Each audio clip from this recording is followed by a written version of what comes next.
Welcome to Mr. Podcast with Claude and Justin.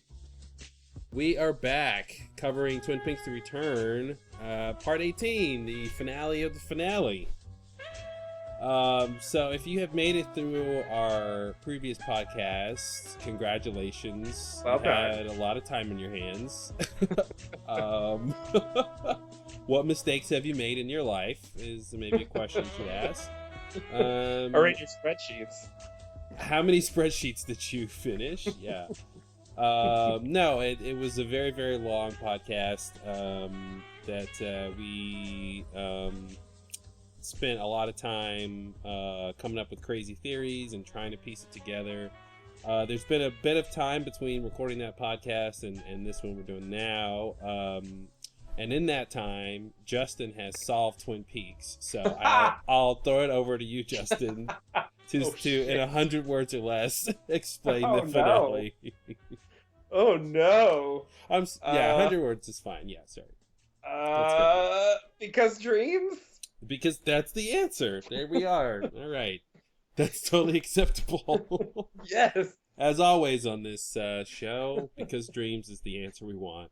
I love it. I love it. I got out. That was a tough one. Yeah, that was good. I know you could do it. So I wasn't so sure. part 18, man. I mean, Yeah. I would say one. this is where it all goes wrong, but we know it all went wrong in part 17. True. It was already wrong. Yeah. It's already wrong. Clearly it was wrong. Where it all went wrong again. Yeah. Even more wrong. That's the Twin Peaks version, right? Like it's all happening again. That wrongness, that Yeah. going wrong. Exactly. Yeah.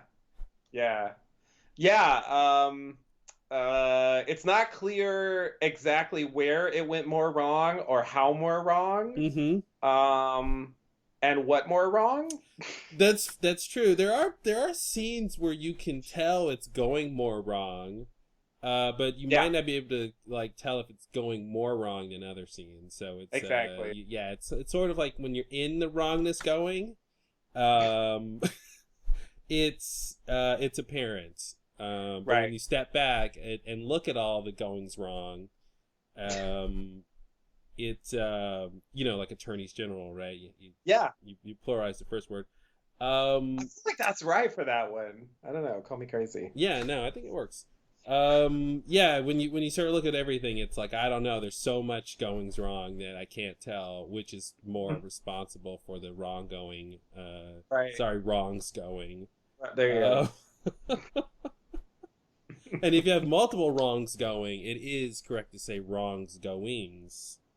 Oh no. That's how English works, folks. Oh God. Um, A grammar lesson. the grammar is. Oh man, this is not the grammar podcast. Jeez. I thought we were just talking about Twin Peaks in our annual grammar podcast. We do it once a year. Yeah. No, I think you're right. I mean, let's get into the verbs and the prepositions. Mm-hmm. Adjectives. Yeah. Clauses. Conjugations. Subordinate clauses. Ooh, independent clauses. Other words that belong in grammar. Syntax. There you go. Mm-hmm. There you go. Imperative. And Subjunctive. yes, we will get to everyone's favorite topic, the semicolon. Oh, and its that's proper a big one. use. That is a big. No one understands it. It's an advanced lesson, yeah. The misunderstood punctuation. Yeah, I mean, how can you be both a comma and a period? It somehow manages to do it, and it's really incredible. It's a colon yet not a colon. Yeah, it wants to be a colon, but it's only half a colon. It's only half a colon, and that's the question, right? If how much colon do you need to really be a colon? We'll get into all those things. Half a colon should be like a dot, right? Well, I guess which half of the colon? Maybe you're just an apostrophe. Okay. Yeah. I guess I could see that. Have we wandered from the topic? No, we've never wandered from the topic. We're always on topic. So anyway, yeah, I guess all that to say, I still haven't figured out part 18. Yeah.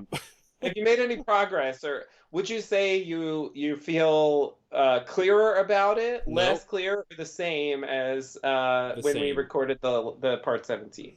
I would say the Same? same. I would say Okay. the It's extra not time, worse.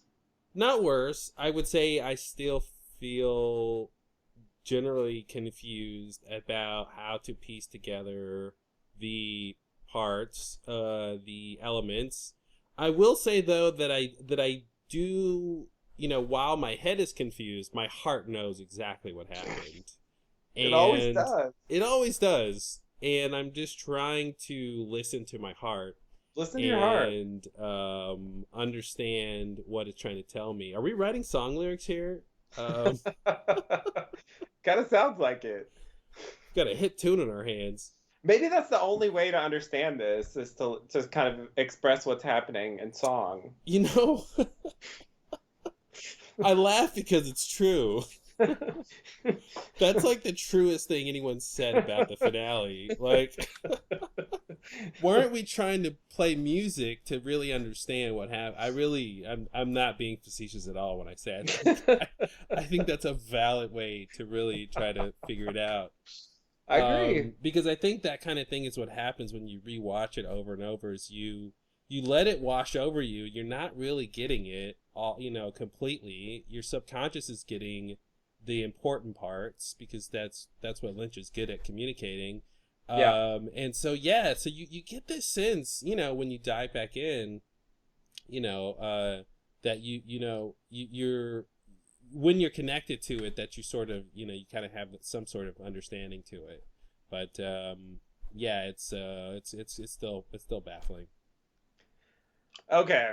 Well, What about you? yeah. Sadly, I'm pretty much on the same page. I have thought about it. I've listened to some other podcasts, and I don't think none of the other podcasts that I've heard have, to my satisfaction, solved anything. Mm-hmm, mm-hmm. And I'm not convinced they've made other progress. I mean, it did help me to just keep it in my mind and see what other people were thinking. But a lot of it was just me yelling at the speaker, like, why don't you remember this thing? That's so frustrating and I'm sure there's our listeners probably go through that with us when we have like a 2-hour tangent on something and there's just like one detail if we knew would solve it.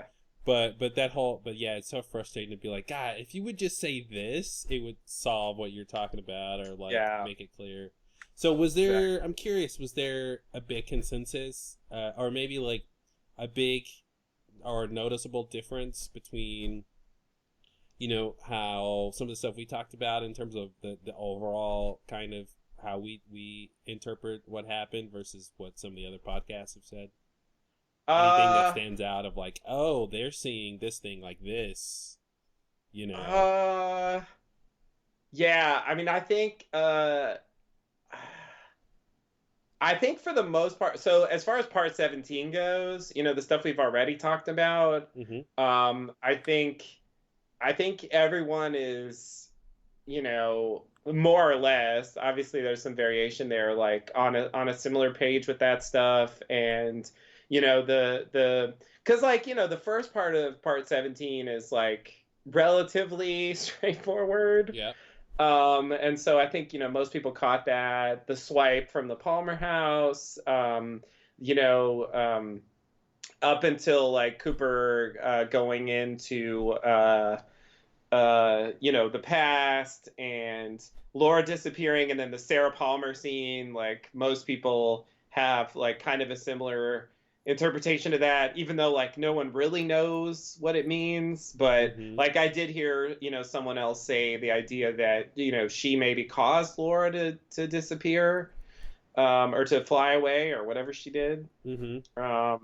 Like which is pretty interesting. I think that's like a very valid question because it does seem like speaking of like moments where things go wrong, it seems like that's a moment where that wasn't what Cooper was expecting to happen. Yeah, and it seems like he you know, his contingency or, you know, plan was to actually just go there and try again, you know, and sort of in that trying again by crossing over, he makes another mistake, presumably with something with the year and the time period. Yeah. That was a miscalculation. But yeah, we mentioned that, and you know, my addition to that idea was you know, is, you know, first, is Sarah, you know, hitting the picture, is that the magic she's doing, you know, to effectively make Laura disappear, or is that and does that you know, the other thing I said was like, is that erasing her from the timeline, you know? Mm-hmm. Oh yeah. Right. But Yeah. that's interesting. Yeah. So like, was she trying to trap Laura somewhere? Is there is the I don't know. Did like she strike out, and that's why Laura had to like be taken away, Mm-hmm. like to protect her from this Judy thing, maybe. I don't know. Like it's unclear, you know, since they don't have an encounter with her in the, you know, the sort of final, you know, universe where we find ourselves here. It becomes unclear if I don't know if they're safe from this Judy thing, Mm-hmm. or if it's actually a trap, or like, I, you know, the ending is kind of ambiguous on that. Um, Yeah, and you know, if you reverse the order of the scenes, you know, if you saw Laura fly away and then you saw Sarah smashing her picture, you might wonder if Sarah's upset that Laura flew away. right, right, yeah, And yeah, it's yeah, like, it's not Dale sort of saving her that she's mad at. It's her flying away that she's mad at, which right, would almost make more sense, yeah, um, if it's like, oh no, not that you changed the timeline, but that she's actually gone from this timeline, and right, that's why I can't get her or something. yeah, Yeah, it's not clear. And the Giants had listed the sounds and maybe, yeah, God, maybe that resolves that conflict between the sort of motivation for Sarah to be the one to make her disappear, yet we hear the giant sounds, you yeah. know, from the phonograph thing. So it's either like those sounds mean Sarah Palmer Mm-hmm. or the sounds mean the giant, you know, but it's confusing. Exactly. Yeah, yeah. That's it. Seems like I thought from the context it was supposed to be something ominous. Mm-hmm. You know, and the whole "it's in our house now" and stuff like that.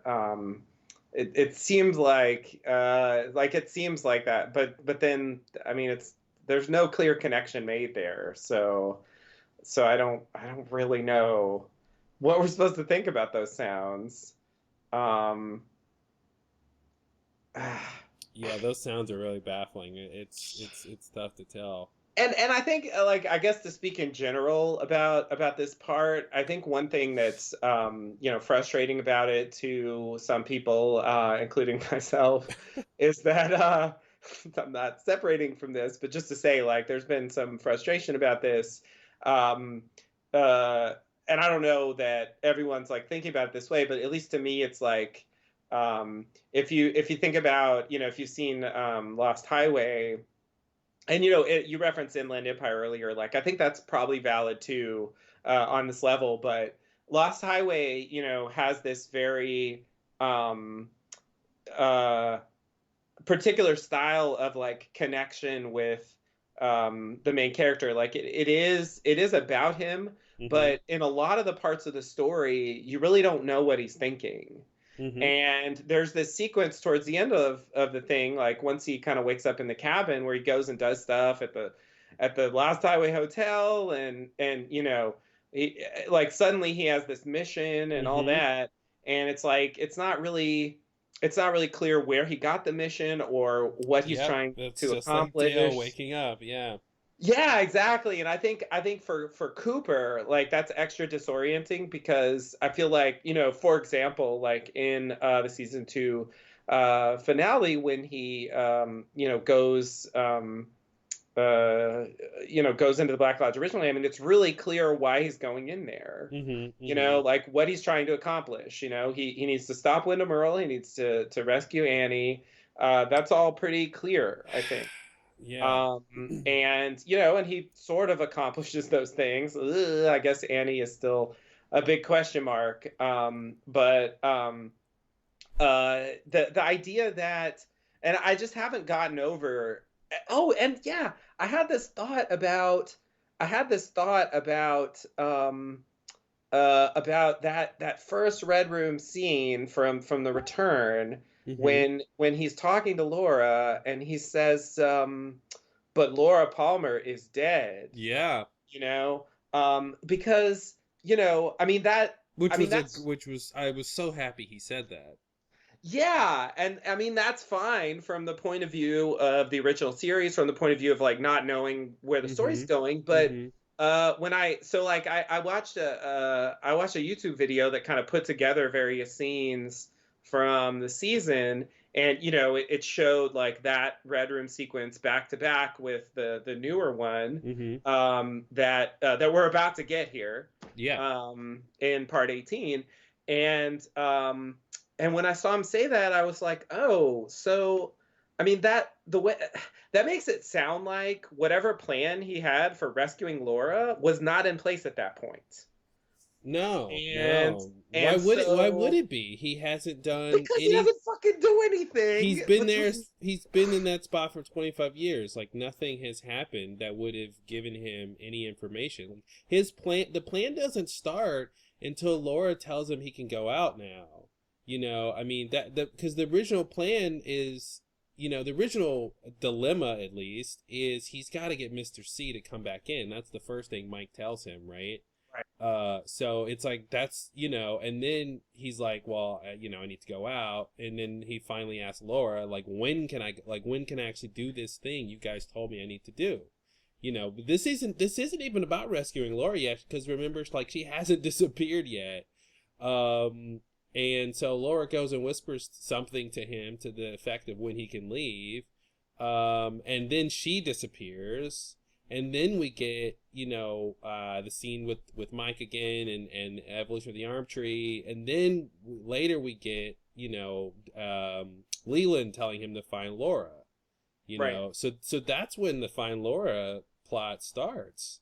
Is after she disappears from the Black Lodge, and I think the reveal is supposed to be, or there's supposed to be this kind of extra level, I think, with the idea later, in part at the end of 17 when Laura disappears from the woods in the past, like I think we're supposed to connect those two and to be like, this is the same event, and that's sort of a kind of reveal, that something else was happening in a another location sort of with her. But yeah, I mean, I agree. Like, so he doesn't have the plan then, because it doesn't start until Leland tells him to find Laura. Yeah. Okay. That seems valid. But then, like, when did it start? And when did he get the information that he needed to carry it out? Like, for example, I mean, it starts when Leland tells him to find Laura. I think she disappears from the Red Room. Leland says, "Find Laura." Yeah. And I mean, I get that that's when the idea starts, but like, when did the specific aspects of the plan? Well, if you listen to, that goes back to Gordon's soliloquy about, having this plan to find Judy. Then why is it connected to that? I mean, that's the question. Well, because now we go to the Philip Jeffries scene where he says, Dale comes there. This is where you can find Judy. Yeah, he comes there for information about Laura, and then he says, this is where you can find Judy, and we get this huge, like, close-up shot. And so I think it's like those two ideas are being married together, and, or at least being conflated. So I think that's another level of confusion, because it's like, okay, now these two things are related. Finding Judy and saving Laura are related together. Well, so I guess that's the question. When he went in there, was he intending to find Judy, or was he intending to save Laura? Well, the problem is he's intending this could be the same thing. That's the problem. Because he's intending, I would say, the simple answer is he's intending to find Laura in terms of his main motivation. But the problem is this retcon that Gordon gives us that, preceding him going into the Black Lodge, he and Gordon had this plan to find Judy, which precedes and saving Briggs Laura. too. in Briggs, yeah. And Briggs So told him about the hotel room key that Sheriff yeah. Truman would have it, Mm-hmm. and that was part of the thing. And when he goes So through there, he's ready to ask Philip Jeffries to bring him to you another moment in time. I mean, when did he know that was Yeah, possible? so the reason we can't answer these questions is you really have elucidated a really key Lynch writing technique. And it goes to the heart. Like, no, seriously, because I'm Yeah. thinking about like what's missing from this story, and what's missing from like Lost Highway, and in this same kind of idea with Dale, just sort of Dale's plan of the return, or the really his whole show, but kind of more of the return. Like this, what's missing is that like end of Act 2, beginning of Act 3 turn, in most stories, where the hero has, battled the opponent for, all of Act 2, and has, things have gotten at their lowest point. This is when the hero gets captured or whatever like Mhm. that. This is when they're at their lowest point, before the climax of the story. And then they discover something. They find the power within themselves to overcome this obstacle, and then they're sort of energized to really take it to the bad guy for the last act, right? For the Mhm. last finale. And usually they have like learned something, they've gotten some skill, and it's usually goes to whatever their character flaw is, right? Or whatever the whole point of their character journey is. Like Right. it's a big moment for them to get there. And then they, Act 3 is, usually called storming the castle or whatever. It's like when we, now we have everything we need to really fight this battle. Right. And then we'll go to the climax. And so it seems like what Lynch does is he skips over that moment. Right. Like he gives you the Dark Night of the Soul, he gives you their worst moment, but he skips over that sort of transition between the character in Act 2 and character in Act 3. Yeah. And that transition is where the character has, the sort of culmination of the story so far has sort of made the character different now. And, or, Right. generally, like, in terms of this idea we're talking about is like now they have this plan because now they know what to do. Before they didn't know what to do, that's why they didn't have a plan. Right. So it's like he skips over giving us that. And I think the benefit of that is that we don't get to know what all the stuff was about. Right. Because if he told us, hey, this is why, Bill Pullman knows what to do at the end of Lost Highway, based on what's happened so far, this is why he knows what to do, then we would have some sense of what all that stuff was about and Right. why that was the why of it all. And I Yeah. think that's what he's getting out of that is he gets to skip out on giving us the why all that stuff happened. Right. Therefore, we don't get the what happened. Right. Which is interesting. That's a really interesting writing technique. Is just to skip over that and to be like, wow, that's crazy. Because yeah, if there was a moment where where he had some kind of like meeting or something with, and the giant scene is like almost like this, but not really, with certain key characters, and was like, when I was in the Black Lodge, like I saw this, and now I realize that what I need to do is. And you know what I mean? Like, I feel like in a normal version of the story, that's what would happen, Yeah. It's like very casual, like, well, some things are gonna change. Been good seeing you. Have fun living in the universe. So, I said he skips over giving us that moment, and what's more accurate is that we sort of get that moment, not overtly, right? So on screen, we know something happened, right? We see the moment he sees Naito. Something changes because his head gets overlaid on the screen for like 10 minutes. So we are getting this moment, right? We are sort of getting it, but not in like a direct way. And so we don't really know how to take that. There is some change happening there. Like in Lost Highway, the scene when Balthazar Getty's, having sex with Patricia Arquette outside the cabin, and he, spoiler alert, transforms into Bill Pullman again, and then she's gone. Like that's the moment, right? Like that's the transition. But we but we don't know what that means about what happened before and why it happened. And so we don't know why he has this plan and sort of knows what to do and sort of is doing stuff that you're like, wait, I thought he was on your side, or like, I thought, okay, huh? And then the story just like continues, and you're just left going, but yeah, I don't know what that transition was supposed to be. Right. Yeah. Yeah, exactly. That's what it's like. And I just would think, in say like a Christopher Nolan's Twin Peaks or something, like there would be some clearer exposition about what we're supposed to think about. Oh man! First of all, Cillian Murphy would be in it. Tom Hardy. What's her name? Marion Cotillard. I'm saying. Will she play the French woman? Of course, she's playing the French woman. She might have been Tammy. She might have had a bigger part. She might have had a bigger part. Fair enough. Michael Caine is Gordon. Oh God, Michael that's Caine. actually weirdly appropriate. Cooper and I had this plan. Sorry, bad Michael Caine. Yeah. Sorry, I just want to go through all the characters now and think about their Christopher Nolan counterparts. Wow, but yeah. Sorry, what were we talking about? I lost train of thought there. I was just saying that. Oh, there'd be more exposition in a Christopher Nolan. And this season has not. In fact, Part 17 starts with a lot of exposition, retconny stuff.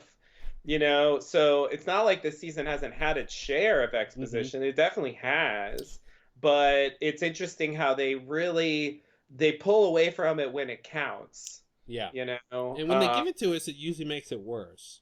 And yeah, the exposition in Part 17 is actually like, yeah, in a way it makes it worse. In a way Hastings. It helps. In a way it makes it worse. Yeah, like Hastings' story about the night Briggs died and Ruth died. Right. Like, that made it worse. Yeah. And we still don't really understand what happened. We don't really know who. We can't even tell who was really there and like what really happened. We just have to make assumptions based on what we've seen, and there's no other way to. I don't even know who really killed Ruth. Don't even really know what happened with the coordinates. It's very confusing. Yeah, are we supposed to go? Okay, Ruth had an eye shot out. Phyllis may have had her eye shot out, but Mr. C. Therefore, we're supposed to think Mr. C shot her eye out. Like, is that just supposed to be like an obvious connection? Yeah, I agree. I don't even know.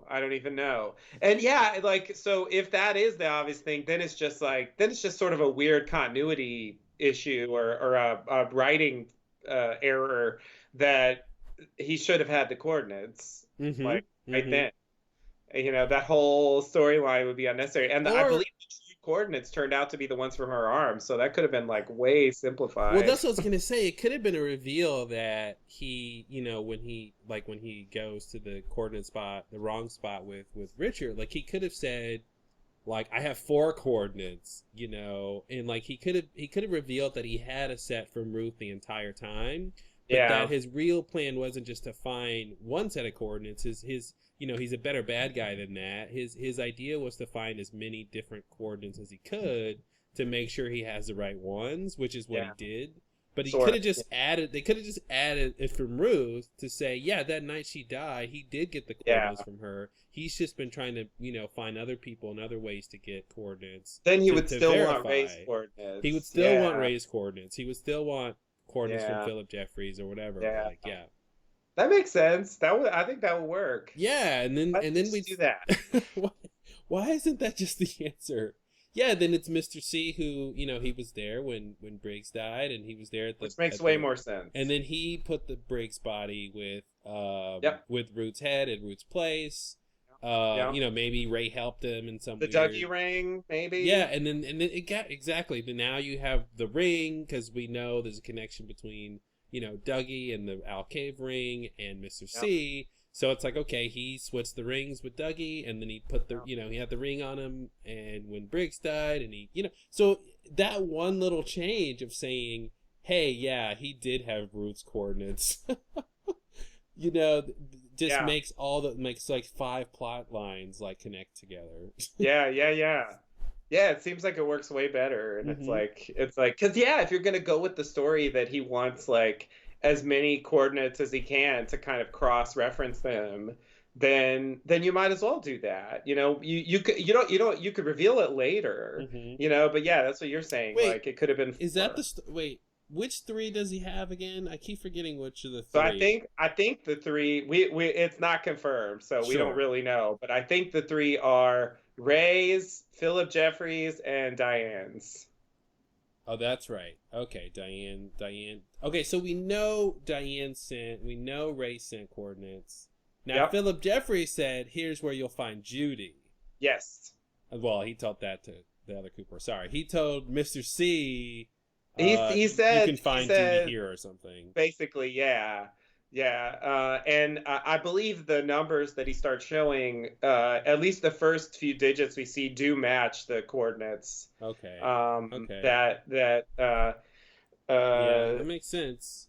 that we saw. So yeah, I think those are supposed to be coordinates. I mean, otherwise they're not really addressed at all in the rest of the story. Is that why Philip tells Cooper in part 18, like, or 17, when he's like, did you already ask me this? Is it I a did Judy? think so. Like a Judy connect, like that connection between where to find Judy? Yeah, I was thinking he was thinking of the Mr. C meeting, and yeah, Yeah, they're okay. talking about that seems like it makes sense, I guess. I don't know Yeah, I guess why what's weird Jeffries was so is confused, but when he says that, he shows the owl symbol, yeah.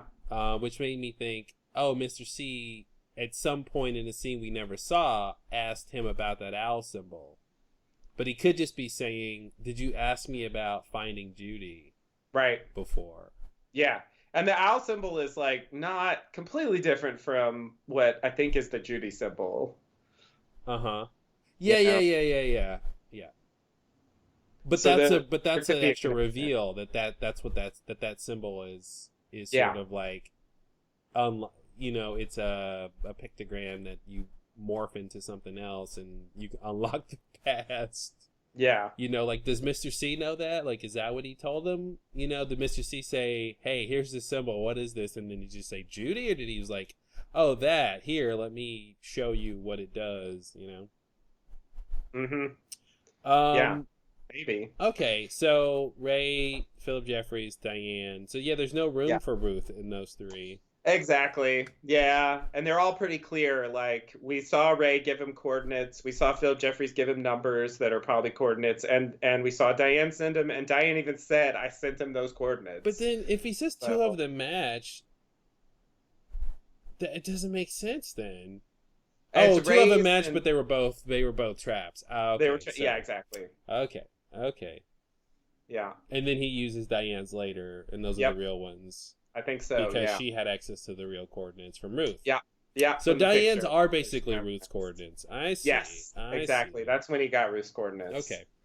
So, but he still could have gotten the ones from Ruth and Oh, crossed, man. checked them with what Diane sent to him. Yeah. Yeah, and I don't even know if he knows those are from Ruth. She just sends him coordinates. I agree. I don't think he necessarily knows that. Yeah.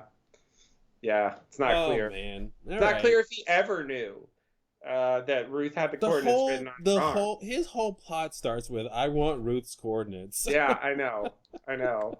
And he's not even trying to use Ruth to get them. No. Like, Ruth's dead body is sitting in a room somewhere. He could just read it, but he's like, no, go to the secretary who may or may not even know the fucking Her coordinates. body's in a field somewhere on Sycamore Street. Yeah, next to a eventually. sky portal. Right. Oh yeah, right. It was Major Briggs's body in the apartment. Yeah, it was Briggs' yeah. body out there. It was that was her head was there. But yeah, exactly. It's just sitting there. You could just go look at it. Mm-hmm. But it's like I'm not even sure the secretary even knew the coordinates, and because there's no like, given the fact that Ray is clearly in some kind of cahoots with Philip He's Jeffries. like a triple agent.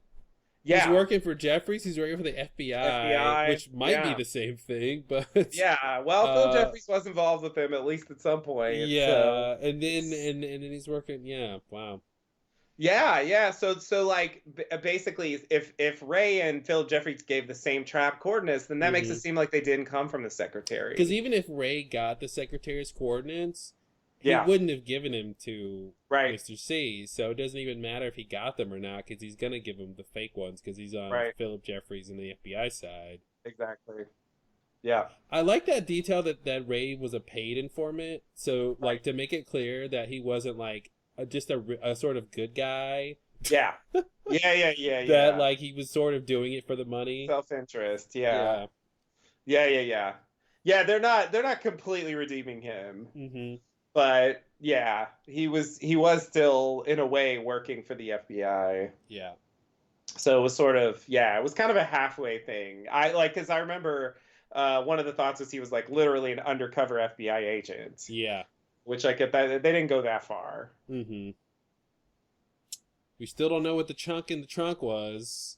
So like the running guns, like I assume was a real thing. Yeah.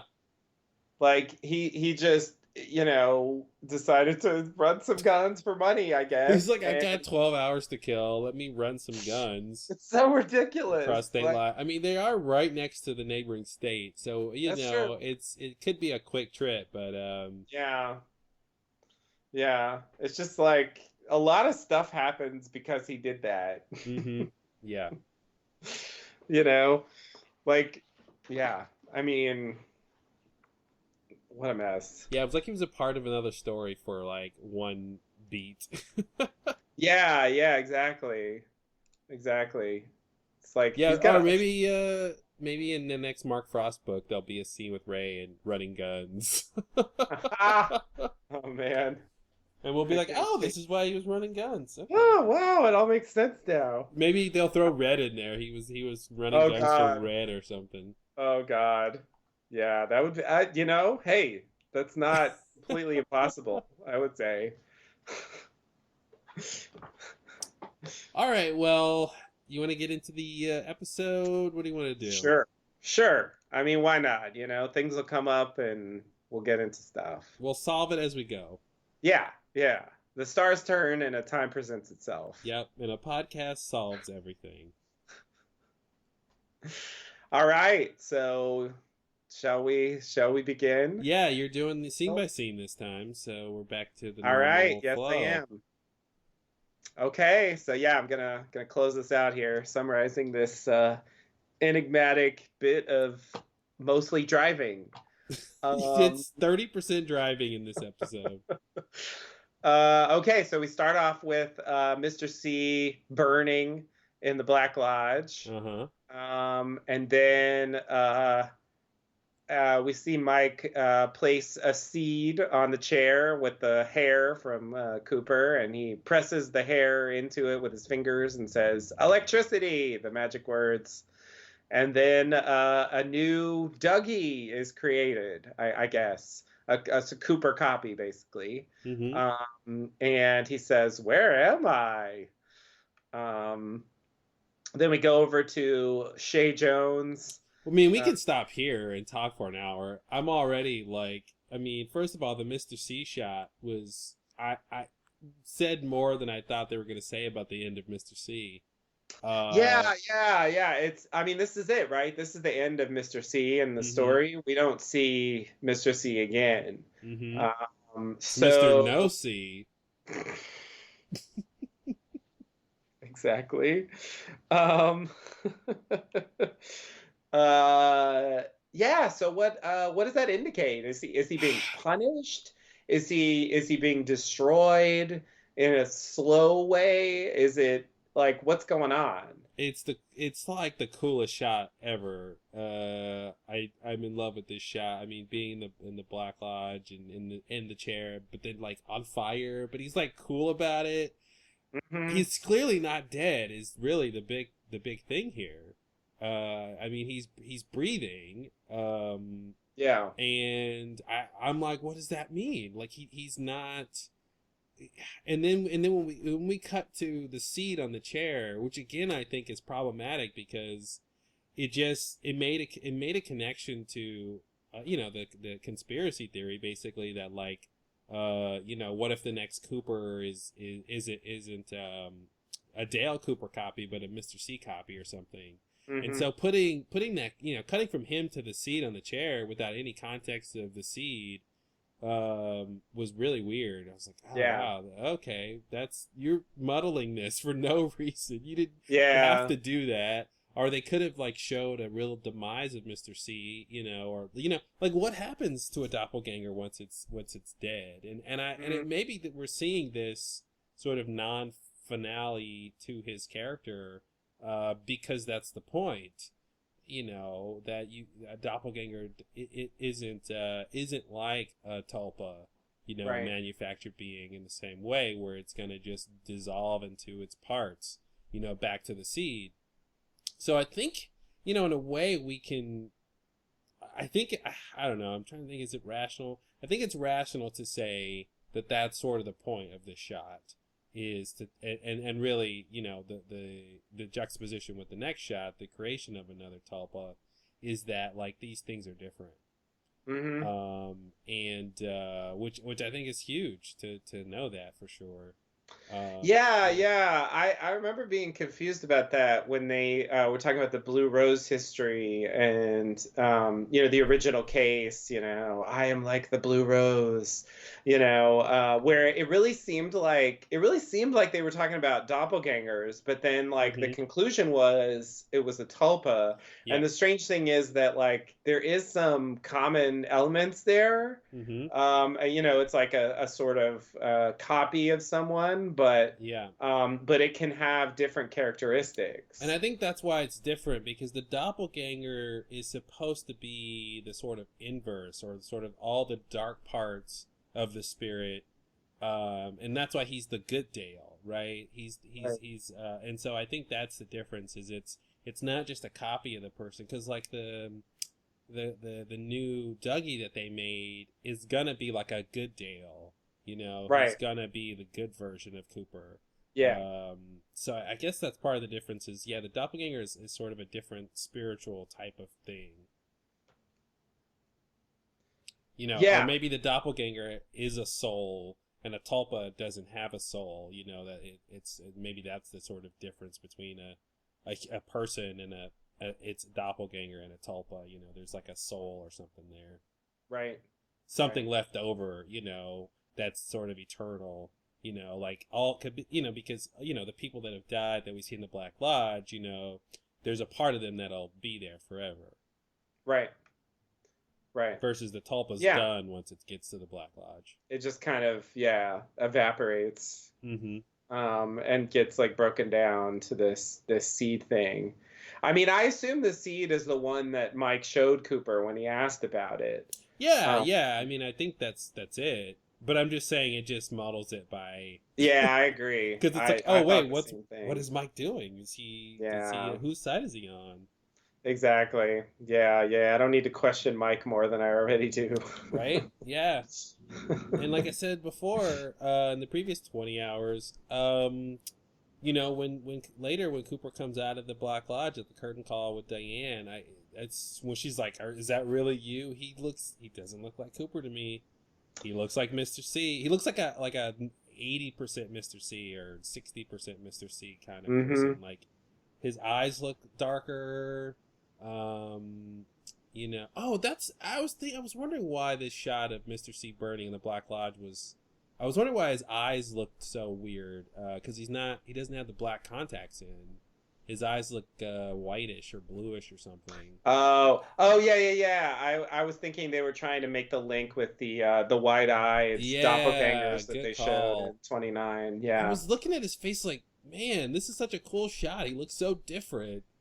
But yeah, the eyes. He doesn't have the big black eyes. Okay. Yeah. Yeah, that's cool.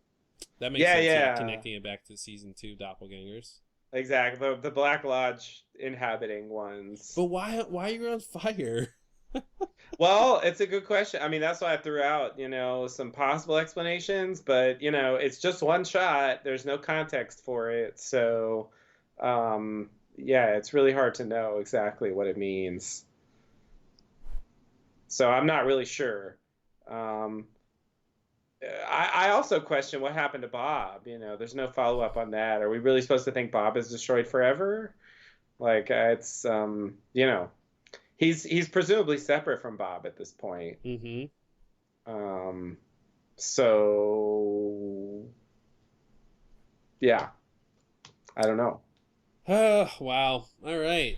First scene, stumped. Yeah, it's First already shot, this yeah. isn't even the most confusing scene. Mm-mm. No. But yeah, it does leave that thing unresolved. Like I don't know if we're supposed to think like, oh, that's his fate. Like he's gonna burn for forever. He's gonna burn Mm-hmm. for some amount of time. Like I don't know Well, because he circumvented the lodge rules or something. if you watch the shot, it's almost like the fire is sort of diminishing as it goes on, and there's sort of more smoke than fire by the very end, and it's almost like, if we kept watching, the flames would stop, but they sort of cut right before that's sort of really obvious.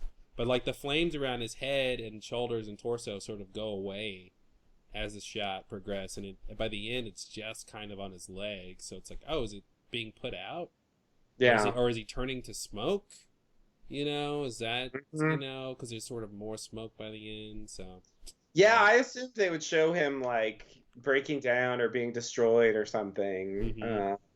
And they don't really do that. So yeah, I'm not really sure. Uh, and yeah, Well, Cooper is totally weird. It's well, true. and now that, because Mike showed Cooper the seed, but Mike was in the Black Lodge, is it future, is it past? It's not impossible that, not that I think Mr. C would turn into a seed, but that could have been his seed that he's showing Cooper, you know? Mm-hmm. Just to ruin it some more. Oh, I see what you're saying. Yeah. Well, I assumed it was the original Dougie one, but uh, it is hard to know. I guess they all kind of look like that. Yeah, does it matter though? It seems like the seeds might be interchangeable, and it's just the sort Yeah. of organic matter that matters. But Yeah. wow. All right. Well, yeah, we're gonna have a lot of problems as this podcast continues, because Cooper and his personality changes are really a big Yeah. deal. Yeah, definitely. Definitely. And I mean, that's the other thing. It's like, I mean, it's one thing when it's Bill Pullman's character in Lost Highway, who's like, a fairly tortured, dark figure who commits a murder.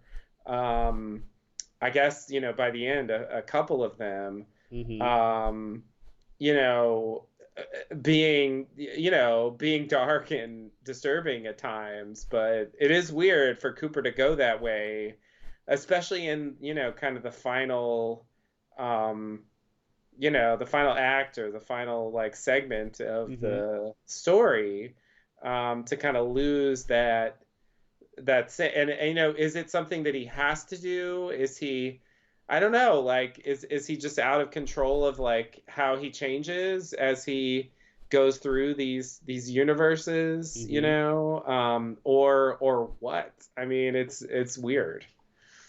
It seems like he's not very aware.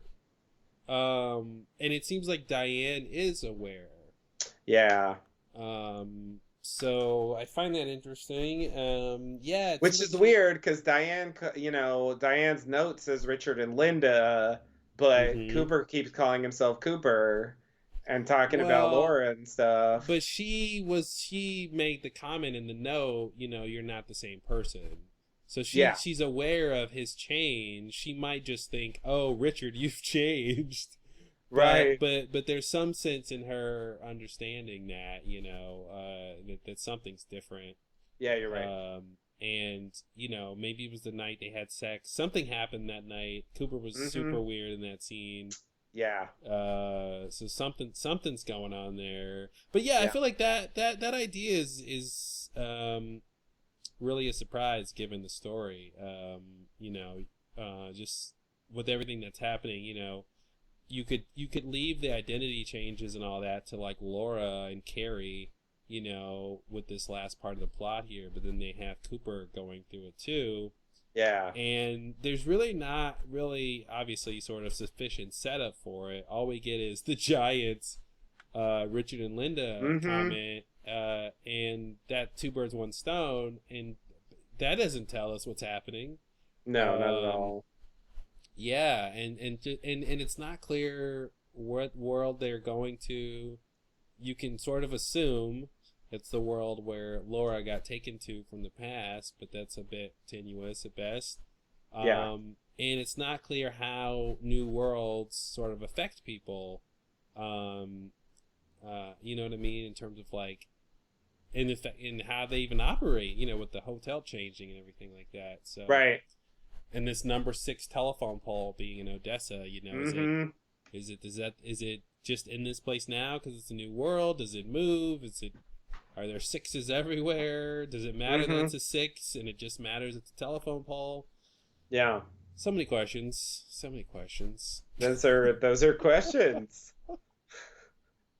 Oh man. All right. So he creates a new Dougie. Yeah. It was very cool to see Mike create a Tulpa thing.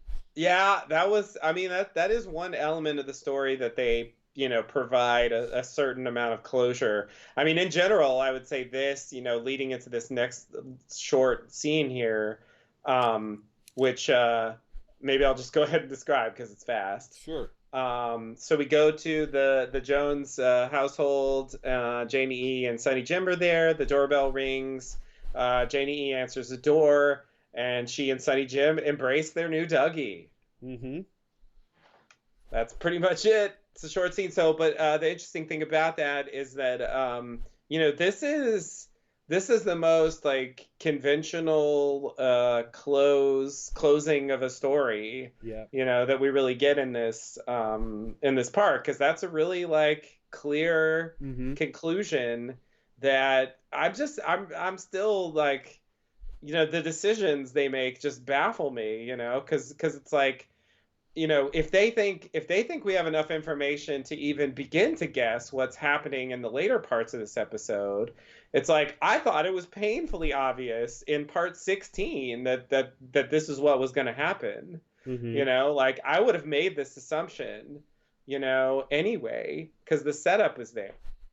You know, so I think it's interesting that they choose to resolve this explicitly on screen, when a lot of these other storylines, you know, just end with uncertainty and confusion. Well, that's how you know this didn't happen. Ooh. I don't know. I mean, you could take that theory that there's something artificial about it.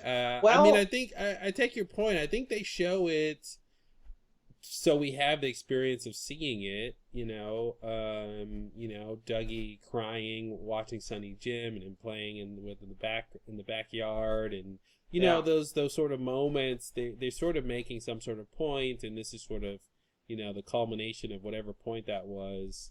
And I think some chance to have a semblance of a happy ending for a version of Cooper that the real Cooper will never get, you know, finite conclusion. It is like the Star Trek thing. What's the Star Trek thing? From spoiler alert. Sorry if you haven't seen Star Trek. Oh God, am I gonna remember it? The last Next Generation movie. I want to say Voyager. That's not it. That's a show. Nemesis. Oh, I think it's from Star Trek Nemesis. Speaking of Tom Hardy. Oh yeah, he was in that. I forgot. He's like the young Picard, right? Anyway, spoiler alert, if you haven't seen that movie, it's not that good, so whatever, but feel free to skip if you don't want to hear this.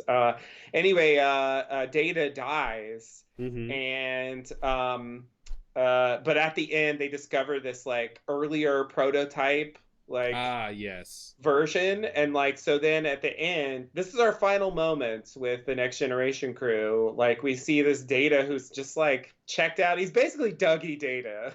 Uh-huh. You know, he's nothing like Data. He's like barely, you know, functional. I mean, for AI, I guess he's impressive, but He compared wasn't. to Data, You're saying this new prototype they found wasn't the pinnacle of artificial intelligence in like the galaxy? no, exactly, All right. exactly. Which is logical, but it's sort of, it was always a weird note to me to kill off Data, but then end with this like pseudo like half-ass version of Data, as though like that's some kind of way of having him go on. Yeah. You know, anyway, this is what that feels like to me, where it's like you have this you know, fake version of Cooper that just is not adequate for me to give quote unquote Cooper a happy ending. You know, and not to mention the fact that, you know, I mean, I'm kind of confused about this anyway. I mean, with Cooper altering the timeline and stuff, like, I don't even understand how any of that stuff happens. You know, if Laura Palmer isn't murdered, like, that sequence of events, you know, should have never occurred. So it's sort of weird to even have this. I think that prevents seasons 1 and 2 from happening in that same regard, right? I mean, it's the same idea that it nullifies that whole story. But then that prevents Cooper going into the Black Lodge and being trapped there, his doppelganger escaping, and then creating Dougie as a loophole to not have to go back in. I mean, that's what. So I mean, I guess a point I want to make about this that I'm now realizing is actually a very interesting element of this scene, is that I believe this is the only scene we get after, you know, Cooper goes to see Philip Jeffries and goes into the past and alters events, that clearly seems to take place in like the original universe. You know what I mean? It has like a clear connection to that. That and this probably the Sarah Palmer scene when she's smashing the picture. Oh yeah, well, okay, you're right. Yeah. So it, you know, kind of indicates, and I guess the Sarah Palmer scene does too, that, you know, some of the same things happened anyway somehow. Well, here's the problem, though. I mean, I generally think you're right, but here's the problem. I think is that, oh no, I guess it still works. I was thinking Laura disappeared after we saw Dougie go home, but yeah, it's unclear how the Black Lodge stuff really works. Technically, because we replay that scene, I guess that ends up happening after again. So is that part of the strategy here? To like sort of avoid that conclusion? Like, are we supposed to think like, no, this is actually before again, and that's why they kind of go back to before Laura disappears? Well, but oh, that's right. Okay, so that's right. We start with seeing Dougie, then we get to Laura disappearing. Yeah, that's right. Oh, yeah. So that kind of muddles things. So never mind. Now, well, but now no. I'm I back think to not being sure. No, I think it's fine because maybe he just immediately vanishes again. Well, but here's the thing. Here's the thing. She hasn't disappeared yet, but what changed the timeline? Her not being murdered. Her not being murdered, which is they cut to that already. That did happen. You're right. Okay. It's the color scene, and he's bringing her through the woods. So it should still be valid. Yeah. It should still be valid. Yeah. I mean, I agree. It's not really any of a happy ending for Cooper, but it's something like a happy ending for a version of Cooper, and you know, for the people who are invested in that and in those characters, it's a good moment, you know, and sure. But the idea that Cooper cared enough, really. You know, 'cause I remember we were thinking when he woke up, like, at least I was thinking, like, you know, what would he really care about Sonny Jim and Janie E? You know, it's like, sorry, I'm not your husband, bye. You know, but they did the more humane thing and wrote Cooper where he has a heart, and the time he spent with him, he actually liked, you know. But that's he was still something like the original Cooper. Yeah, and like this idea that even though, you know, our original Cooper won't get this ending that this new Dougie gets, he does still have the benefit of all this time, that time he spent as Dougie with them, Right. and with sort of this family he'll never have because he's stuck trying to figure out what year it is for the Right. rest of his life. Right. Transcending universes and messing around with timelines and battling eternal evil or something. He's almost like he's almost like Doctor Who, or like he's almost like one of those kind of characters where he's like, you know, or like in Jack Harkness from Torchwood, where he's just sort of thrust into battling for, you know, the nature of reality and humanity and stuff. Yeah, you're right. I didn't realize how sci-fi of an idea it was. Mm-hmm. Yeah, definitely. It's I guess that's where I guess that's part of where like Mark Frost can like branch off from that, and it kind of turns into the X-Files, like that there are some common elements there. Yeah, I was just thinking Christopher Nolan could have done a really good job with this idea of this if he just focused on sort of Cooper's story and this idea of a guy who's time traveling through realities trying to like stop something from happening, like you know, not unlike Inception, but instead of dreams it's like time travel. Yeah, well, even Interstellar is somewhat like this. Yeah, you're right. Yeah, there it is. Where we have kind of a similar element of time travel and also like cross universe manipulation. And it's the same conclusion where love is the strongest force. You're totally right. And that's what Laura was. She's the orb of love. Yeah. And she needs to go counteract the orb of evil or something. Yeah. Orb of despair. Wow, it's the same story. More or less. No, exactly the same. Except this one doesn't have Matt Damon. Oh, so it's better. Exactly. Oh, man. I'm over Matt Damon. Most people should be by this point, but right. He keeps being places. All right. So, all right. So, any more about this? Are you ready to kind of get into the heavy shit here? Ugh, God. That was kind of the light enough. opening. Yeah, right. All right. The next scene, we go back to a previous scene that you already talked about in part 17. This plays a little bit like previously on Twin Peaks. So Cooper leads Laura through the woods. We hear the now infamous noise. Laura vanishes. We hear the scream. And this time, Cooper is suddenly back in the Black Lodge, sitting in that chair where we saw him earlier. And Mike's there. Mike says, "Is it future or is it past?" as he did before. Cooper then looks at the chair next to Mike's, where Laura was previously, but no one's there. And then he looks over to the sort of edge of the room, and Mike's there and waves him over, similarly to how he did in part 2. Cooper follows. They go see Evolution of the Arm, as they did in part 2. But here's where things get a little different. So he repeats his little "I am the arm" and "I sound like this." And then he says, "Is it the story of the little girl who lived down the lane?" Oh, no. Is it? Yeah. Fuck you, Evolution of the Arm. What does that mean? You made it worse. Yeah. What the fuck are you talking about? Okay, so then we go down the hall. I think you talked about this earlier as some indication that this is a flashback or something. Yeah, we're flashing back to... And then we see Laura whisper to Cooper, and he has that reaction. And then Laura screams and flies away, as we saw. And then Cooper sees Leland, who says, "Find Laura."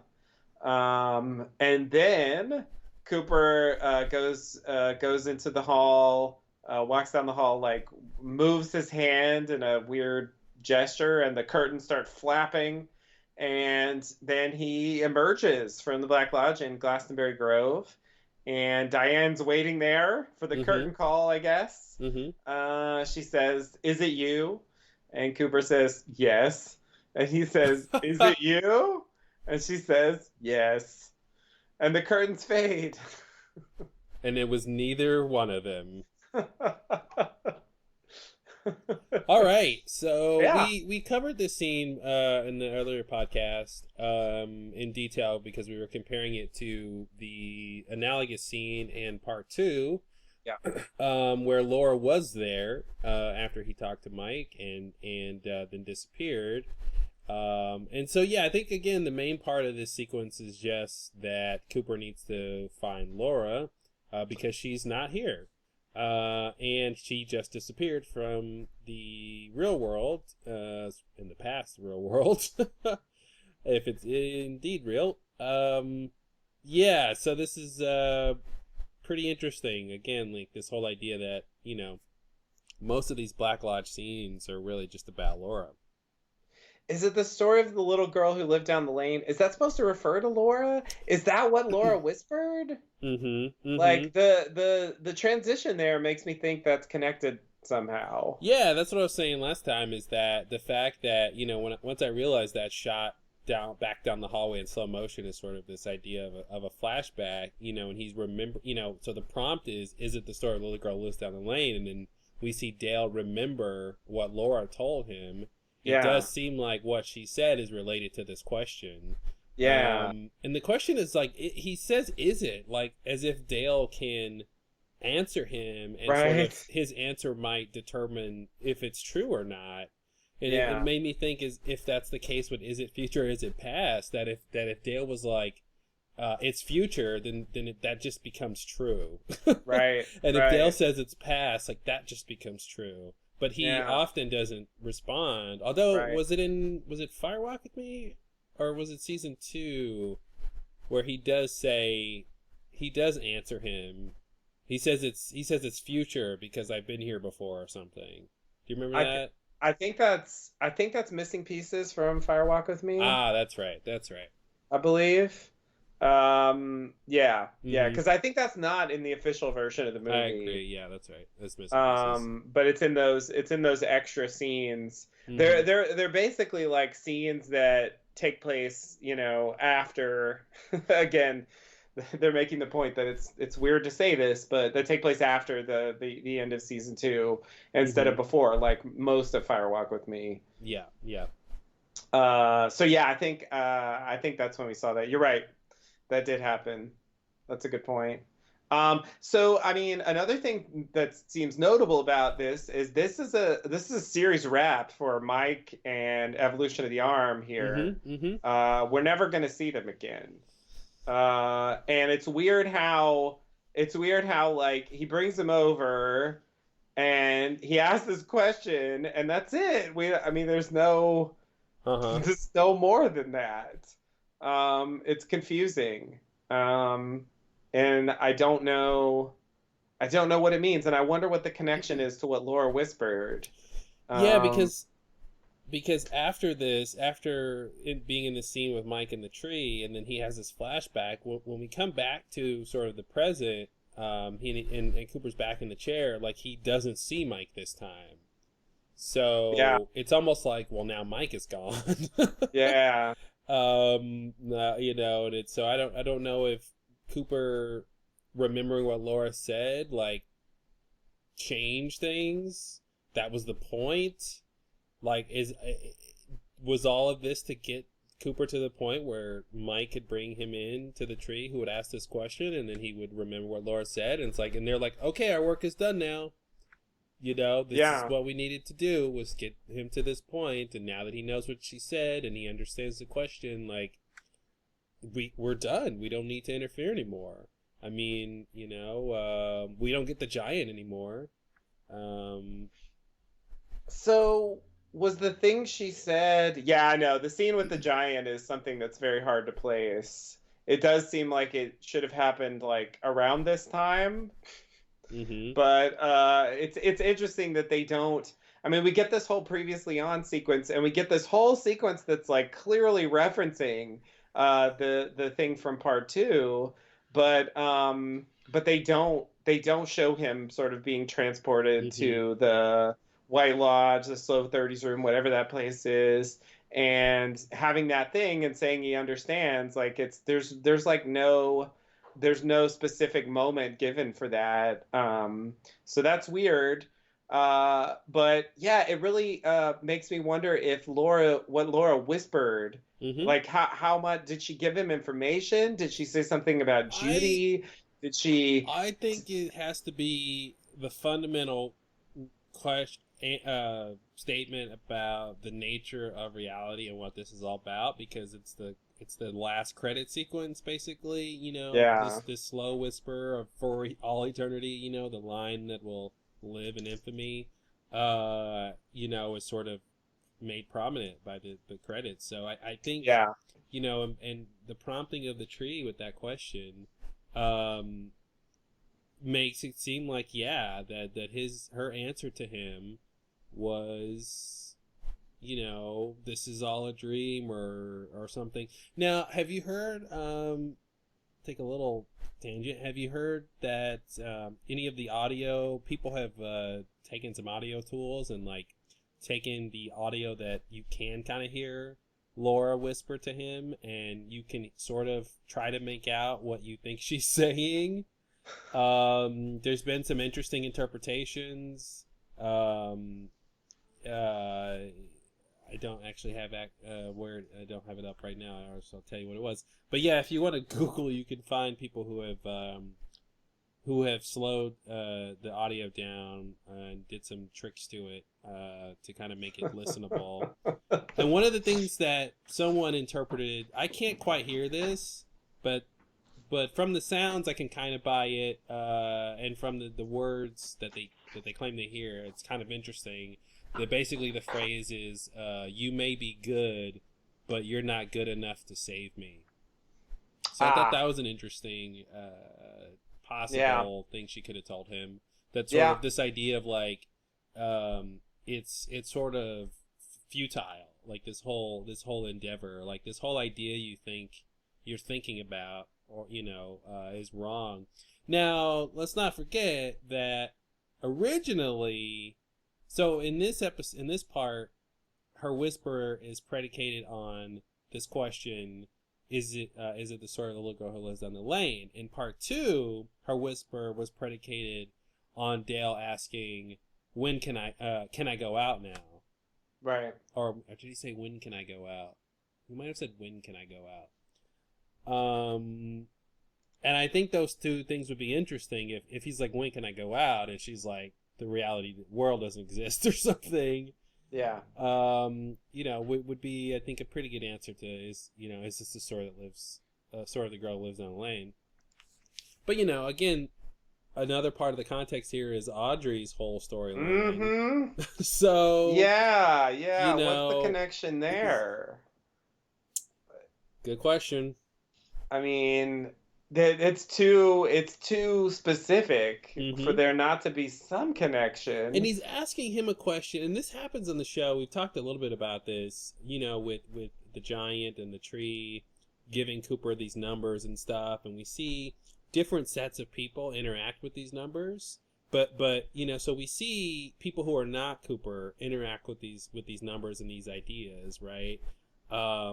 Yet it's Cooper who's being told of this stuff. So it's like, well, does it not matter when Andy sees it's 4:30 or 2:53 because the giant didn't tell him that? The giant told Cooper that. Is that what matters? So I feel like this is kind of related to that. That idea. Yeah. That's a good point. That's weird. Or like, Audrey's, Cooper doesn't know about Audrey's storyline. So even though she says that, and she's doing something like dreaming a world or something like that's happening, it seems like, well, is it connected? Cooper doesn't know that, so why would that prompt him, to know anything about Audrey's story? Well, yeah, I agree. It doesn't seem like it does, and so it seems like it's there for the audience. Because I feel like we're the only ones in a position to know that there's some connection there. So it feels to me like what this should do is imply something about the Audrey story, which obviously doesn't get a resolution. we literally don't see her again after part 16. Mm-hmm. So, this is the closest we get to a reference to the Audrey storyline, and the fact that it's this character, this evolution of the arm in the Black Lodge, literally quoting something that she said, Mm-hmm. implies something, but I don't really know what. Like they are aware of her coma, or her coma has transcended. I don't know. Like her Mm-hmm. coma has created a reality, or Well, and the fact that we saw her wake up in a reality that we have never seen before or since, this like all white yeah, room, is pretty interesting too. It tells us it's sort of a different thing than everything else we've seen. yeah, yeah. Yeah, it could have been such a simpler shot of a hospital room or something. Like Mm-hmm. it's weird that it's this like white void It's with this place that like can't exist. There's yeah, no place like that unless you're on like a photography set or something, right. or a Yeah. movie set. But Right. just being in an all white, like amorphous environment, you just don't really get to normally in your day to day Yeah. 9 to 5. I'm gonna go to the gym. I gotta go to work, and I gotta stop by the amorphous white room. Not on anyone's calendar. Check my face in the mirror. Yeah, 'Cause there's a mirror there. because that's the only object that exists here besides me. It's this mirror. It's me in the mirror time. Yeah, I mean, are we supposed to connect it to Michael Jackson's Man in the Mirror? But it's a God. feminist update because it's Woman in the Mirror. Ooh. Because women can be in the mirror too, people. All this like patriarchal domination of mirrors, is too it's old school, really. Yeah, it is. You're right. You're right. It's a good point. Down with the mirror patriarchy. The tyranny of the mirror. The mirror-ny. There you go. The mirror-ny. I was trying to say it. It was too hard. That's easier. Thank you. I was gonna try to say like to mirror-ny, Yeah, but a yeah, little too much. stuff.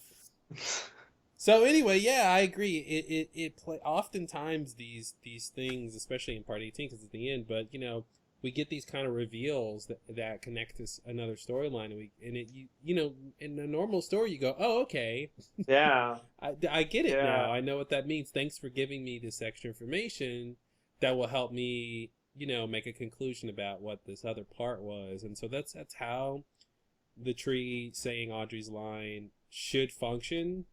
But you just don't know what that actually means. Does that mean that, okay, Audrey's storyline was the story of a girl who lived down the lane? Great, thanks. Huh? Mhm. That doesn't Yeah. help. Right. Right. Even It if that us tells me nothing, something really. about it, it doesn't make you understand like what happened. And even Yeah. the first part of her story that we know from the return, like that Mr. C went to see her. Right. We Yeah. don't know exactly if she was in a coma. We don't know if they Yeah. talked. We don't know if he tried to kill her. We don't know what. And then what muddles it even more is he's gonna have a baby later. Right. Right. Yeah. His Yeah. baby. Sorry. Let me make it worse. Yeah. Yeah. It's pretty bad. It's Mhm. pretty bad.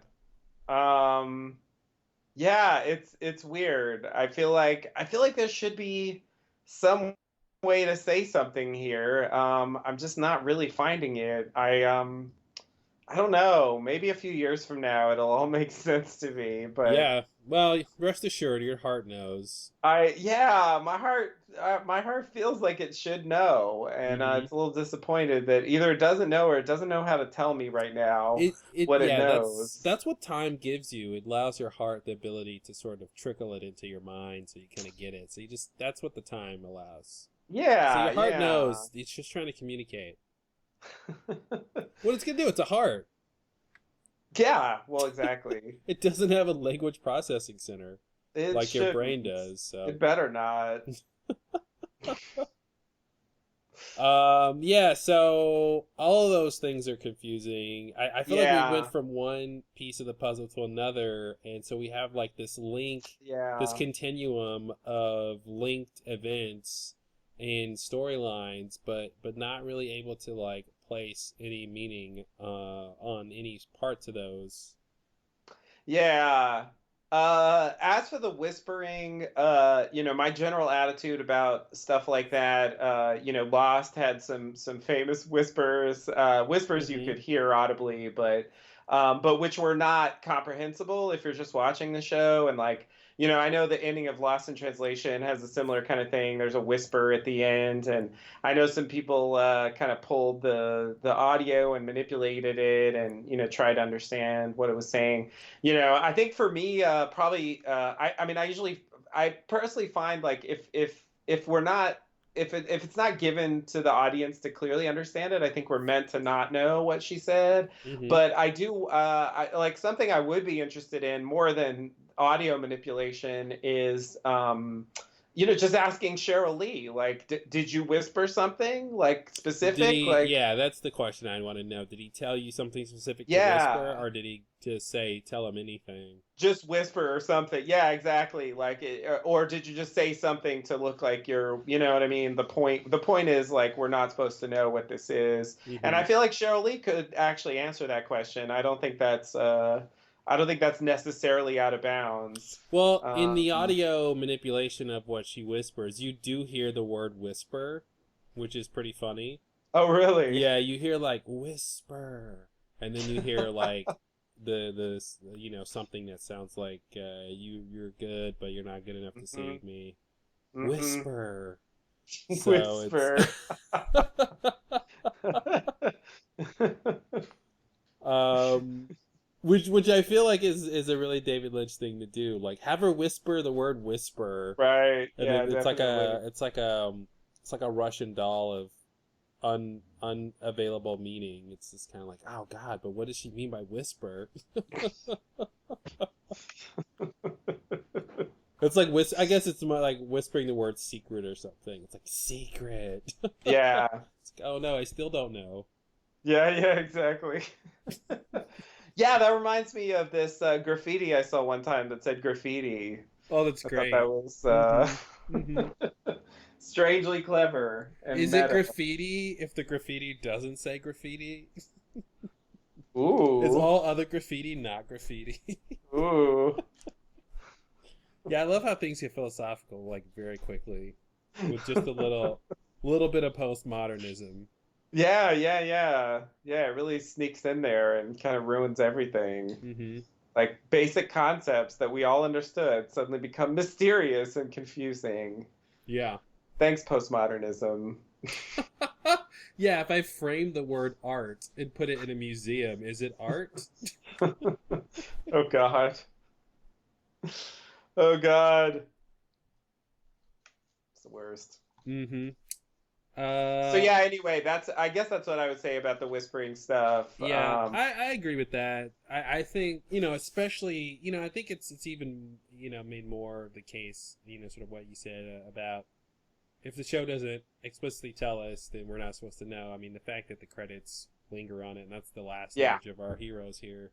Uh, clearly an enduring mystery. yeah, exactly. Like, hey, just to let you know, here's that thing we'll never tell you. That still matters, and not only that, it's our closing thing. Mm-hmm, mm-hmm. So That's clearly, how much it matters. And yeah, that's how much it was all about this whisper. yeah, and it brings me back to the idea that David Lynch has said that he never wanted to reveal the killer of Laura Palmer.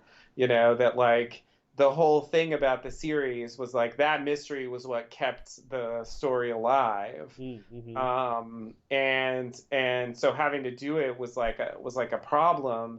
I mean, it's a very interesting statement to me because like Fire Walk with Me is so wrapped up in that solution and does so much with it that it's like, well, you wouldn't have had any of that if you hadn't done the reveal. Yeah. There's so much drama they get out of that.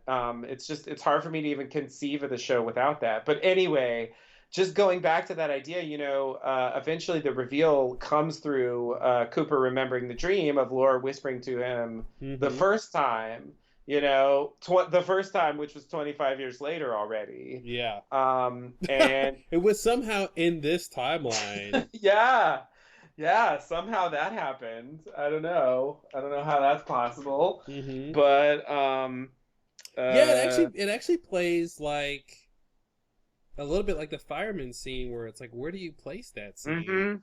Yeah.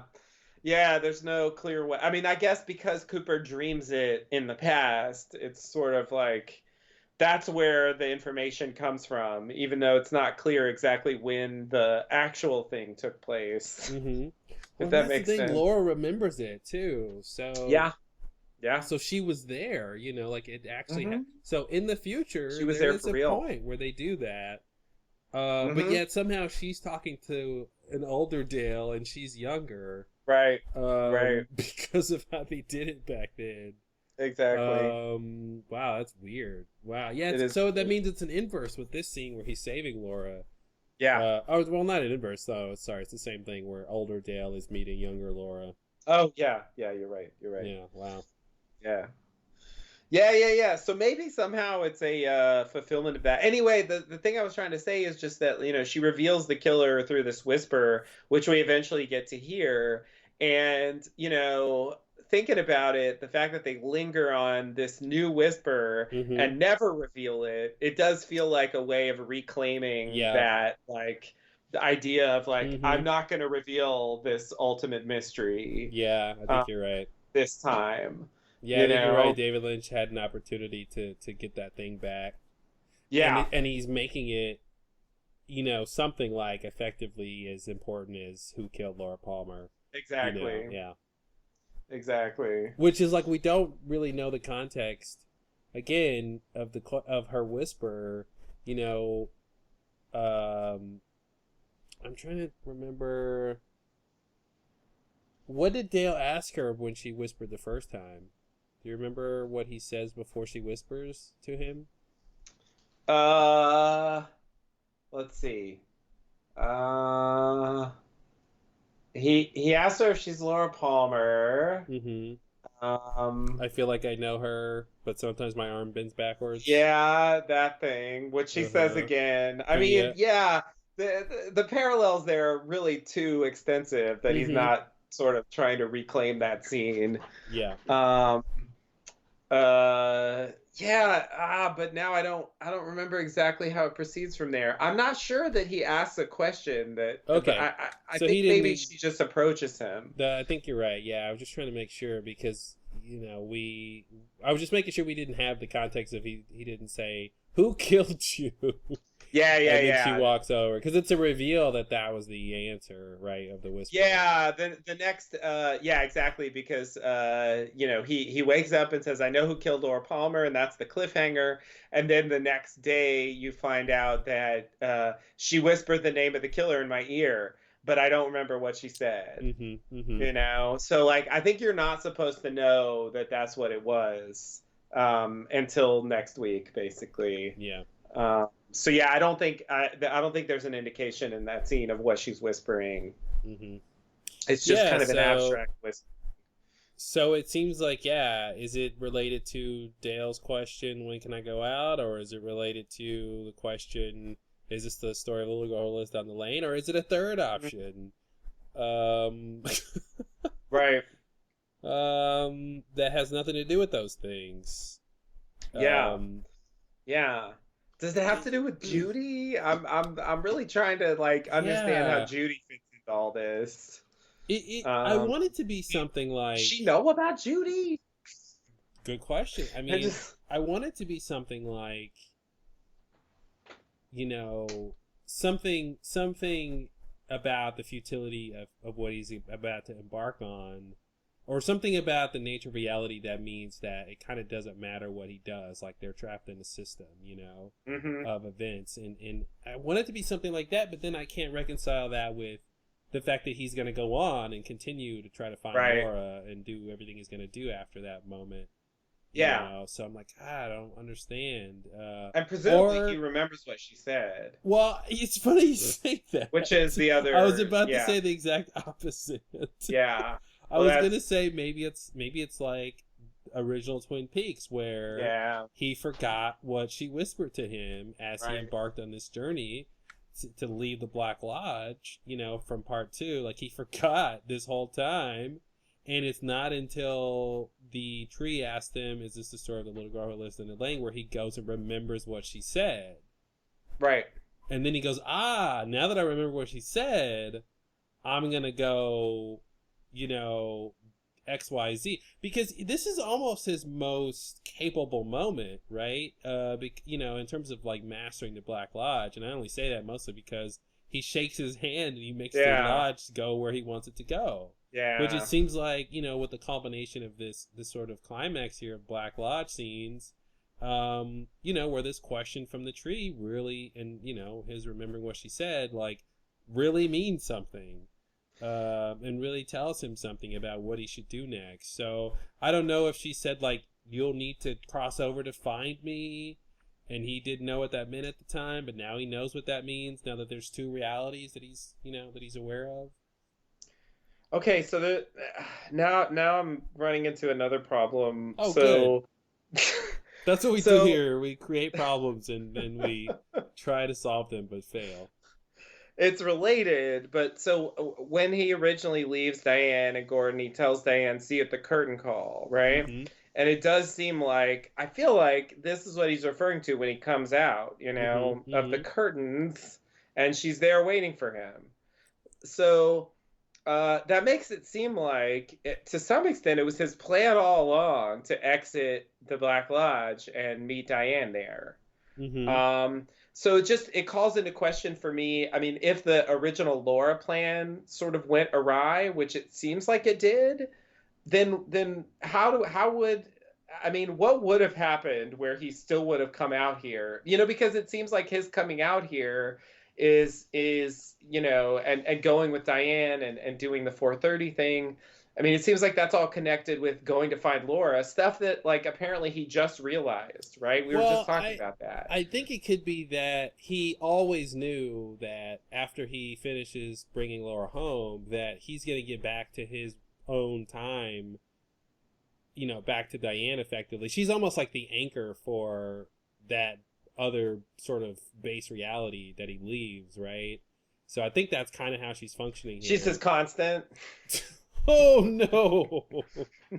Oh no, she's his constant. You're totally right. Yep, and he's time traveling. That's it. Man, David Lindelof should be so proud of Lost, I swear. It really influenced Twin Peaks in a way that I think we're all regretting. But yeah, you're right. So I think it's the idea that he sort of knew, he didn't know the plan was going to go wrong, but he knew that to get back to his own time, he'd have to go back through the Black Lodge. Maybe he thought he'd go through Glastonbury Grove, and not just sort of be brought there by Mike, or whatever happened. I mean, that's a question we should ask anyway, is how did he even get to the Black Lodge? Yeah, he's just there all of a sudden. He's just there, which I don't think they've done before. No. No, that's not normal. And yeah, how are you just there without any portal or any curtains?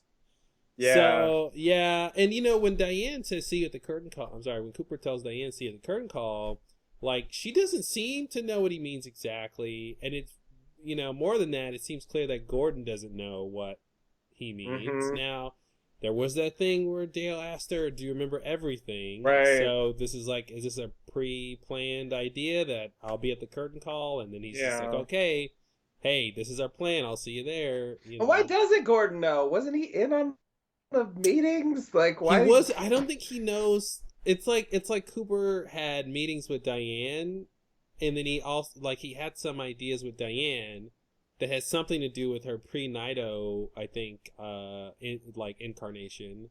Mhm. And then he had some ideas with Gordon and Major Briggs that were different. Mhm. And it's like, it's really the story of a man with too many plans. It's like he's got like 15 plans out of nowhere. Yeah. You know, and it's like, when did you have time to make all these plans? Yeah. Yeah. Exactly. Exactly. That's one aspect of the story that I'm confused about. Because because yeah, I guess that's what I was trying to say about the the original part two Laura Palmer scene, and the idea that he didn't have the plan yet at that point. Mm-hmm. Um, like his time after that is like largely accounted for. So it's just like during that time, was he just thinking in his mind about plans? Like while he was Dougie the whole time, was he thinking about plans? Because as soon as he wakes up as Cooper, it seems like he's already got his plans. Mm-hmm. So but then it's like, when did he get his plans? Like Well, there's some plans from his time before going into the Black Lodge with Gordon and the Judy stuff. the Yeah. Judy. There's the Judy plans. Yeah, I guess that's Right. it. There's the Judy plans and there's the Laura plans. Yeah, the And- lore plans are the new stuff, I guess. The Laura plans are the Black Lodge, are from the Black Lodge. Yeah. And yet they're connected, They're connected. somehow, in Mhm. some way that we're left to try to understand. So another connection here in terms of when this was sort of started is the idea that Laura is the one. Right. So I think when that idea gets introduced, that's supposed to drive something. Yeah. Yeah. I mean, and that should tie in with like the Lorb, Mhm. and the Lorb like does make a kind of explicit connection seemingly between Laura and Judy. Um, the fact that the Lorb was a direct response to something that I think Judy did. Mhm. Seemingly Bob, but like now it sort of seems like it wasn't necessarily about Bob, or maybe it was about Bob, but it's not anymore because he's dead. I don't know. I don't know exactly how Bob fits in. They didn't clarify that, but yeah. I mean, clearly they're supposed to be, but again, this is all in Christopher Nolan's like Twin Peaks. Like this is the kind of thing where like Laura being the one would have a clear context and meaning. Mhm. Mhm. As for like what the consequences that has for the story and what it means for the character, that's the kind of thing you typically explain in a story. And so that's the weird Yeah, thing but about then you'd it, get it. that even she doesn't know. That's the You problem. know? Then you would understand everything. Right, of course. Of course. And I if mean, you- yeah, they don't want to do that, obviously, but Yeah, I mean, if that's you, our challenge, if you We just don't want the get- audience to understand everything, then why are you making a movie? Like, why are Right. you filmmaking? Right. Well, good question. Well, and then now I think about it, it's the log lady who tells Hawk that Laura's the one. Yep. So And it that's was not even also in something- one of her intros. Oh, that's right. That's right. You mentioned that before. Yeah. The original show. Yeah. Yeah. So this isn't even something that Dale hears. Yet it seems to be Right. true, Right. Yeah. but it's not even Yeah. clear what she's talking about. No, and it doesn't help Hawk a whole lot. No. Yeah, I can't even believe that after all that, he's like, "Oh, that is Cooper." I know. After Face all, palm, like after seriously, After all of that, yeah. seriously. And I did hear a few of the podcasts bring up a small loose end that I forgot, which is that there was still supposedly an extra diary page that's missing. Well, I didn't forget that when we forgot to talk about it, but I was going to bring that up. That people have connected that to the idea that the new Laura's name is Carrie Page. Oh, yeah, right, Page, and is she the missing Page? The missing because she was the Page. missing Page. But didn't he literally mean a piece of paper? Come on. Well, I mean, poetically it works, but did the page transfigure into a person? I Like, think you're what on are the you right trying- track now. I think you're making a lot of rational sense. Yeah, I don't know what that's supposed to mean, but why name her Paige? It's a little Why weird. have a missing page? And do we know what's on that page? Like, I forgot what's supposed to be. I don't think so. I think that's the thing. That's why it's a bit of a loose end. I don't think we know what's on that page. Why do we know there's a missing page? Because Hawk says there's still a missing page. That's All right, well, that's clear. That's basically it.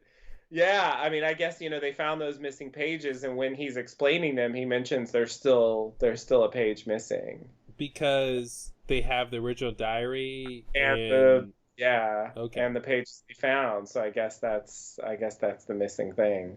Mm-hmm. Were those pages about Bob?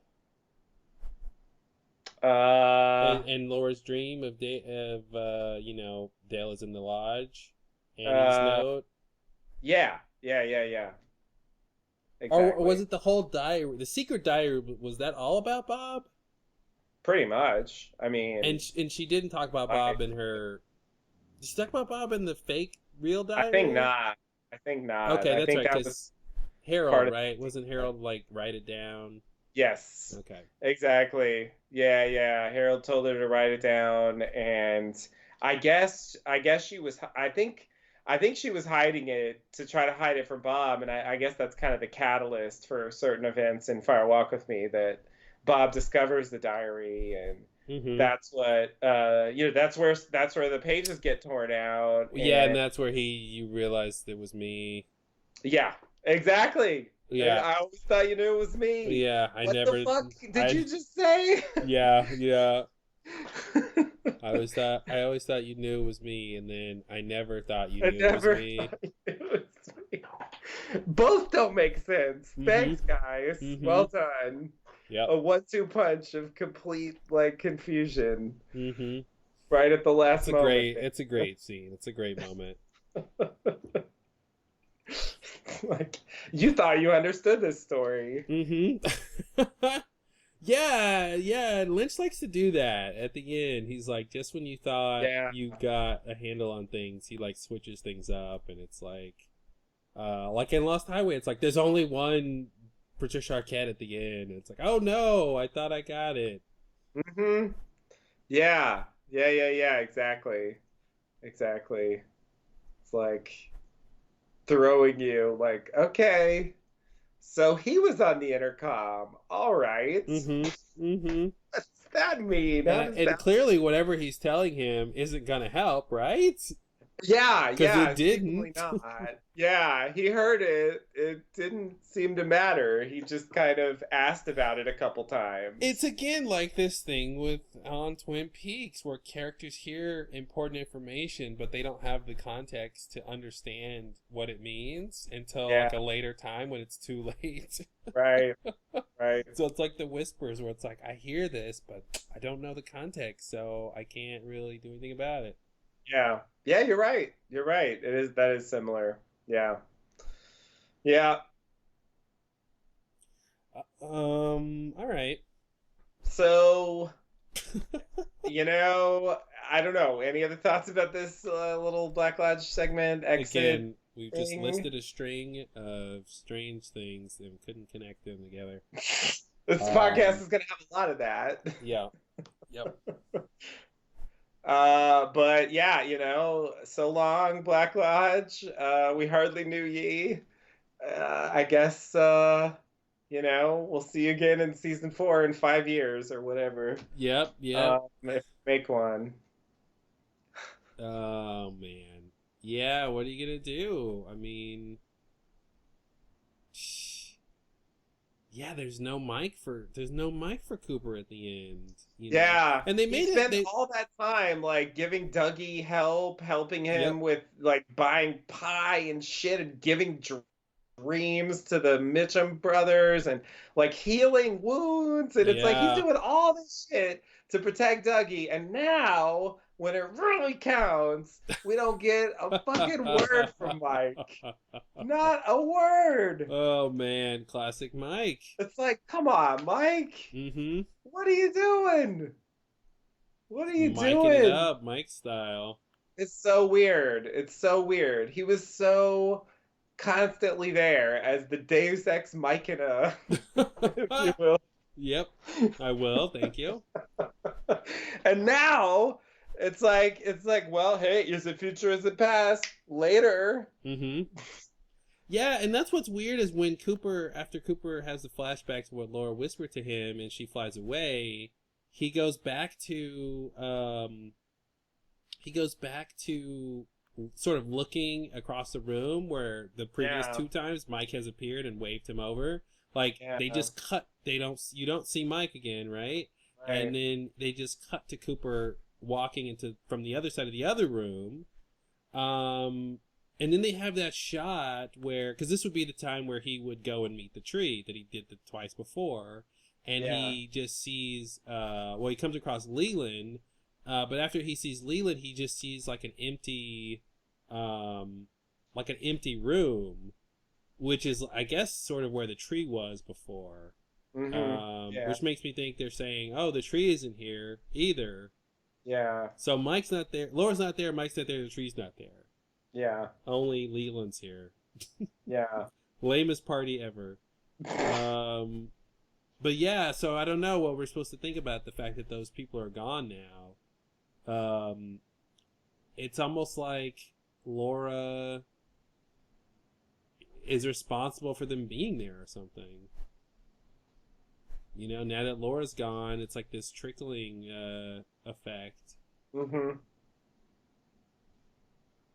And the fact that Leland there almost suggests that Laura... God, why is Leland there? Yeah, that's a good point. Yeah. Ugh. It's a tough one. And he never comes back to answering the tree's question. What is the story? No, they cut from there, and so there's no follow-up at all. Yeah, so I don't know what we're supposed to do with that. I don't either. Now, I also read that at a certain point his FBI pin is upside down. Like maybe after he crosses over or something. Have you heard that? Oh, no. Or I did hear something about the pin, but I didn't remember it being upside down. Yeah, I heard some idea of him being a different person or something. Right. I haven't watched the scenes, but... Yeah. I'll look for that. That makes sense. All right. Well, I have nothing that will solve this, but yeah. I mean, maybe as we go on, we can revisit this if somehow it helps. Mm-hmm.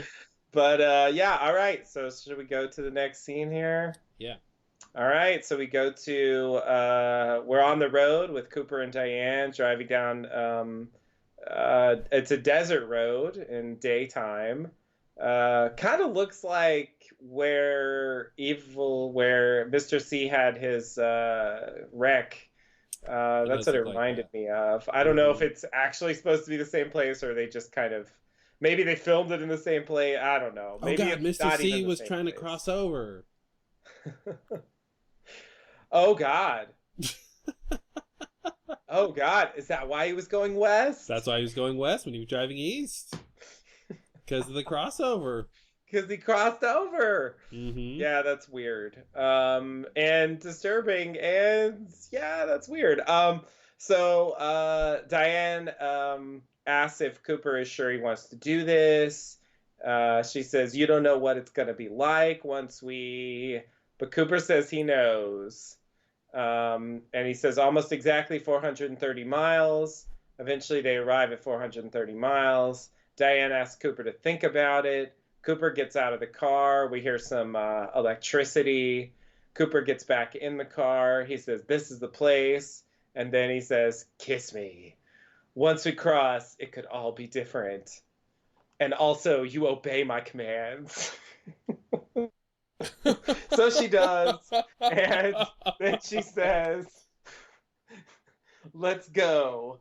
And he starts driving forward. And we hear some electricity and lights flash. And suddenly they're driving at night. All right. Well, that happened. I was thinking, are they driving in an old car? Because I'm like, why are they driving in this old car? And then later his car changes into the like normal sort of FBI type car. FBI black sedan thing. Yeah. Are they driving an old car to fit in with the past or something? Cause Yeah, is this the past? I don't know. I mean, how could he meet Diane at the curtain? How did she get to the past? You know, no, it seems like this has to that be they're the present. going to the past when they cross over. Oh, they're trying to blend in with the past that they're going to. Yeah, so that's why they I get see. instead of driving in a new car going to the past and Okay. standing out, like they're going to drive in an old car and go to the Yeah. past to blend in. And then that would suggest that time changes when he wakes up. So when he See- wakes up and the hotel is different, it's like time changed. Oh, is See, that the and- idea? Like that's why the hotel has the second story now, because over time they added a second story. Maybe. I mean, that's interesting. Okay, so, but there's still this thing where. See, Nope, I that solves never. everything. Nope, answers. Nope, no more, nothing. So, like, there's a lot of validity to what you're saying, which is why, like, I have to say these things, which is like, okay, like my understanding of what was happening here is that they were kind of like crossing universes or timelines, but not Mhm. necessarily like hardcore time traveling. I agree. That's my original idea too. But it is worth noting that his final line is, "What year is it?" Mm-hmm. And you're right that this car, you know, being clearly dated and the fact that it changes overnight, like that does kind of seem like maybe it indicates that some kind of time travel is going on here. But the thing I don't understand is like, what is the deal with this 430 thing? Why, you know, and the Richard and Linda like changing identities. Why would time travel change their identities? You know, there's no reason why it should need to do that. And then the other thing is, Philip Jeffries, right, was the one who originally like sent Cooper back to like a specific date, you know, just by asking. And it's sort of like, is it just like there's just different ways? But like, why doesn't he just go see Philip Jeffries again? You know, like, why is it this like car 430 miles thing? You know, like, what's that about? Like, you know, well, is I'm it? going to answer your questions in reverse order. Okay. Yes, no, maybe, 12, and because kittens have claws. No. Yeah, where to begin? I don't even know where to start. I forgot all your questions. I'm really just trying to reconcile the idea of universe hopping with the idea of time travel and this like 430 miles thing versus the Philip Jeffries thing. You know what I mean? Like, how does this all fit together? Is there any collaboration? You know, so the Giant says the 430 thing. You know, Philip Jeffries and Mike, are they? You know what I mean? There's nothing to tie them together really with the Giant. And so it's sort of like, is the Giant trying to accomplish something different? Is the Giant sending him after Judy? Showed Andy the image of the 6th telephone pole from Odessa, so that's an evidence he knows about that storyline. True. At least our timeline. Yeah, I think it is muddled, like this idea or conflated, this idea of time travel in different universes, because you can go to different universes but sort of stay in the same time. And then you can time travel, but within the same universe. So I think that's what Cooper does originally. From Philip Jeffries is he gets Philip Jeffries unlocks some portal to the past, and then Mike sends Cooper through. But I think they're in the same timeline, you know. Right. You know, the sort of alpha universe, and then when Cooper saves Laura, he's sort of creating a new timeline, but still in the Alpha universe. And then when Cooper goes and loses Laura, goes into the Black Lodge, comes out in the curtain call, I think that's in the future of this of timeline 2 of the Alpha universe. We need a diagram. And then I think when he crosses over, this is the primer part. I think when he crosses over, Abe 1 shows up, and he no, not Abe 1. Abe 1 was the worst. When he crosses over, I think he expects to be, well, because of the old car suggests he expects to be in the beta universe, the second universe, but in the past. Now I don't know why he thinks that. I originally thought he expected to just cross over in the beta universe in 2017, which seems like what happens when he finds the older Laura in Odessa, right? That seems to be where he is, and that's why he says, "What year is it?" Because he expected to be in the beta universe in the past, but I don't know why he wants to go to the past. And Yeah, we and how far in know the past is this? Is this supposed to be a late 80s car? I no, this is mean, like a '60s car. yeah, that's what's weird. Like if it's the 60s, Mm-hmm. then why is Sarah Palmer supposed to be there? Yeah. At the Yeah. house. Like that's weird. Mm-hmm. Well, and then we have a problem with the hotel changing, so that I don't know what that does with my structure here of the alpha and beta universes. Yeah, why did the hotel change? And what did the hotel change? Oh no. Change, change, change. Um yeah, I don't know. I'm ugh God. This is such a horrible couple of scenes here to really just muddle things up. But what makes it worse is they seem to have some idea of what's going to happen to them when they cross over. They know where to cross over. I don't know why he knows 430 is miles, and he Right. seems to sort of just know that. Yeah. Um, Yeah.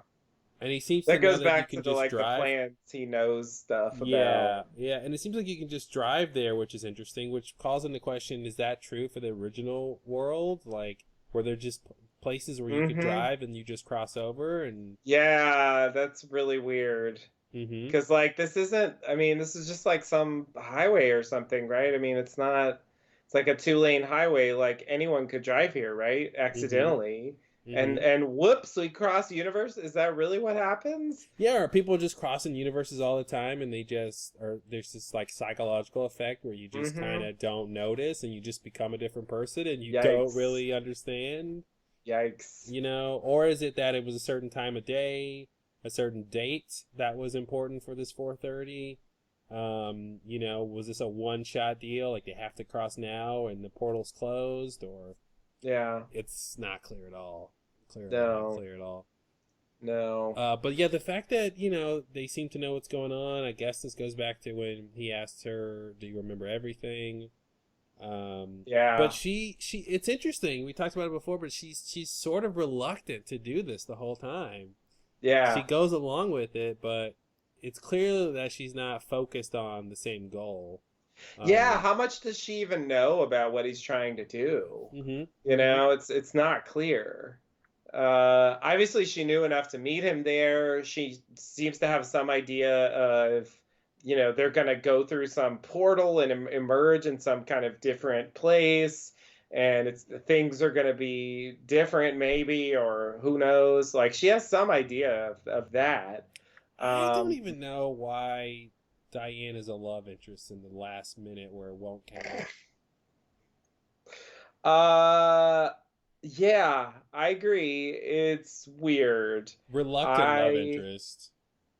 Yeah, a little too reluctant for my taste, but yeah. I mean, even if she was into it, it would be weird, hmm for specific story reasons, the whole rape thing, but also because, based on the original series, and that's all there was, right? Because like no matter what his crazy plans were or whatever, there's no time for him to develop a relationship with Diane between the original series and now. hmm He didn't see her again, I think, until the sheriff's station.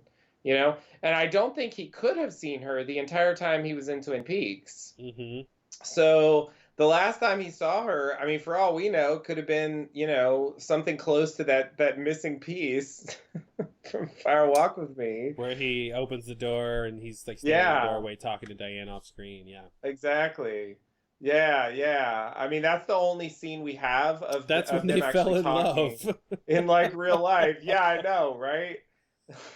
It's like, really? Does that count? Like, seriously?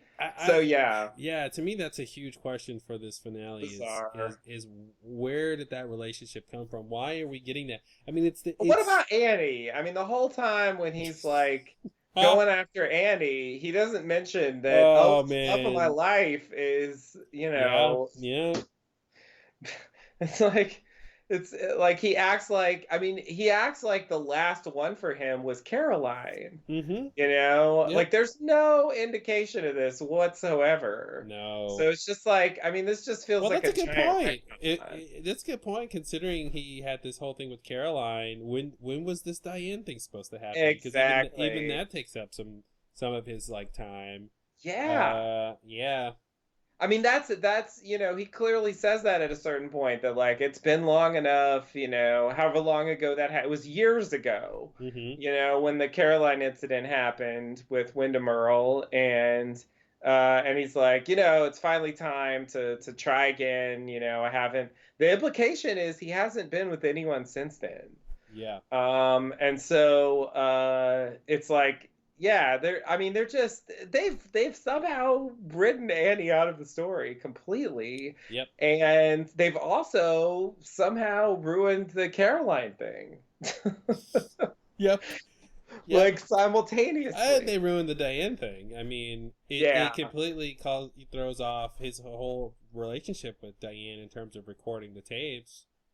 yeah. It seemed very platonic. He talks about Annie in the Yeah. tapes. Yeah, I mean, It's are we like, supposed to what the think that fuck? there's like a heartbroken Diane having to listen to these tapes and transcribe it Yeah, through her tears as she listens to the love of her life talk about how yeah. much he loves somebody else? Like, Yeah, yeah, he talked about Audrey at a certain point. It's like, what the mm-hmm, fuck is this? mm-hmm, yeah. Like what are you doing if you really have such feelings for Diane? That's why it seems raw. It seems artificial. It seems like the point is it's not real or something. I don't Yeah, understand but it. then why not? Yeah, Like, yeah, yeah. I mean, like, why? You know what I mean? I mean, just like, where does that come from then? Like, Mm-hmm. is it supposed to be that? Like he's manufacturing it, like he's making it real, like he's wishing it to be like, that idea of him telling Diane I'll see you at the curtain call and she's just there ready Yeah, for him. It's like he made that happen. Now if he realized reality is a dream, is he just able to control things now, and that's why he sort of has this sort of like weird control over Diane where he's like, kiss me, and she's like, I mm-hmm, guess I have to. mm-hmm. Now why wouldn't he imagine a Diane who's in love with him for real? Right, right, right. Yeah, seems like that would be But better. yeah, but yeah, I don't know if that's how we're supposed to take it. Everything after the Cooper's head being overlaid on the screen, is that supposed to be okay? He knows reality is a dream and he's just gonna create this reality where Diane is the love of his life and she's with him on this ride, yet she will eventually go away as well, Yeah, for some other abandon reason. him, and yeah, Hmm. like it's Yeah, is that it's the point, that he wants something he can't have? And the same thing with Laura, Mhm. like he's trying to save someone he can't save. yeah. Uh, is that the point? Like Diane can never really love him, although he wants her to. God, I don't know. Hmm. Yeah, and it feels like there's also something in the idea that Diane is Janie E's sister, which I'm Mm-hmm. still not 100% sure if that's true or not, but I'm gonna assume that it is true, um, until further notice. That there's something they're trying to say about the fact that Mm-hmm. Cooper sort of ends up with her, Janie Yeah. E. I mean, Well, even the fact that Mr. C would target Diane's sister to be Yeah. the person who marries Dougie, or however that happened, Yeah. seems relevant. Yeah. Yeah. That there's some kind they're suggesting some kind of weird cosmic connection there, Mm-hmm. between Cooper and Diane. And that even like the fake version of Cooper has to end up with someone related to Diane, Yeah. in some weird way. So it builds up that idea that is nowhere present in earlier stuff. Mm-hmm. It's all here, and even Tulpa Diane never really suggested anything along those lines. Now I guess there's no reason for her to, but Well, her whole last death, like, eulogy to herself, basically. Her whole last story about what happened with Mr. C, she made it clear that Cooper, that was like their first kiss or whatever. Or no, they Yeah. had kissed once before, right? yeah, But this was like Yeah. their second kiss or something. yeah, So it wasn't even like, we were madly in love for years. yeah. Well, there you go. I mean, I guess what that says is before this they kissed once. Yeah, exactly. Which is so bizarre. why are you Romeo and Juliet all of a sudden? Yeah, it's a bit much. It's a bit much. It's bizarre. Because I do think a lot of the stuff she said is supposed to be true, even though she's a tulpa, Mm-hmm. and so I think we are supposed to take that as being true. And so, yeah, that's they even wrote it in there, like, wasn't like, oh, we had a thing for years, and after not seeing him for like 5 years or whatever, I was so, I was, And it to add another thread to this, it makes me think of the whole thing with Chantal, throwing herself at Mr. C. Yeah, he had to rape Diane. We talked about that Right. idea of like this dark attraction that women have Yeah. or something to him or Yeah. whatever. And it's like, is that true? Or, because Diane, like, from one kiss realized he was evil, basically. yeah, And was afraid of him. And then he, Yeah. it wasn't like she kissed him and then was like, a spell came over me and I knew he was evil, but I couldn't resist myself. right, right. I was drawn, so it's like, is No. Diane good, therefore she's not attracted to his darkness, and Chantal is bad, therefore she is? Yeah. Like, it's unclear why he has to force himself on some people and some people don't. He doesn't. Yeah, that's a good question. It does seem like maybe something along those lines is supposed to be true. Mm-hmm. But yeah, I would think, like, if we're really talking like super serious evil here, I would think even Chantal would pick up on that and be disturbed by it. Mm-hmm. I mean, she's sure, she's kind of a professional criminal assassin or whatever. But Mm-hmm. from her scenes, I didn't get the sense that she was anything like, evil incarnate. No. You know what I mean? Like, she seems to have like She a seems lot of bad, human not evil. qualities. Yeah. Yeah. Exactly. So I would think even Chantal would be like, something's wrong with that guy. Well, maybe maybe Mr. C's just bad. Maybe he's not evil. He's just bad, and Bob is the evil. Mm-hmm. But, Yeah, and the smile did make me think like Bob was in control during that time, Maybe and I that's guess the difference. Maybe Bob raped her Yeah. the same way that Bob sort of through Leland raped Laura, Yeah. and that's sort of the connection that they're making. Yeah.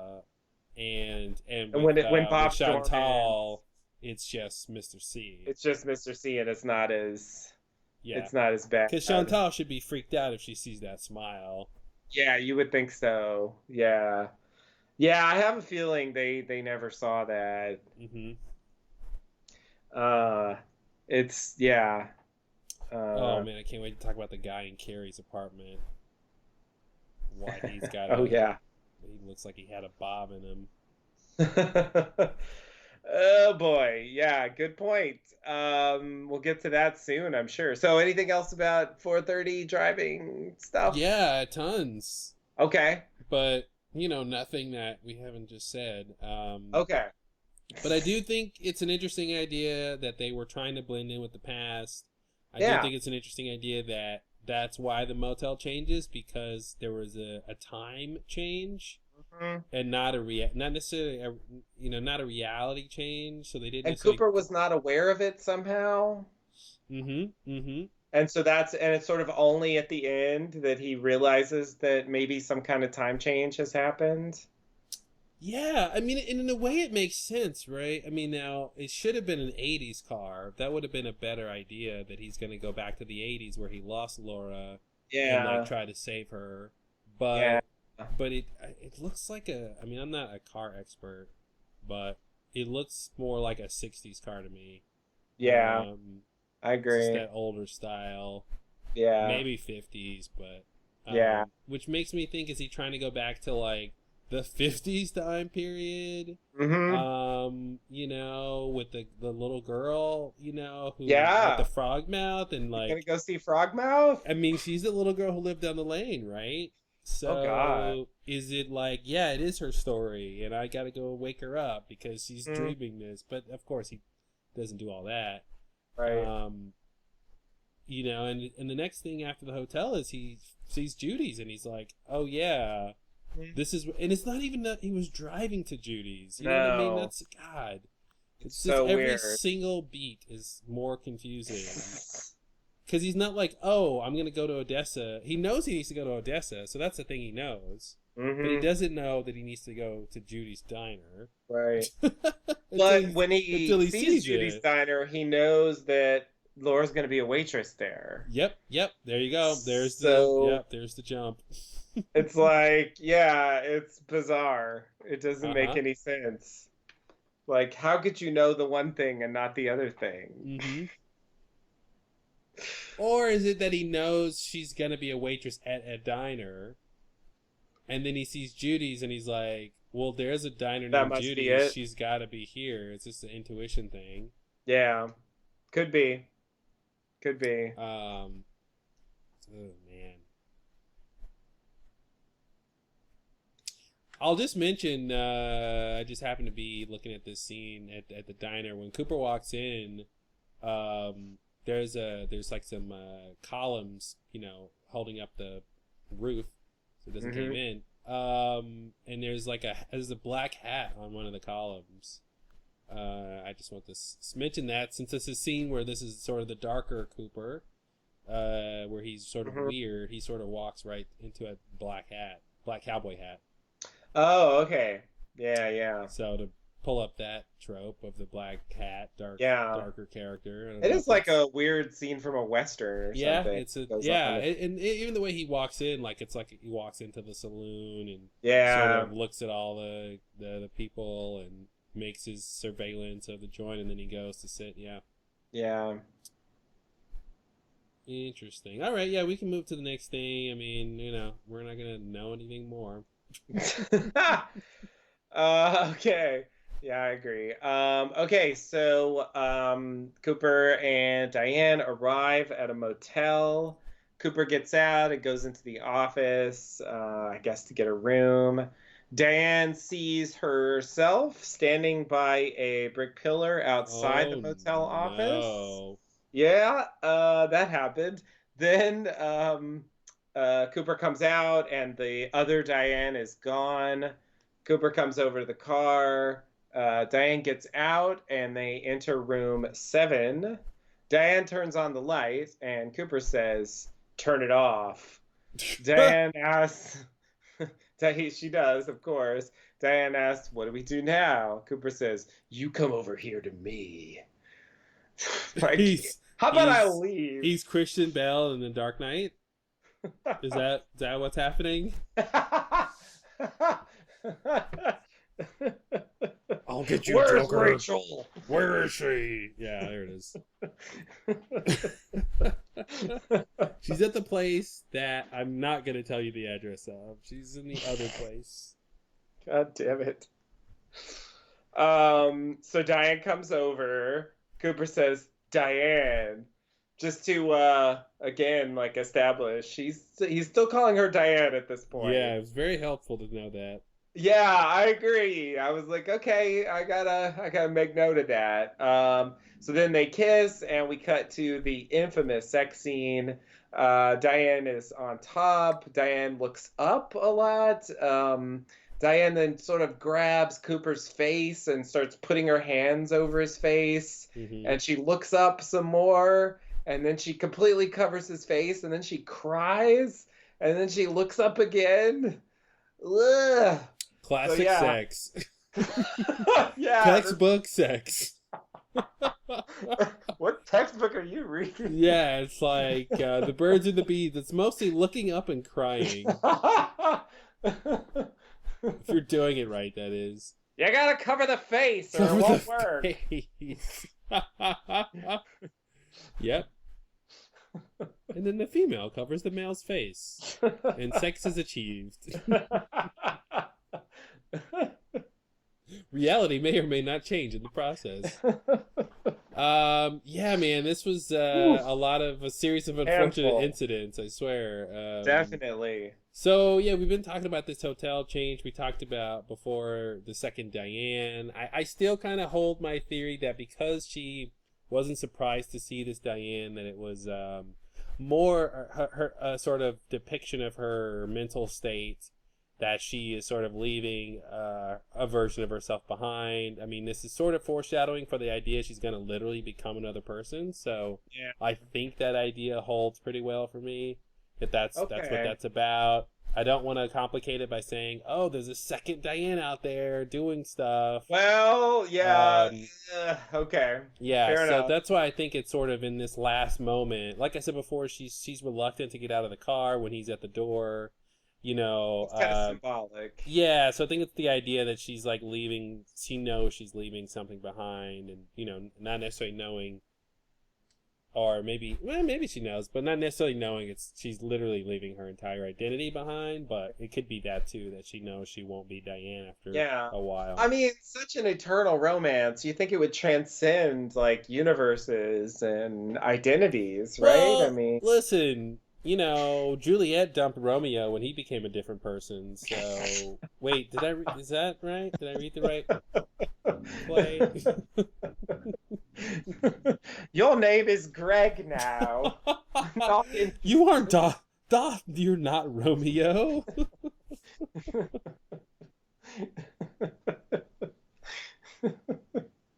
My love for you is like the clouds and hath dissipated.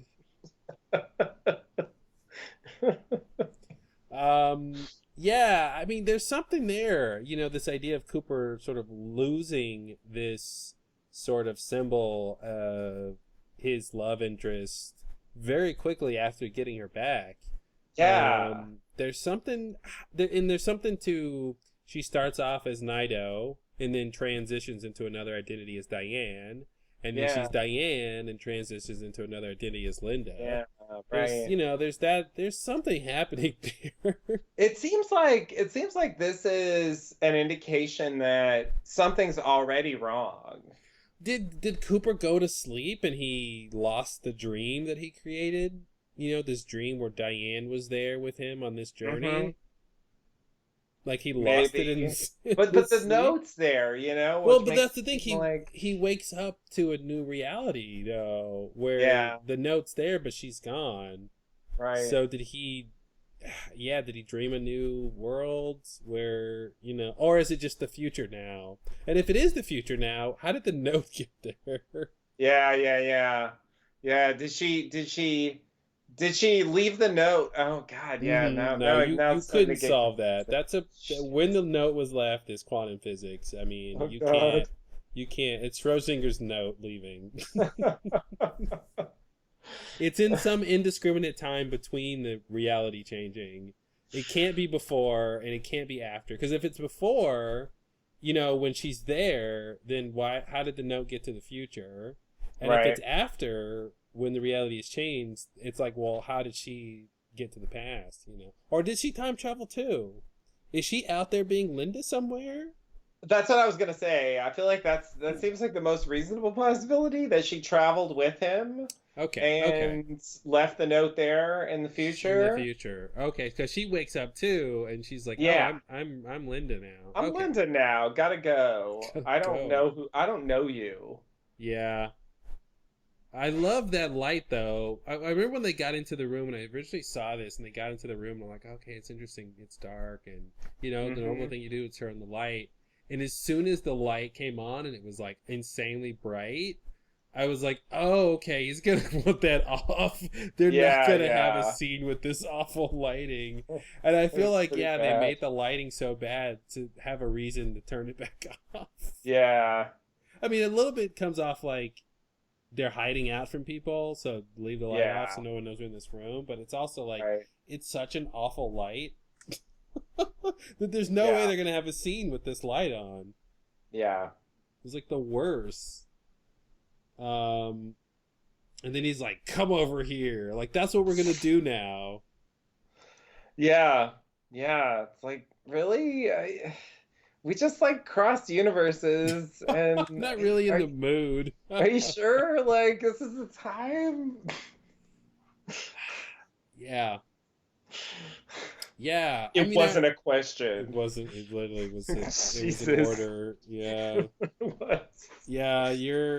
Your consent is not required. No, clearly. Leave your consent at the door. Yeah, it's so disturbing. It's so Yeah, disturbing to I put think. Cooper in that position. It's bad enough that his doppelganger did that Well, stuff. that's the thing.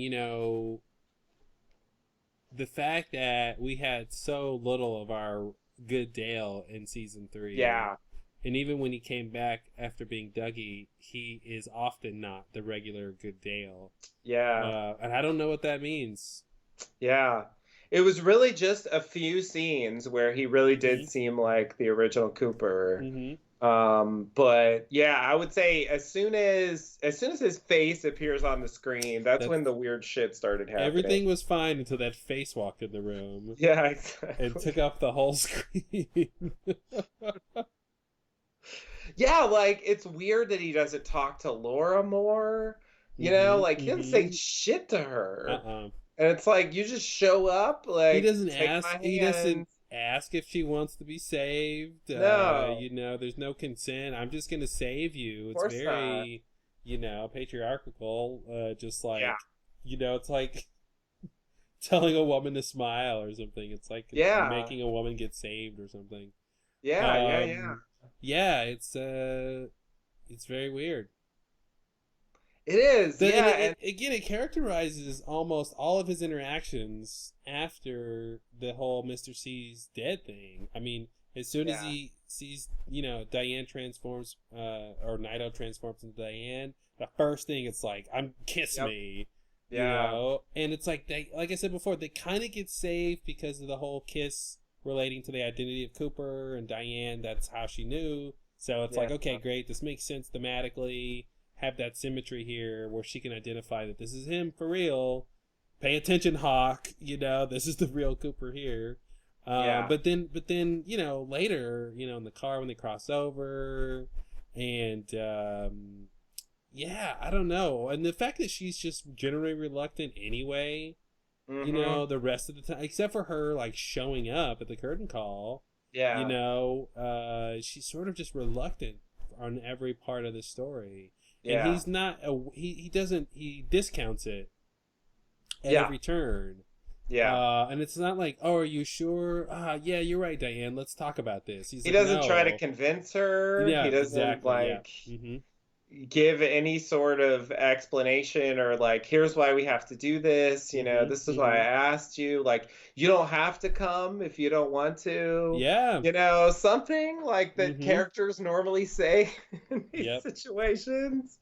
It's like, no, you're coming and you're gonna do what I say. It's just weird to have this be our hero. Mm-hmm. And Um, and to go so long without him this entire time. yeah, yeah, yeah. Yeah, and then we're stuck with this version Mm-hmm. that is like, I mean, he's more proactive than Dougie, Yeah. but he seems worse in certain ways. Mm-hmm. You know, just on a, sort of moral level, Yeah. which is weird. It's sort of like I thought with Mr. C, we didn't have to deal with bad Coopers anymore. Mm-hmm. So it's, yeah. Uh, okay, so, I mean, we get this big sex scene, and like clearly, I mean, they spend a lot of time on it. It goes on for a good amount of screen time. We get this music that cuts out and comes back, and there's this face covering and the crying, and it's like, what's going on there? Is it Mm-hmm. is it memories? Is it the Mr. C rape stuff? Is it his new identity and how he's acting now? Is it all three? Is it something else? It's like, what's going Well, on? The focus here is really all on Diane. You know what I mean? Like, it's really like she's covering his face at a certain point, and like he's definitely looking weird, but like most of the shots here are focusing on Diane's reaction to this. yeah. And so it makes me think this is, it's in some way explaining why she's going to leave. Yes. Uh, and I mean, I guess we can go to what the note says. That's in the next scene here. Uh, uh, Dear Richard, when you read this, I'll be gone. Please don't try to find me. I don't recognize you anymore. Whatever it was we had together is over, Linda. Nice and to the point, that Linda. It's so concise and vague and like generic in a way that like I don't Mm-hmm. I still don't know. I still don't know what to think about this So, this sex scene here. in terms of how to view this in the overall story, it comes off to me, going back again to Lost Highway as the climax scene. I guess pun intended. um, Yeah, when well, Balthazar Getty and Patricia Arquette have sex at the end, and he transforms back into Bill Pullman. I feel like it's a similar thing here. There's a sense of sex leading to this transformation, this sort of culmination, this like the sense of identity.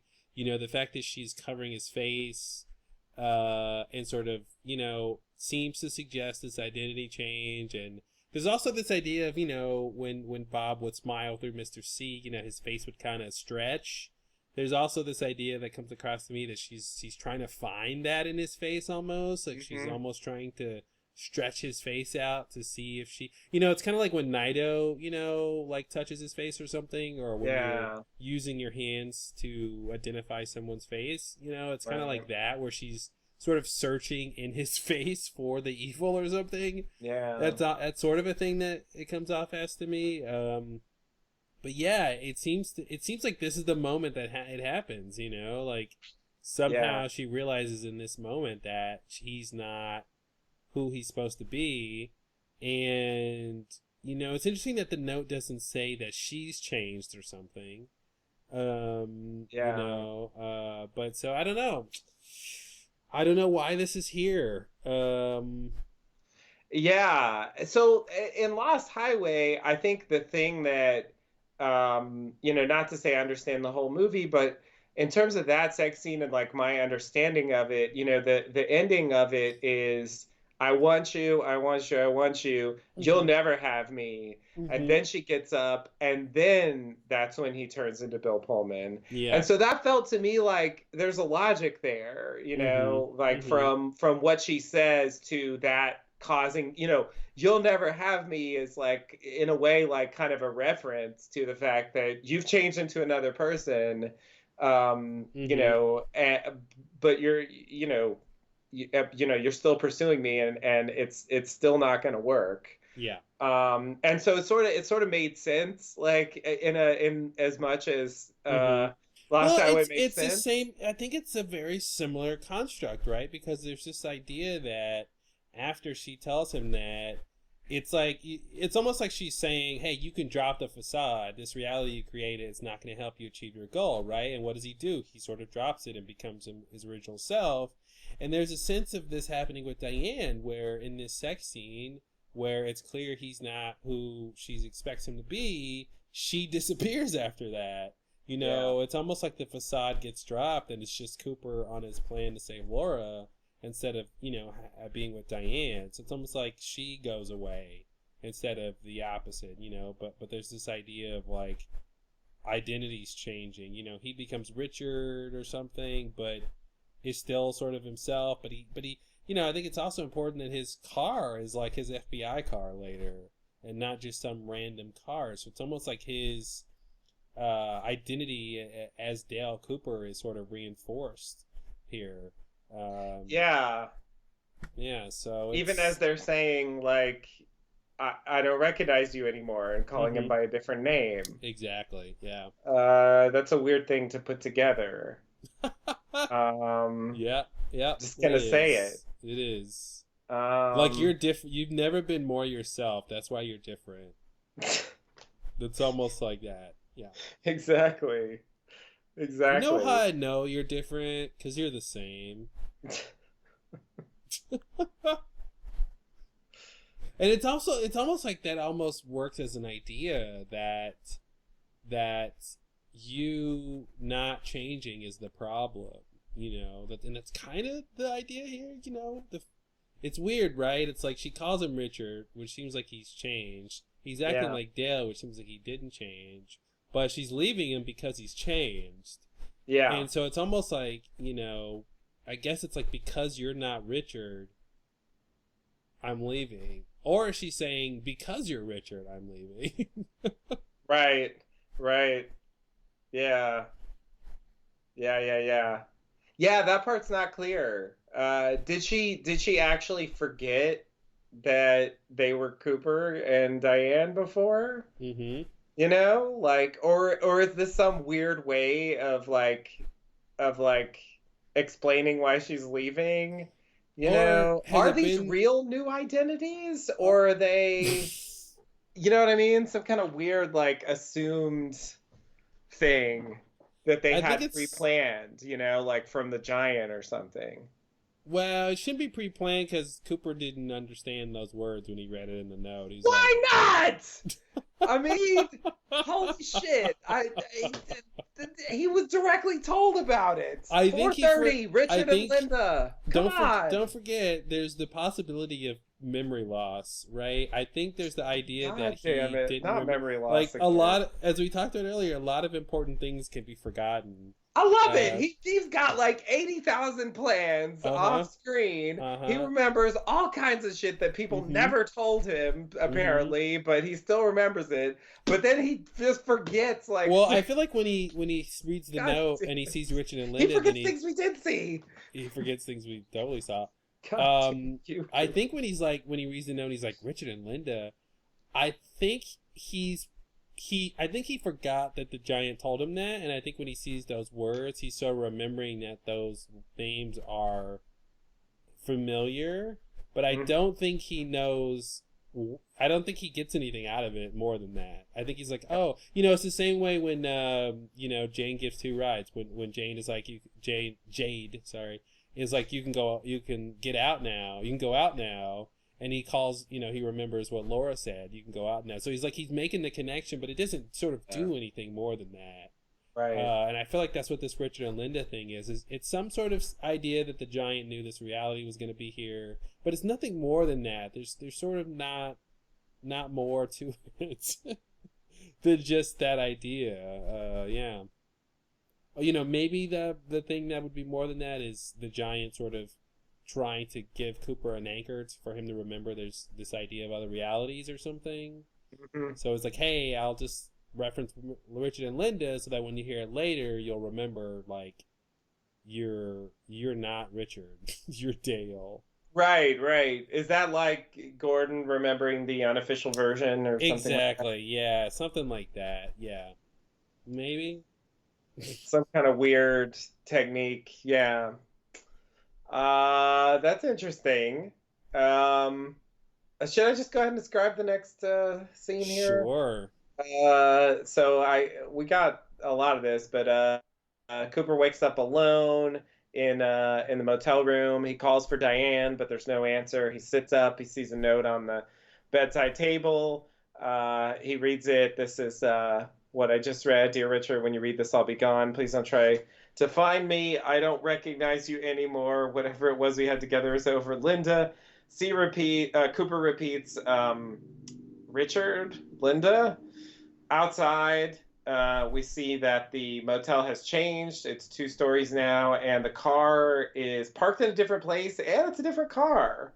It's a newer one. Looks like an FBI car. So Cooper goes to the car, looks around, and then drives away. So another thing that occurs to me to mention here is that Cooper does not. He listens to the note. Like, he doesn't try to find Diane. He doesn't even seem that broken up You about mean the it. love of his life vanishing into thin air and leaving him a Dear Cooper letter?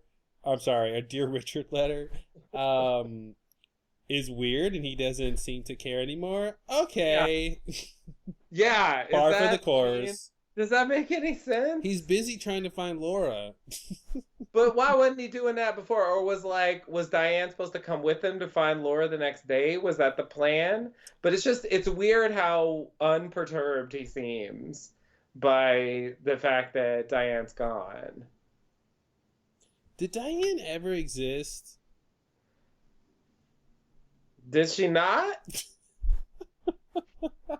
I have to wonder, because she disappears and he doesn't seem to care. So, he's basically left a woman, sort of stranded in timelines and realities. Mm-hmm. She's just brought to some new world and off to fend for herself forever now. I mean, with some new identity that wasn't her own, and he's just okay with that. I don't know. Like, to me, there's got to be some point. I should say, I hope there's some point here that is suggesting that because of all the things we just said, that should make us reevaluate the nature of Diane. That's what I want to have to be the case, is that Cooper's, starting from her being Nido. Like, I feel like it goes wrong there. Like, Is it some idea that Nido was never really Diane or something, and he made Nido into Diane, and then this is like her leaving because she wasn't really ever there, so that's why he doesn't care. I mean, yeah, I don't know. It's just all the things we mentioned, him sort of forcing himself on her, and her weird reluctance and sort of lack of agency as a person, as a character throughout this whole point, and is strange, and the whole identity change, and then her disappearance. I want that to sort of make us go, oh, okay, well then that means that wasn't originally Diane who was Nido or something, and Cooper knew that, and he didn't. Did he like I said, did he make her into Diane with his Black Lodge magic? Is it a delusion he chose to believe in and made it real? Or, I don't know how she's a real person, basically. I mean, she said it was her. She did say it was her. So did the Tulpa. The Tulpa Diane would be like, yeah, I'm Diane. Later she said, I'm not me. Right. I mean, listen, she did say she was in the sheriff's station. Nido was in the sheriff's station. Nido turned into Diane. I'm not saying that didn't happen. It's true. Yeah, that does make a connection that's independent of Cooper. Mm-hmm. So that does seem like it's evidence that there's something to the idea that was Diane the whole time. But I get the logic. In a way, there's something nice about the idea that Diane didn't exist, since that was actually a theory for some time. Mm-hmm. That Diane was just this persona that he imagined to talk to himself with his tape recorder. Mm-hmm. Like, it was just a construct, basically. that's, you know, like the original series can function that way, Yeah. where that you just imagine that's what's happening. You know, except for like a couple moments where he has some stuff mailed to him where it's like, well, okay, like if he's got to be sending the tape somewhere. Yeah. But yeah, so it's but then I mean with Gordon and Albert and stuff, I mean they, you know, they seem to know that Diane existed at some point. So Yeah, yeah, but I true. guess you weren't necessarily saying Diane never existed. You were just saying that that he made her appear. You know, he made Naito turn into her somehow, which doesn't necessarily mean that she didn't exist in the past. It was almost, here's another person he couldn't save, you know. Right. He didn't really rescue her from her existence, you know, or something Yeah. like that. I don't quite buy it, but there's something helps thinking about Diane that way. Yeah, yeah. There's definitely a logic there, but yeah, I do feel that. I mean, I guess it is true in Lost Highway as well. That somehow, like understanding the story, it's helpful to just go back It's very to helpful.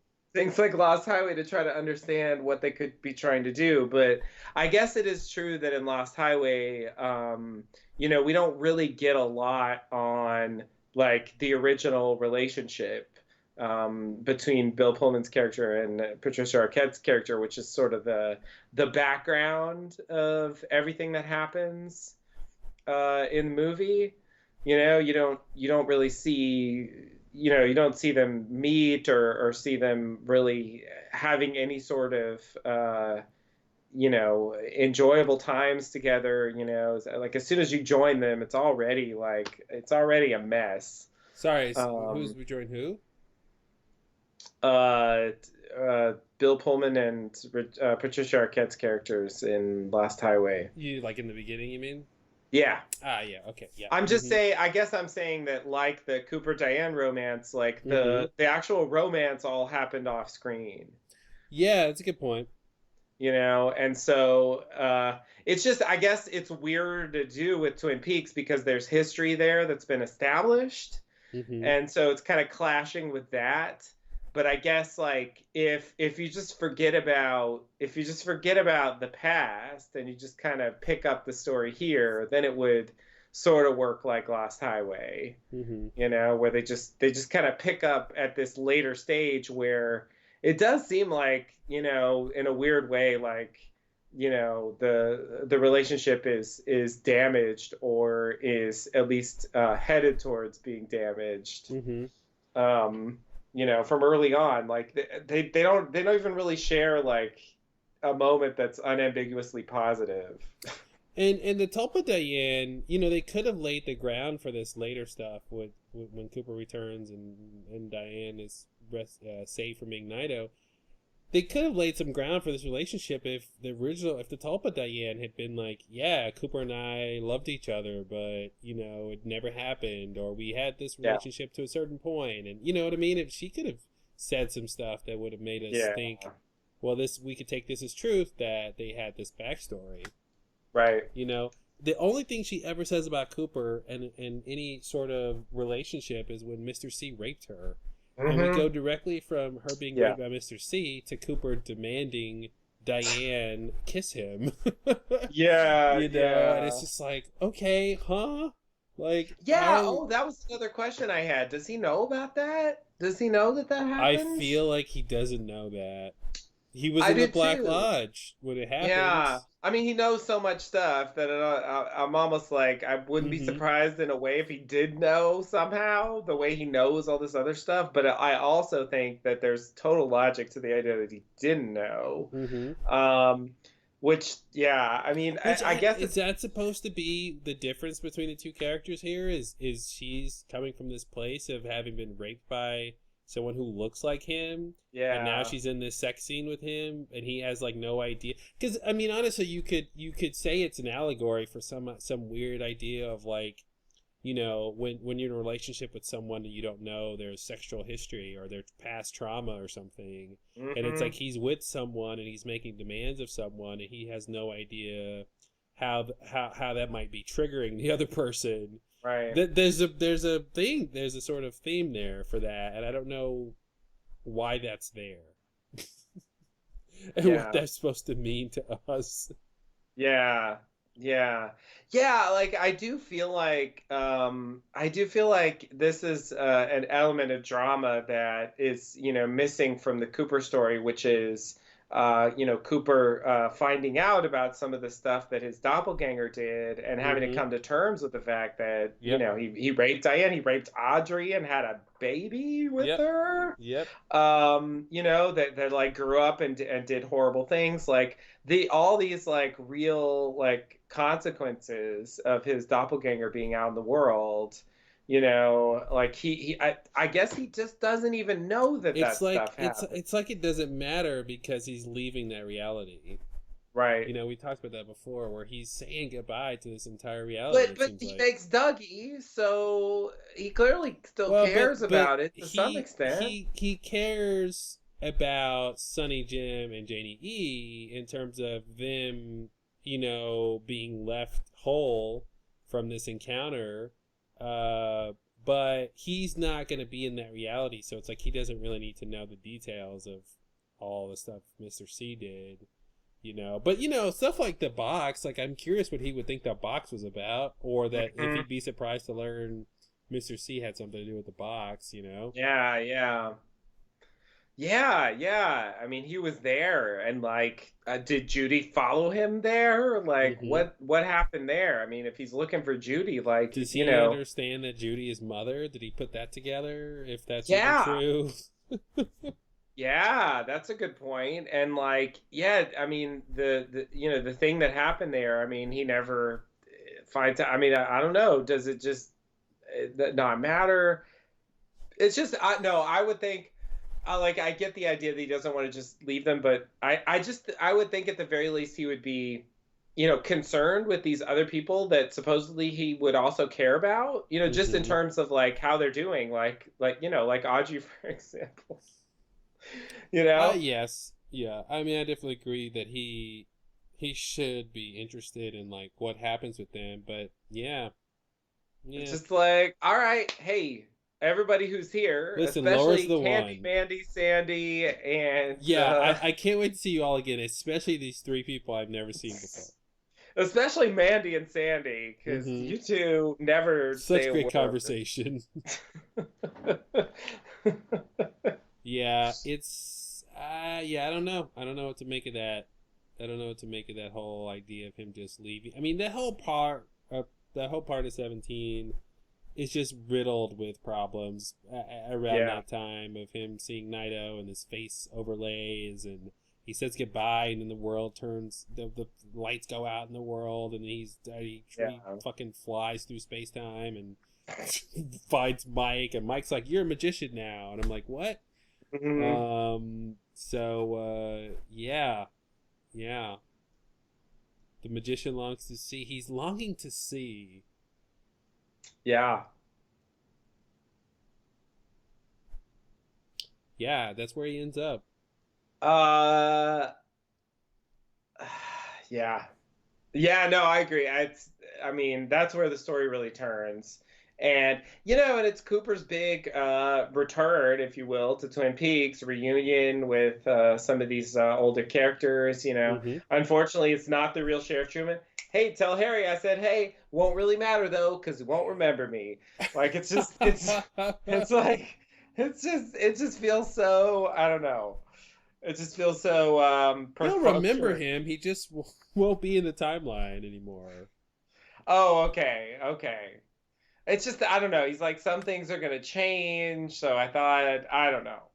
There's a sense that there's going to be a new timeline where Cooper will never come to Twin Peaks. Right. So, yeah. But that one will still exist in some sense. I guess that is true. Maybe he didn't really understand how all this worked.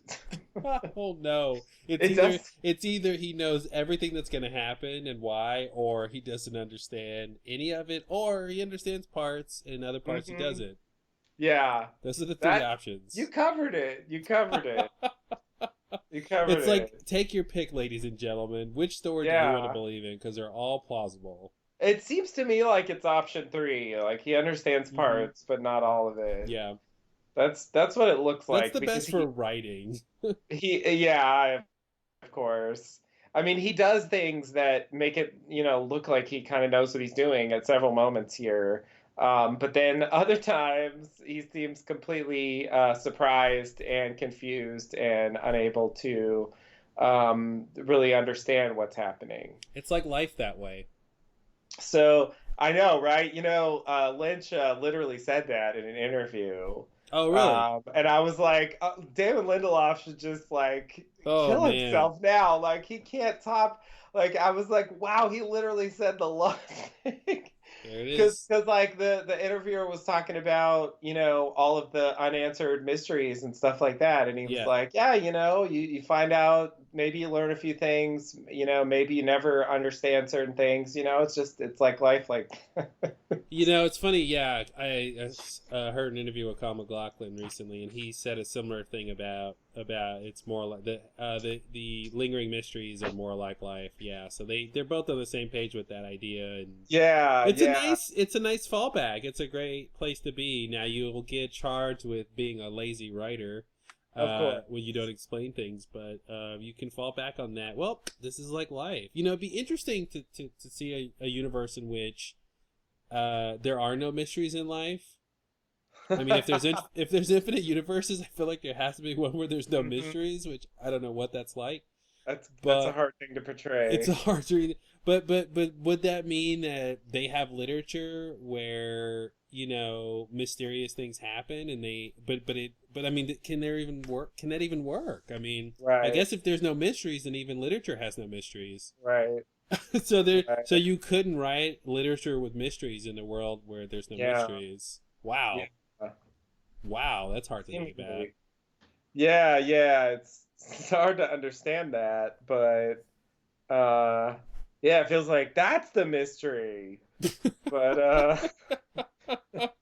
Yeah, it's like, oh, found a mystery. Nope, I knew that. Okay, why nope. isn't it possible to do this? I Mm-hmm. mean, well, because there aren't any mysteries. Yeah, but it's fiction. Can't I Mm-hmm. make up some? No. No, we live in the reality where there are no mysteries. Everything is known, Including make believe including mysteries. things you make up. Yep. Like, God damn it. Yep, you can't win in that world. Everyone's It's depressed. the worst. That's why nothing is said in that world. Nothing's said because everyone knows everything, even what one might say. What's the problem with that reality? Yes, like please, not this one. Let's go somewhere else. Hmm. Well, in that reality where there's no mysteries, they should know how to go to other worlds, so Oh they God. could probably do that. Oh God. You're probably right. God is a Probably person right. from that world. Hmm. Oh man, wouldn't that be crazy if that's how our reality was created? Like just a normal person from the reality where everything is known just creates a reality because he knows how, or Yeah. she. Hey, hey, careful. Careful.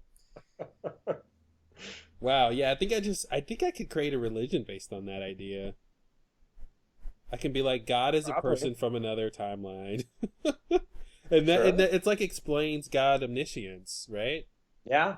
He's not omniscient because it's like that's the problem with sort of explaining God. It's like, well, who created God? Well, oh, Mhm. God's just always there, and people go, Yeah. well, that doesn't make any sense. Hmm. But there you go. That's where God is omniscient. He's from a Right. reality where everything is known.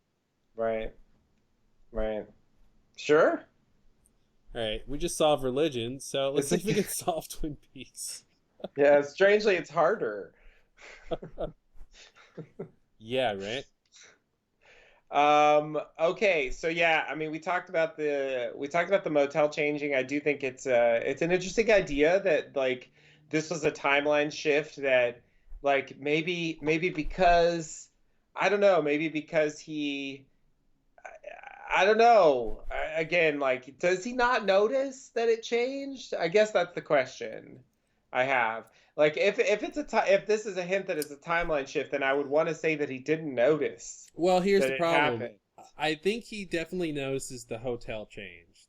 They make a Okay. point of him looking back when he gets to the car, that he looks at the hotel, we cut to the hotel, we see it's changed.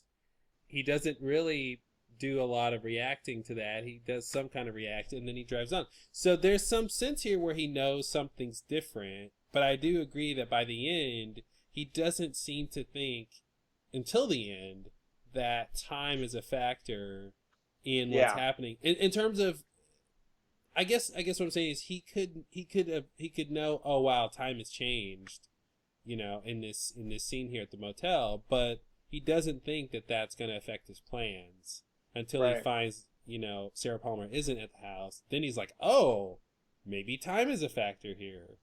Yeah. Right. And maybe this is a hint to him, that he just doesn't fully understand. Yeah, another thing where he's shown something and doesn't quite get it. And I mean, maybe that's the thing, like if without him seeing the hotel change, maybe he wouldn't have put together that time as a factor. He maybe would have thought there's some other reason why Sarah's not there. Yeah. I don't know. But yeah, this is strange. It'd be nice if he had, someone to talk to. Maybe like Diane. It's weird that he spends like 2 seasons talking to Diane off screen, saying every important thing that he comes across. Yeah. And then when he's actually with her, everything that's important with them is said either off screen or not at all. Yeah, he doesn't hardly say anything to her. Very few words are exchanged. I mean, he does the same thing to Laura, but it's another thing that's weird. Like, I mean, besides Cooper's general behavior that's off from what we're used to, I think definitely part of those Diane tapes really gave a lot of insight into what he was thinking about stuff. And it would help a lot to understand what he's thinking, because even if we understand what he's thinking, that's not necessarily going to give us the answers. No, it's not even going to be what the plot will be, because he can be wrong and he can, his plans can change and stuff. But yeah, if we knew what he was thinking at any point, it'll at least give us like some kind of baseline or some kind of like framework for understanding, like, on at least some level, like what is happening here. Yeah, because I'm going back to Mike. When Mike shows up and Cooper wakes up from the coma, he doesn't say go find Laura. He says your doppelganger's still out there. Yeah. And it's almost like, okay, well, as far as Mike is concerned, the main problem is getting the doppelganger back in the Black Lodge. Oh. Even though Laura has disappeared by now, so he doesn't seem to care about Laura. Right. He seems to, and it is after Mr. C is dead. We get this, final scene at the Black Lodge. But they're not talking about Mr. C because he's dead now.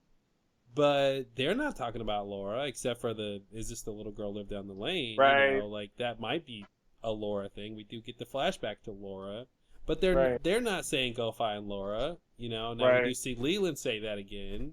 Yeah. But I don't know. But that's Leland. Yeah, but that's Leland. Yeah. Yeah, you're right. Yeah, like there's no clear idea that, well, you had to deal with the doppelganger first. Because like otherwise, like he was going to threaten everything else. Yeah. Well, he's going to get to Judy, and we won't. And that's the thing. And I guess this still could be the answer, but it's not clear that it's like we need you to stop your doppelganger from getting to Judy because we want you to get Laura to Judy, right? Like that could be what's happening.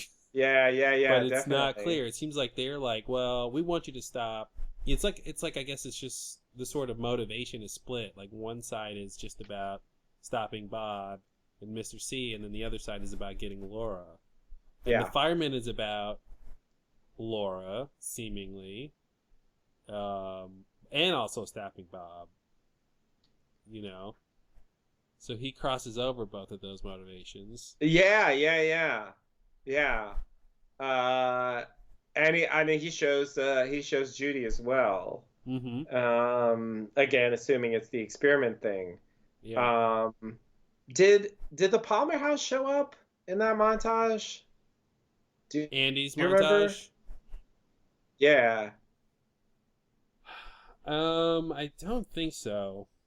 Okay. What part was that? 15? Yeah, 15 or 14. It's when they find Nido, huh? Yeah. Yeah, the one when they find Nido.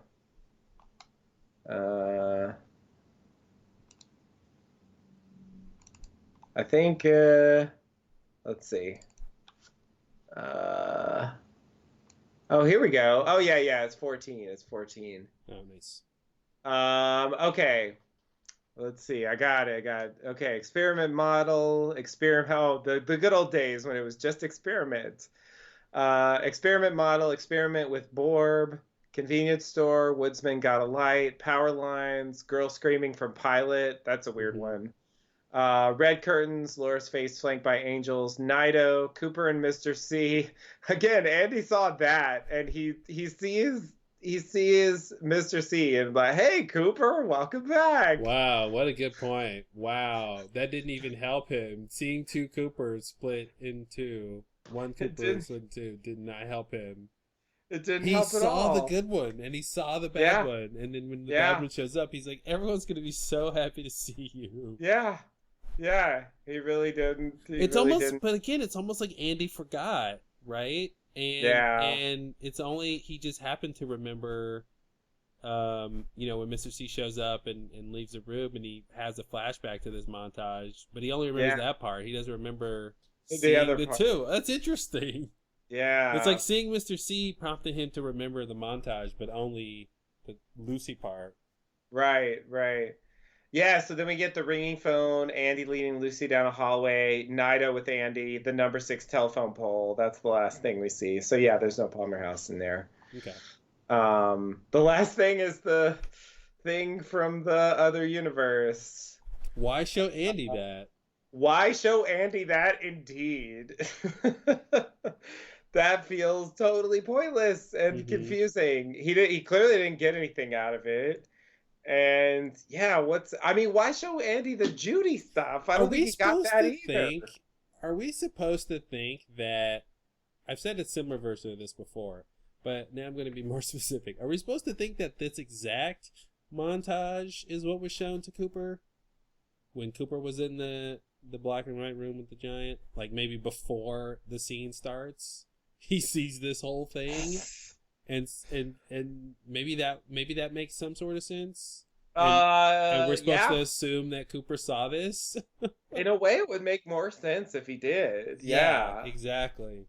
Yeah, definitely. Because a lot of this stuff seems like it pertains to Cooper more than it does to Andy. Because he didn't have anything to do with Laura or Judy or the woodsmen were there briefly, I guess.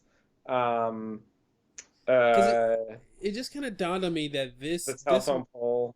Yeah, this montage is really deep in the backstory about what's really going on here.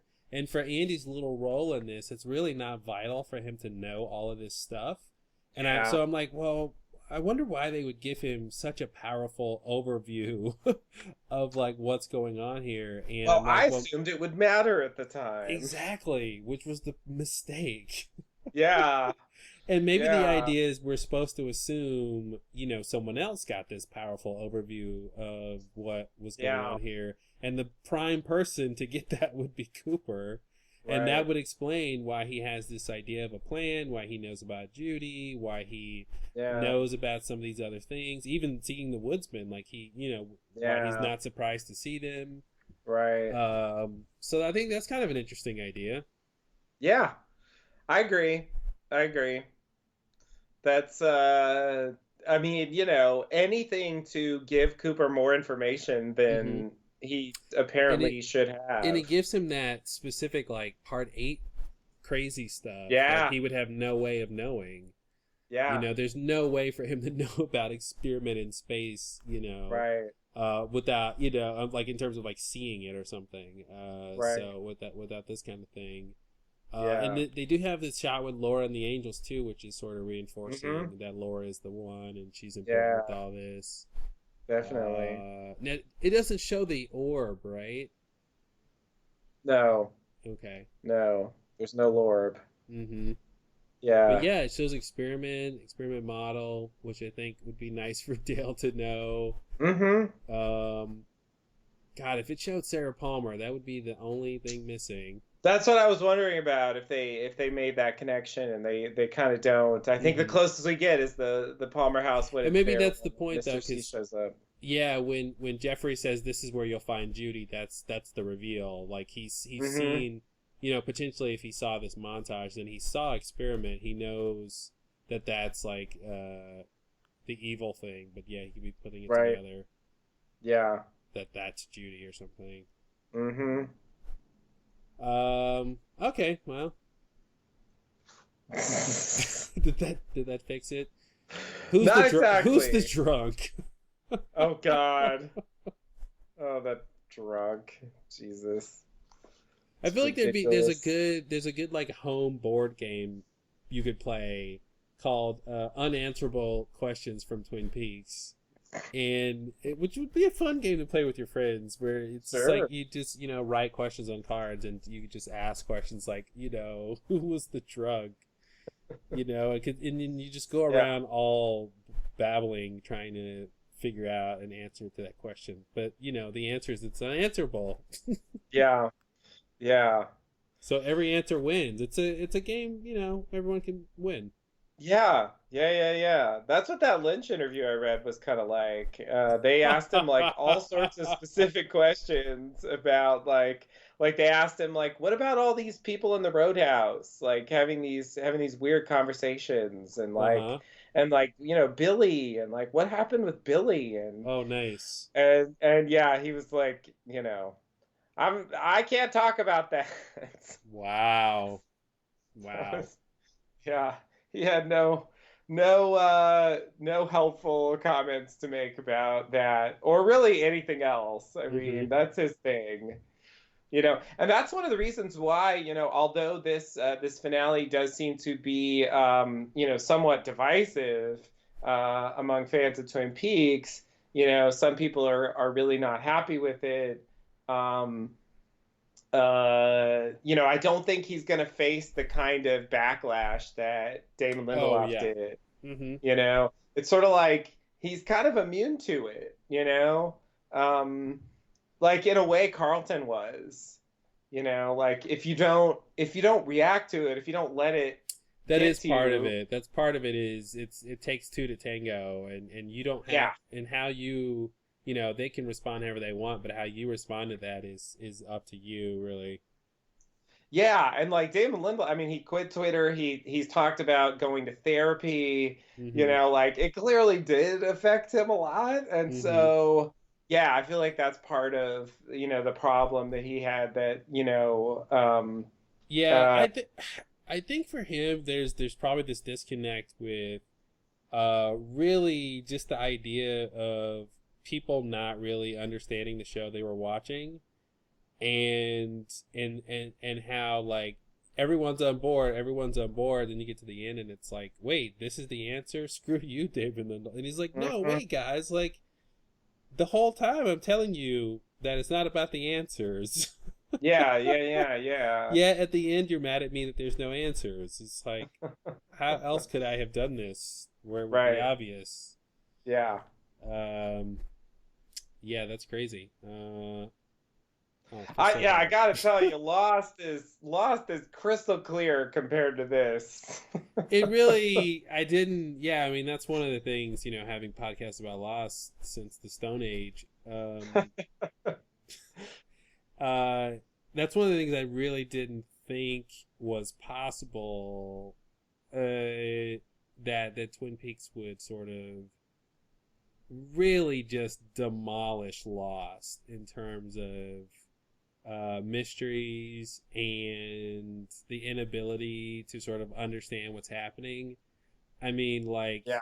it's like in that respect, Lost is like Little League. I mean, it's like Yeah. Calculus 1, you know, or something. Yeah. Like it's the list of it's the two infinities, right? It's the Mysteries on Lost is the smaller set of infinite unanswerable questions, and Twin Peaks is the larger set.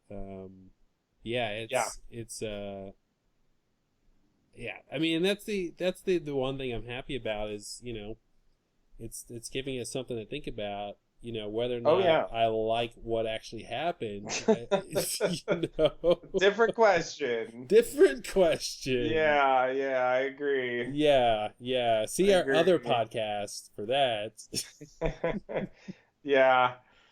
Yeah, and I would say, you know, to a very large degree, that is the return, doing that, because I think if you look at the original series and Fire Walk with Me, I think, not to say there's not plenty of mystery there, but I think it was definitely smaller scale than Lost. Just the original stuff. I totally think that's completely right. It's lower scale than Lost for the original stuff, and then it doubles by a billion with this one season because of the compounding effect of it being a sequel. So now it's giving context to literally every single thing that happened before, right? In this other way. So. And then there's time travel. Yeah. I mean, but it's not. Again, you know, we've talked a lot of parallels with Lost. It's not unlike that idea in season 5 of like we just got it. The way to fix things is to change the past. You know, like trying to get off the island, you know, or get rid of the present danger. Isn't what's going to solve our main problem here. Our main problem is we came here in the first place. We got into this problem in the first place. So let's try to change that, which is like a crazy idea. Yeah. You know, it's like when Superman flies around the Earth and reverses time. It's like, hey, sometimes you just gotta time travel. But it's a big idea that I don't think. If you just saw Twin Peaks, the original series, and Fire Walk with Me, that you go, you know what? I think Dale needs to go back in time and save Laura from ever dying. That's really the way to solve this story here. You know, it wouldn't have fit. No, it would have seemed like a terrible idea. I mean, I'm still not sure that it was a great idea, but. You know, the way they do it, I feel like that's one big distinction. And I think the whole time, I won't say the whole time, but like in the early days and then towards the end, I remember having this sense of kind of wanting Lost to enter more into a Twin Peaks mode, and it just really didn't do that. You know, the way they told stories on Lost, you know, even though there are gaps and there are things happening off screen, and there's certainly like a big plan that's never really discussed by anyone. You know, I mean, it has certain things in common with this season of Twin Peaks, but I do think that the basic way they tell the story, like our understanding of what does the bad guy want. What does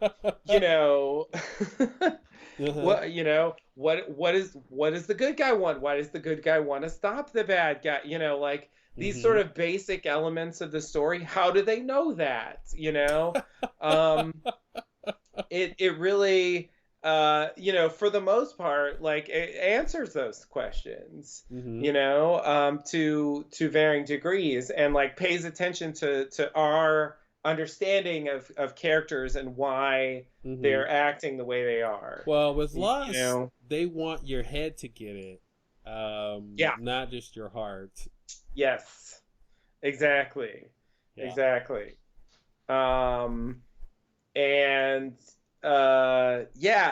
that whole idea of like this sort of almost silent, universe crossing, time traveling odyssey, where we don't know exactly what he's trying to accomplish, or why, Mm-hmm. and we don't know to what extent he's succeeding or failing. Like, it's just, Mm-hmm. there's so much uncertainty in this that it's just, you don't. Um, Lost wasn't written that way. Yeah. The unanswered portions of it are really more. I would say in general they're more tangential. I mean, for example, like, we know what the bad guy wants, and we know he had a plan to get what he wants. We just don't 100% understand like every element of the plan, but Mm-hmm. we understand some of it, and a lot of the stuff that's crucial, like, sort of adds up, and it like that just takes you way further, and so the lingering questions are sitting out there more on the fringe, Mm-hmm. in terms of how central they are, and they're interesting to talk about, which, we've spent many hours doing that. But here, like, even the core part doesn't make sense. Mm-hmm. You know, we can barely get our feet like off the ground in terms of, you know, just the basic thing of like, what does Cooper want? Yeah, You and I think know? even in Lost Highway and Mulholland Drive, uh, it's fairly clear what people want, and why Yeah, they're in that situation. We know Fred did something. He yeah, most likely, killed his wife, and that's why he's sort of living this dual reality. yeah. Mulholland Drive. We know, Naomi Watts' character, wants to be this big actress. She fails and has this sort of delusion or this Yeah. dream, of a different life. So you kind And of, she had this woman killed. It's yeah, similar to Last Highway in that way. exactly, like a murder prompting this There's sort this of kind of transformation. failure and murder element Hmm. of, like, yeah, what leads her down this dark path. Yeah. So with this, it's not clear if you can sort of say the same basic idea Yeah. It's of like they what the give story us is. they give us this monologue where it's like, Cooper and Gordon and Briggs had a plan about Judy. Mm-hmm. And so we know that was a thing at some point. But Cooper never even mentions Judy on screen. Mm-hmm. Like, okay, gotta go get Judy, gotta go deal with Judy. It's like other people say Judy to him. He Yep. notices Judy, Yep. but we don't hear anything about what he thinks about it. He's not gonna talk Um, about Judy. God Is damn what it. you're saying. Of course he's not. Of course he's not. So we don't know where that stands. And then, of course, the Laura stuff. We don't really know. Is that part of the Judy plan? Is it in addition to the Judy plan? Is it just a coincidence or a lucky? Is that the two birds with one stone somehow saving Laura and Mm-hmm. the Mm-hmm. Judy thing? Mm-hmm. Does that make any sense? Mm-hmm. Um, did he even know about that when he said? I mean, he said that supposedly way back when. It's like, how could he even have known? Like, because I guess that's where I was going back to. When he's talking to Laura originally in part two, seeming to not have his Laura plan in place yet. Then he couldn't have meant this Laura plan back before he even went in the Black Lodge, right? Is it future? Is it past? Oh God, shut up, Mike. You're not helping. All I do is help. Go lead more people to pies and make them draw lines and ladders and shit. God damn it. Oh man. Yeah. What was the question? Exactly. No, it was the question was two birds with one stone. I guess I ended up getting stuck on that again. Just Well, the that idea that, like, happens. the connection between Laura and Judy, could that be two birds with one stone? Is there a connection? Is there one coincidentally and he doesn't even know about it? Like it's Wait, now I'm getting confused. The giant says Richard and Linda, two birds, one stone? yeah, the giant says that. Okay, that's what I thought. So that's Yeah. in the black and white scene at the beginning of the show. Yeah, but there's also the Gordon thing that he said Cooper said that. Yes. So that's the thing. Like I don't know. I don't know. Is the giant referencing what Cooper said? Is it another coincidence? Are they two different birds? Well, the and two fact different that stones? the fact that Gordon says that Cooper said to him, "I'm trying to do this thing." He's like, "Listen," and this is the context of him disappearing, right? So that's what's strange. And what's strange is this would have been before Cooper goes into the Black Lodge. Yeah. But Cooper hears from the giant, two birds, one stone after he has been in the Black Lodge. Yeah. Yeah. So Cooper couldn't be referencing something that the giant hasn't told him yet. Yeah. He's clearly older. Yeah, he's Is it clearly future older. or is it past? There it is. There's Mike again. With his one arm. Yeah, so His catchphrase. yeah, that's why I think it's two different things. Or maybe the giant. Oh man, maybe that's the problem. It's a numbers thing. We have to look at the chronology here. So if you flip it, then maybe it makes sense that it's the giant referencing Cooper.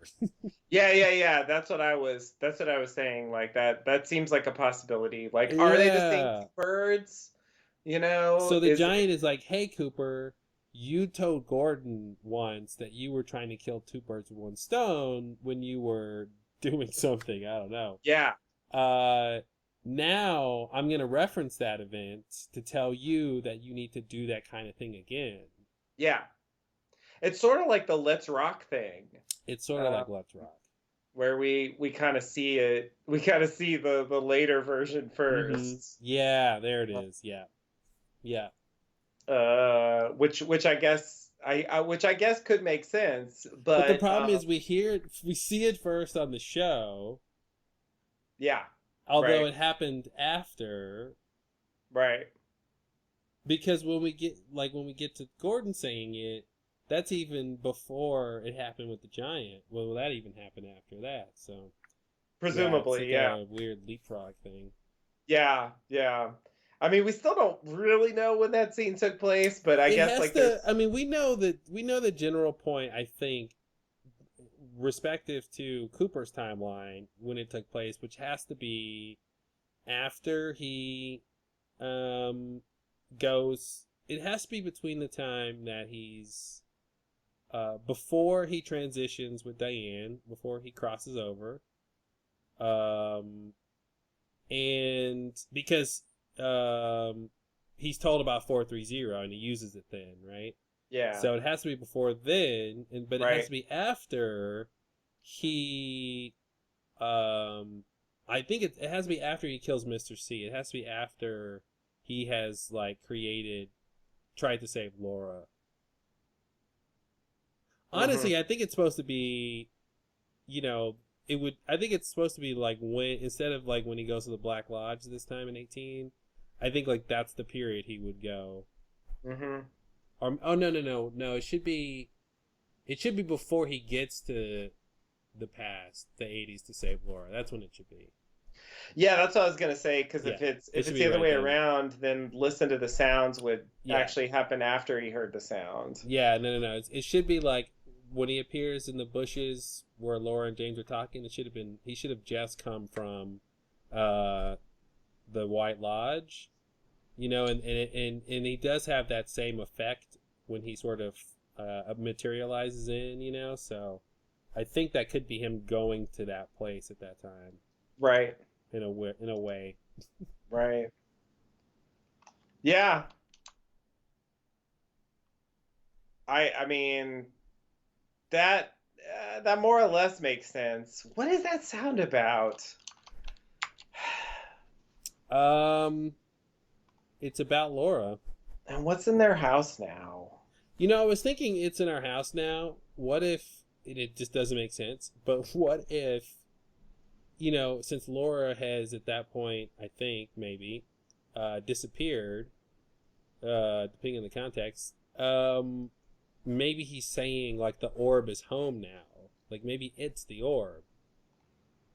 You know? So if you connect Laura disappearing to the sounds that Dale heard, right, when she disappeared, to the sounds he plays on the phonograph that Dale hears, and Yeah. he's saying it's in her house now, he could be meaning Laura is like home now. Like the orb, maybe. Now that doesn't make a lot of sense. And maybe like it's back in his brain. Maybe that's where it needed to go. And he's like, it's in, and his house is this brain. That's what I'm saying. Oh my God. It's in our house now means the orb is back in my head. Yeah, that's what I'm saying. That's what I'm saying. Yep, you heard it. Okay. I don't buy it, but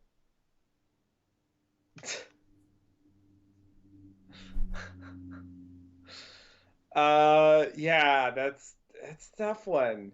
It makes me want to connect the sounds to Judy, even though again, like going from "It's in our house now" to Judy seems like a leap, but well, no. I mean, I think it's either Laura. Or, it has to do with Laura or Judy. I think. Well, or Mr. C or Bob. oh no. Everyone's favorite foursome. They ruin everything. It should be about one of those four things. Now I mean, you know, we talked about this. Mr. C was in his house when he went to the portal and Right. was in the cube cage, right? Yeah. So Yeah. it could have meant that. Now Bob wasn't around for that, so it's probably not Bob. Yeah, and wait, what do you mean Bob wasn't around for that? Well, Bob was destroyed by that point, right? Oh no, what am I saying? Sorry, what am I saying? Nope, Bob Okay. is there. All right, good. Like, what? Why are you time traveling more? Yeah, I know. Okay. I don't know where to place my black and white scenes. Or just... Okay.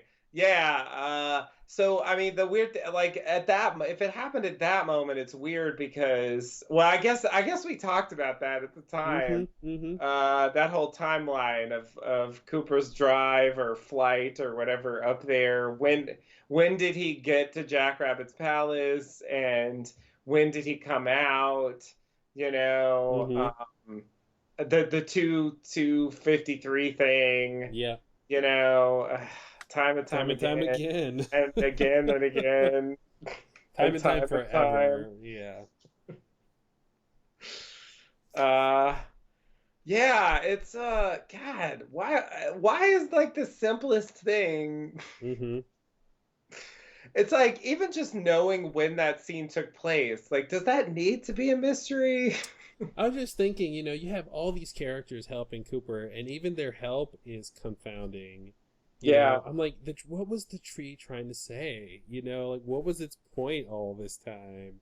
It was very direct and very pointed. Like, it was there for a reason every time. Like, you know, Mike was taking Cooper to see it, to get information, it seemed like. And yet, I don't know what became of that. Like, what did that lead to? The last thing we get from them is basically, is this the story of the little girl lived down the lane? And it's like, that's where this was all leading to. Yeah, that's their final thing. It's bizarre. I don't know. Like, I guess I would assume that a lot of the stuff they said before was about like getting Bob back, getting the doppelganger back. You know, it all seemed like more or less pointed in that direction. Once that's dealt with, I definitely question what they care about now. Now I'm scared because what if the tree doesn't know the answer to that question? What if that's why he's emphasizing it, because he doesn't know? What if they're just as confused, and what if like they had no idea what was really going on, and now they're like, holy shit, is this all some girl's dream? Is it? Oh man, speaking of Lost, You know, I mean, I'm Even the glad Black we Lodge know. characters don't know what's going on anymore. I'm glad we know that at least there's a connection between the White Lodge and the Black Lodge with the fireman and Mike. You know, so because otherwise I was gonna say, you know, maybe the Black Lodge people didn't know about the firemen or something. Mhm. So when Laura disappears, they don't know where she went or something, and they're like, "Oh God, does this mean our reality isn't real?" And that's why they're asking that question. But they know about the firemen, so yeah, he is known to us. right. So I don't know how to parse that, but there's something weird there. Yeah. Indeed. Indeed, yeah, to put it lightly. Well, so should we go to the next scene? Yeah, let's do it. This scene's Okay. done. Okay. The next scene, we see an Odessa sign. Cooper notices Eat at Judy's Diner. I guess he just happened to be passing by. Hope he's hungry. Yeah, I know. I'd rather not. He pulls into the parking lot. He goes inside. He sits in a booth. Texas waitress Christy, this is a credit, offers him some coffee. Cooper asks if there's another waitress that works there, and she says, yeah, it's her day off, her third day off. Uh-oh. What does that mean? Mm-hmm. She goes to a table with 3 cowboys, again, credits. They harass her a bit. Cooper says, stop it. Then the cowboys come over, and one of them pulls a gun. Mm-hmm. Cooper disarms him and shoots another in the foot. And he asks the third to put his gun on the ground. When you say 3 cowboys, you just mean 3 guys in cowboy hats? Yeah, that's what 3 cowboys means. Because, you know, there's actually pictures on the wall of cowboys in this diner. So I just thought that was kind of interesting. This whole weird, you know, and Cooper's whole thing before when he was Dougie, that statue of like the lawman or whatever with the cowboy hat. Yeah, there's something is happening in this scene with cowboys for sure. Yeah. You're right. And we talked about that. It feels like a Western anyway, and he walks into this like saloon. Mm-hmm. Yeah. Some kind of weird modern day saloon that, he's, you know, got to take care of the local bad guys. So, let's see. So then he goes behind the counter and asks Texas waitress Christy to write the address of the other waitress on a piece of paper. He takes the fry basket off the fryer and puts the guns from the cowboys into the fryer. And he belatedly advises the cook to move away in case the oil sets off the bullets. So it went. So the guns went from out of the cowboy's pants into the fryer. Yeah.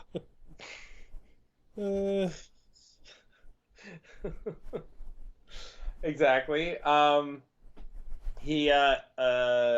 see. Christy has the address now. She hesitates for a second, but Cooper says, "It's okay. I'm with the FBI." Boom. Then he walks out. The cowboys stand up, and one asks, "What the fuck just happened?" Yeah. Well, what did just happen?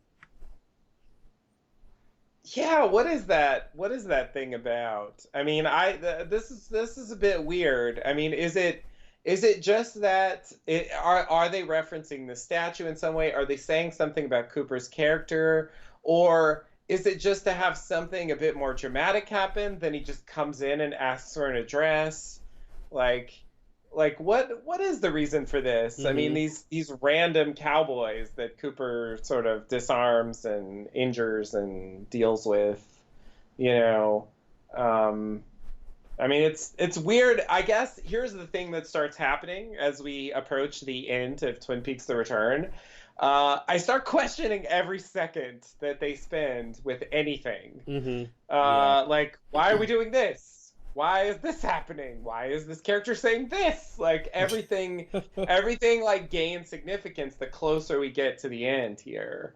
It's like a singularity. Exactly. And so like putting this in when we could spend that screen time with, I don't know, Cooper talking to Laura some in the car, or I don't know, anything. A brief Audrey scene, anything. I'm just wondering, like, if they're putting this in, presumably this matters for something. Are they saying something about Cooper's character? Is it even Cooper? I mean, what, you know, I mean, it's weird when he puts the guns in the fryer and then he's like, and then he's immediately like, now that I've eliminated any danger, by the way, this might be dangerous. Yeah. It's just like, what the fuck is that? I remember watching it when he was doing it the first time I was watching it, and I'm like, well, I literally told myself, well, I guess those guns can't go off in that hot grease, because otherwise, why would he be putting it in here? And then he puts it in there and he goes, oh, by the way, it might go off. I was like, wait, what? Yeah. Why would you do that? I mean, couldn't he just take the bullets out and why then put the guns didn't he do in the normal fryer? thing everybody always does?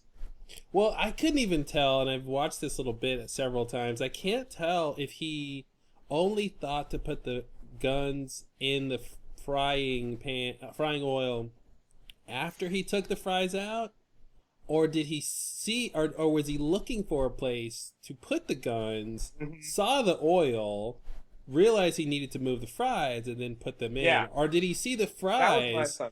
I thought he saw the fries, and I thought he saw they were done. And I thought this was a weird, quirky moment where he was like sort of being helpful in this weird, tense moment where he's like, these fries are done. Someone needs to take them out. And that's where he's like, okay, where did these go? And he hangs them up. And then I thought, now that he sees there's a space with the grease and the guns are laying next to it, he's like, oh, okay, I'll put these guns in this grease. So it's weird that I can't tell which one it is. Yeah, I agree. That one sort of makes sense, but yeah, I assumed it was the second one that he was planning to put them in there, so he had to move the fries to so he could get them in. But I'm not weirder. I'm not sure that that's the one. Yeah. Really, but yeah, it's such a simple thing. I mean, this doesn't matter, right? But yet it's taking up all this time. Yeah. And he's basically interrupting their workday. I mean, what are you gonna do now that there's like hot guns in this oil that's just gonna keep? It's not like, you know, it's like, I guess they could just turn it off and at a certain point they'll cool down. But just the idea of like he's creating this further hazard. Yeah. Now the guy can't even cook back there because a bullet might shoot off. Yeah, it's like it's a whole problem they have to deal with now. Yeah, so he like saves the day, yet he leaves them with the problem. Yeah. So, and he leaves the bad guys with, you know, injuries and stuff. Most 2 out of 3 of them at least. Yeah. So I'm like, is that, you know? So it's not like it's like here's Dale being good, and he's gonna stop the bad guys from hurting the good woman, and then everything's fine by the end. But it's like, everything's a little worse by the end. Yeah. And I'm thinking, like, he's leaving the guys there. They're all still alive. I mean, you know, like, who's to say they're not going to do something worse when you're not watching? Now that they're mad. Yeah.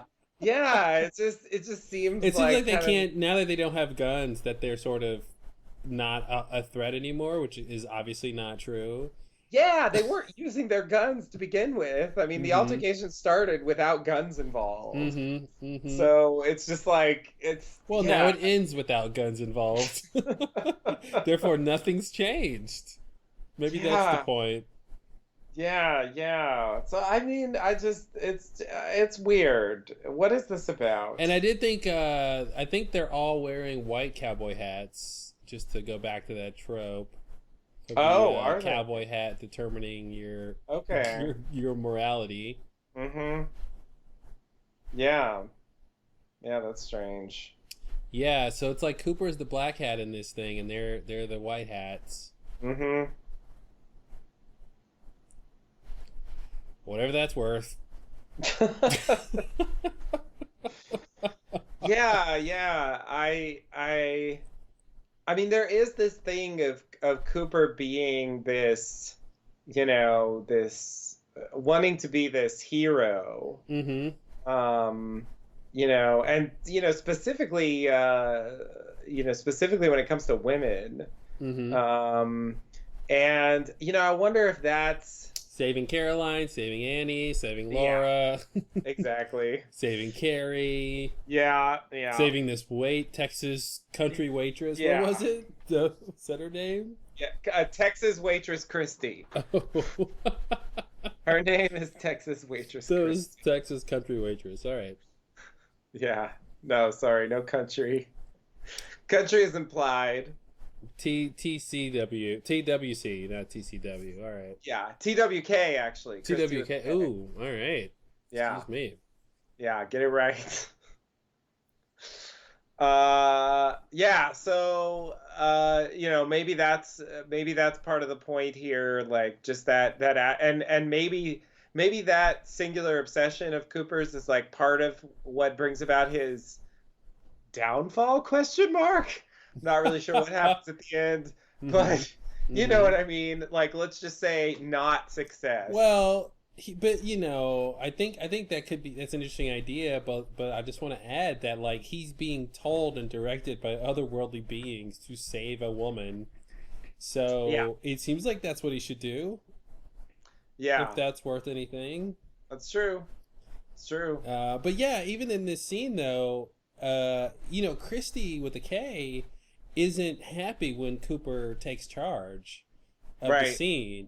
She doesn't understand his motivations here and if he's gonna hurt her or not, and she's like sort of afraid the whole time. So it's not even the damsel in distress, if that's what she was, isn't sort of happy with the hero showing up.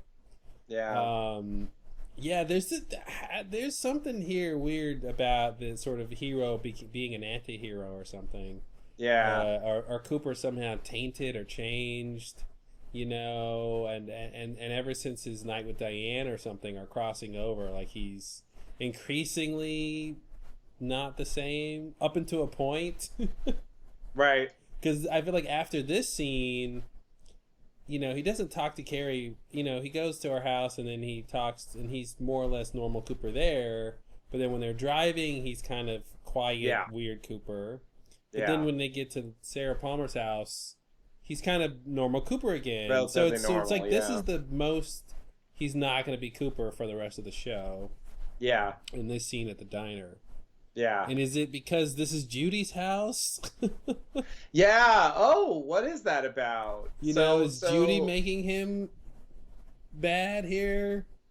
Did he have some? Yeah, I guess we talked about that. The idea that he had some kind of knowledge. Again, how? Mm-hmm. Because we tracked this fucker's movements the entire way from when Laura disappeared to here, right? We followed him the whole time. Didn't see nobody tell him, oh, Laura's gonna be a waitress in Odessa. He never learned that at any point, and he clearly didn't expect her to disappear. So it's like, why would he already know? I mean, I don't understand why he already knows that she's supposed to be. So, but it's also weird that he would know something like that, but he doesn't know where, and he just happens to see Judy's, and like, oh, well, I guess she works at Judy's, and it's like, well, what is? I mean, I don't know. Is that just supposed to be fate or something, or does it imply some deeper thing, like Judy is coming for her, or Judy's already here, or you know what I mean? I mean, what? Or some idea that Laura in this world, he would intuit that Laura would be working for Judy or something.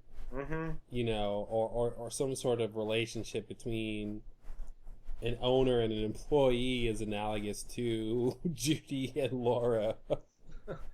I don't get it. Yeah, I don't buy it. Yeah, I don't know why he knows that.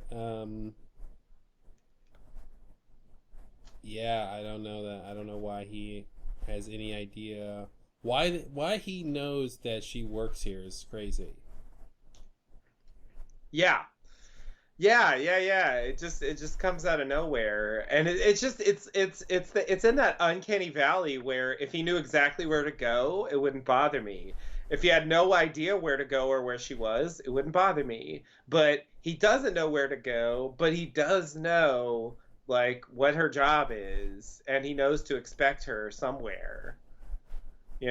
So I it's mean, like, this it seems like he's sort of trying to be that sort of thing that Oakdale has, where he's trusting the path and intuiting his yeah, way from clue to clue, and he goes, right, "Okay, Judy's can't be a coincidence. Got to go here.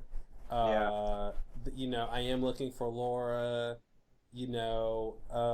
I see a waitress. It's not the person I'm looking for. That must mean that." And here's a leap that Laura is a waitress here. yeah, Like right, or like the fact that there is another waitress somehow leads him to think, well, that must be Laura. Or at hmm, least he's just saying, I'll take the chance that it's her. And, but that's an interesting thing, right? He didn't say, is that waitress's name Laura? She right, would of course said no. right, But that would have been an interesting thing. Or he didn't ask, does Laura Palmer work here? yeah, So there's yeah, almost yeah, a sense that he's, you know, understanding that that might not be the name she has here, right, which is kind of interesting. yeah, And he didn't ask for her name, so he didn't say write down her address and her name. right. I guess that would have ruined the scene when Carrie says her name. Yeah. Part of that's definitely a writing thing because they want the reveal, Mm-hmm. and yeah, they want all that to work. They don't want to tell us too much of that in advance, but uh, but there's still sort of a logic issue there. Yeah.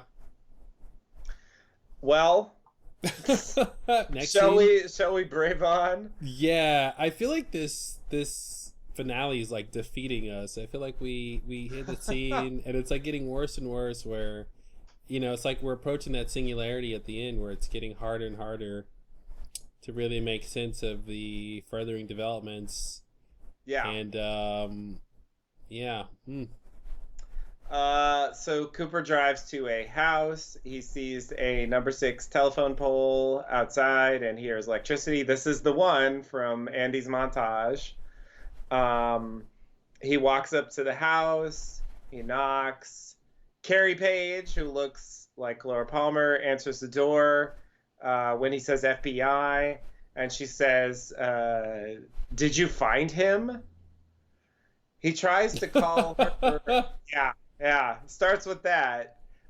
He tries to call her Laura, but she doesn't recognize it. She tells him her name's Carrie Page. Cooper asks if Laura Palmer means nothing to her. She says she isn't Laura.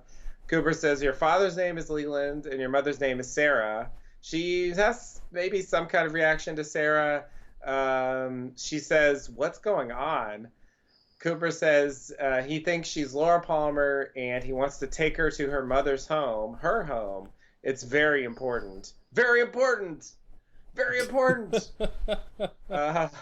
Carrie says she normally would tell him to leave, but she needs to get out of Dodge. So she's up for riding with the FBI. I love that. I every time I see this scene, I always think she's gonna say, I would normally tell you, a guy like you, to leave, but I trust you for some reason, Or I always think it's about him, but it's always about her need to just get out of town. It's not. And it's not like, that. oh, because of the stuff you just told me, somehow I know I should go with you. It's like, no, because of the shit I'm in, I need to go with you. Yeah. It's so weird. Because it's in the same moment where she's realizing there's a deeper connection here, yet it's not the reason she goes with them. Right. Yeah. So she asks, where are they going? Cooper says Twin Peaks, Washington. She says, DC? No, Washington Just State. made it so worse. Come on. Come on. Just to I make it know. clear, she has no idea where Twin Peaks is. Yeah, yeah, exactly. She invites Cooper in while she gets her things, which is a questionable decision, given the fact that he's an FBI agent. But hey, she's cool with that apparently. Cooper sees that there's a dead man shot in the head sitting on a chair. He sees a white horse figurine there, and there's a gun, a pretty large gun on the floor. The phone rings. She asks if she needs a coat, and he says yes. So she gets a coat. She doesn't have any food, but Cooper says he'll get food on the way. So she says, "All right." And What they she leave. really means is she doesn't have any food or money. Yeah, yeah, yeah. Oh, Carrie, what's happening to you? Oh my God, Carrie. I didn't see that gun on the floor. Oh, you didn't? No, Yeah. I didn't. I never saw it in the shot. Yeah, Which is yeah. crazy. It really It's stood a out to me. huge gun. That's what. Yeah, that's why I was like, "Wow, what's going on in this house?" And it's like she's in the middle of painting. It's like a paint bucket. Hmm. Oh, was she painting? Oh, was she gonna like paint the wall? Like she was gonna cover up the blood? Is that I was the gonna idea? paint She's in the middle of wall. like. Was she like gonna get rid of this body? There's like a big bucket in the background here. I'm like, what's she gonna do with this body? Yeah. Maybe she had a plan for the body, and then Cooper showed up. She's like, "Yeah, I'll just leave." It's so weird that she invites him in, knowing that he's going to see this scene. And And it's even weirder that he doesn't comment on it. and she doesn't comment on it either, right? No, she doesn't comment on it either. Neither one of them comment on it. It's And just about like, should I get a jacket or not? It's like they're gaslighting us. Like what? Like do you see something out of the ordinary here? Mhm, Like what's your mhm. problem? It's The almost like character it's fine. almost like only Cooper sees it. You know? Yeah. That shouldn't be the case, but that's how it comes off. Like, Yeah, and you know this idea that she so yeah, I mean there's a couple of things here. That first thing, did you find him? yeah. Like what the fuck is that? Who? Like what are you Yeah. talking about? And then that whole idea of I need to get out of here, you know, she hasn't been to work in a few days, and it makes it seem like it's connected to this murder or Yep. whatever happened Yep. here. You know, it just seems logical, but so that makes me think she does know about it, but then the behavior is like Was this completely- guy holding her hostage in her house for 3 days and she finally got the gun and killed him? maybe. And now she's got to get out of town because there's other people involved or something? Yeah, Maybe it's that? could be. Could be. You know, when they say 3 days, it makes me think of the ring. I thought, oh, she's got the ring or something, but that didn't materialize. right. But yeah, the thing what she says about, did you find him? You know, my crackpot theory is, you know, this guy has a wound on him like Mr. C does after Bob exits his wound, his abdomen. So it looks like an orb came out of this guy after he died. You know, and I don't know why else they would make his sort of stomach area look like that, you know. Unless it's supposed to be a wound from the shotgun blast or something. I can't really tell. Now that I see it's a shotgun, I thought it was just a headshot. But maybe he's got a torso wound or something, and that's why it looks He was like shot that. multiple times. Maybe. Yeah, with different guns. Maybe no, same gun. I guess. I mean, I don't know. Maybe Okay. I don't know. I can't tell. Because the one on the floor doesn't look like a shotgun. Oh, it doesn't. I thought it looked like a shotgun. I didn't think. I mean, I'm no gun expert, but it didn't look like what I think of as a shotgun. Whatever, Okay, let whatever me that's see worth. it again.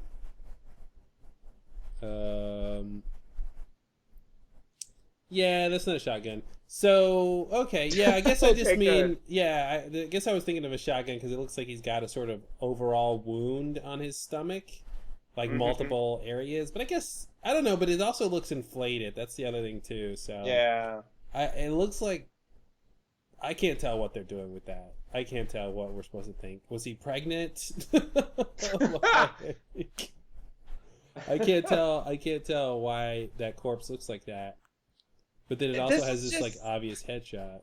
I mean, again, here we are closing in on the end of Twin Peaks: The Return, 2017. It is happening again, and I question like what's going on here. It's so weird to throw this in when, you know, functionally you would think he could just go there. She could just be like a normal person in a house and they could still have all this happen. You know what I mean?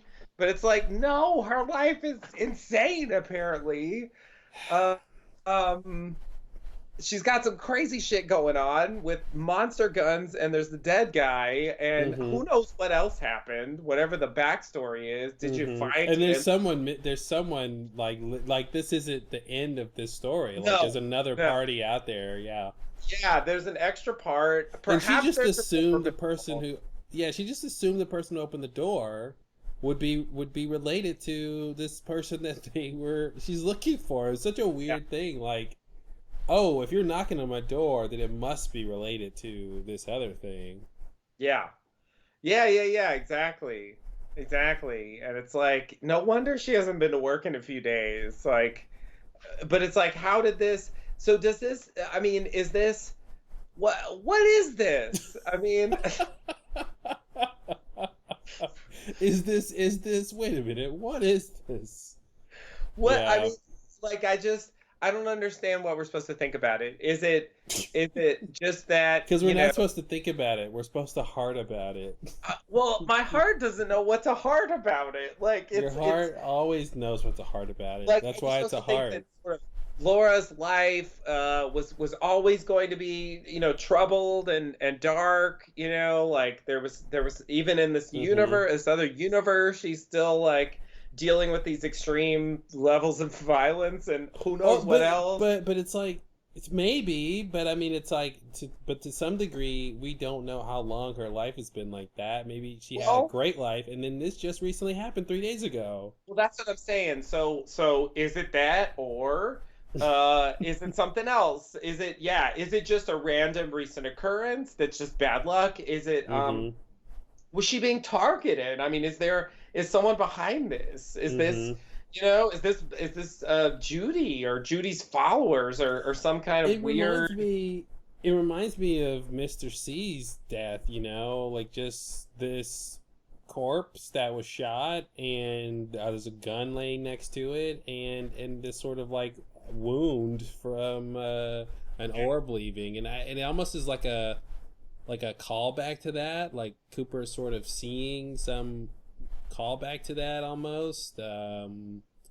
I don't know, or this was evidence of Bob, you know, this idea that Bob would always find Laura somehow in any timeline, and this was Bob in this reality. He had inhabited this guy, and then Laura or Carrie just recently killed him, and like she saw Bob Orb leave, and then that's why she's asking Cooper if he found him.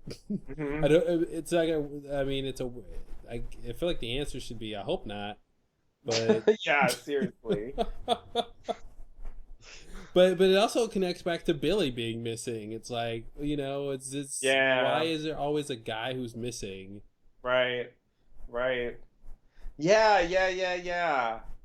That definitely makes me wonder about like God, it's like, I would want to make all kinds of connections here with that storyline. Please if there were some overlapping names or something, like, you know, like to make her Tina, or to make her like somehow like have some overlap in those storylines, you know. If Audrey's story is somehow connected to Laura's story, which seems like, again, like I'm really stretching here, but it seems like maybe it's implied by what the evolution of the arm says, and the cut to Laura's whispering. You know, is this Billy? Hey, maybe this is Billy. I'm just saying. I'm just saying, maybe this is why Billy was missing, because he Yeah. went to Odessa and He's got Odessa shot. the whole time. Yeah, it's tough to tell. Yeah, his You know? stomach looks gross. Have you looked at the shot of his stomach? Yeah, I was looking at it just I mean, now. there's like, is that pus? I mean, is that supposed to be like the Garmonbozia stuff, like the corn stuff coming out? It's decidedly not normal.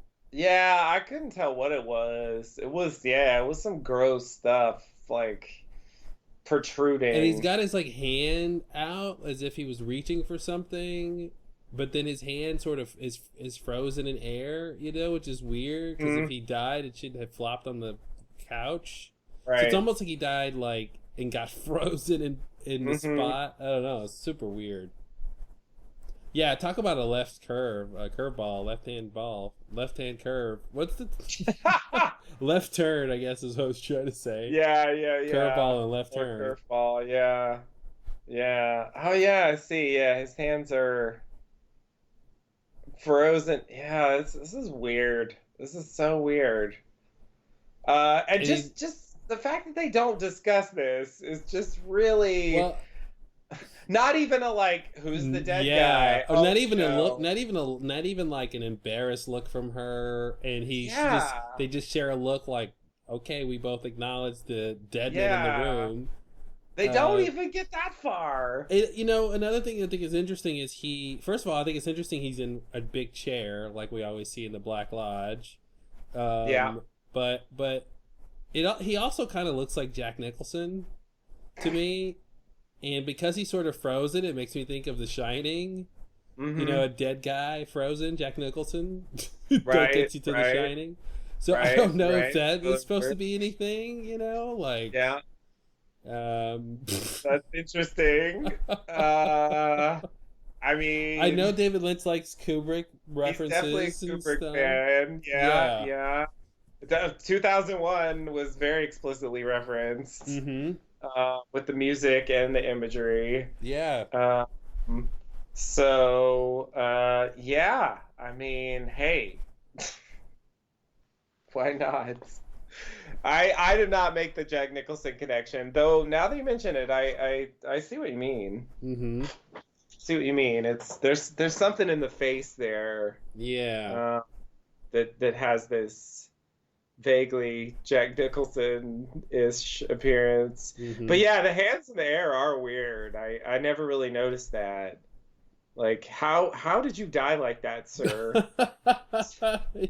I mean, rigor mortis sets in, but it takes a while. Yeah, And yeah. I think it even goes away at a certain. I think rigor mortis like is temporary. Oh, yeah. So if Yeah, I've watched yeah. enough Dexter, I know that rigor mortis is temporary. So at a certain point, his hand should not be Go there down like that, there. even if it was rigor mortis. Yeah. Yeah, Or maybe yeah. maybe the idea is the body was moved. Although Mhm. no, but the wound is right there on the wall. The Yeah. blood splattered on the wall. Seems like he was shot right there. Yeah. Never mind. Yeah. Yeah. Or he was or yeah, no, that's it. I was thinking maybe he was in one spot and died, and then no, it didn't work. I was like, and then he got frozen in place with rigor mortis. Then he got moved, and then he woke up and got shot again. Yeah, that's probably not it. Yeah, that's seems unlikely, but hey, what do I know? Did you notice that Carrie is wearing a horseshoe necklace? I did not. Mm-hmm. Why is that Well, significant? luck. Oh, okay. Yeah, that's Okay. something I can think of. Horseshoes are supposed to be lucky, right?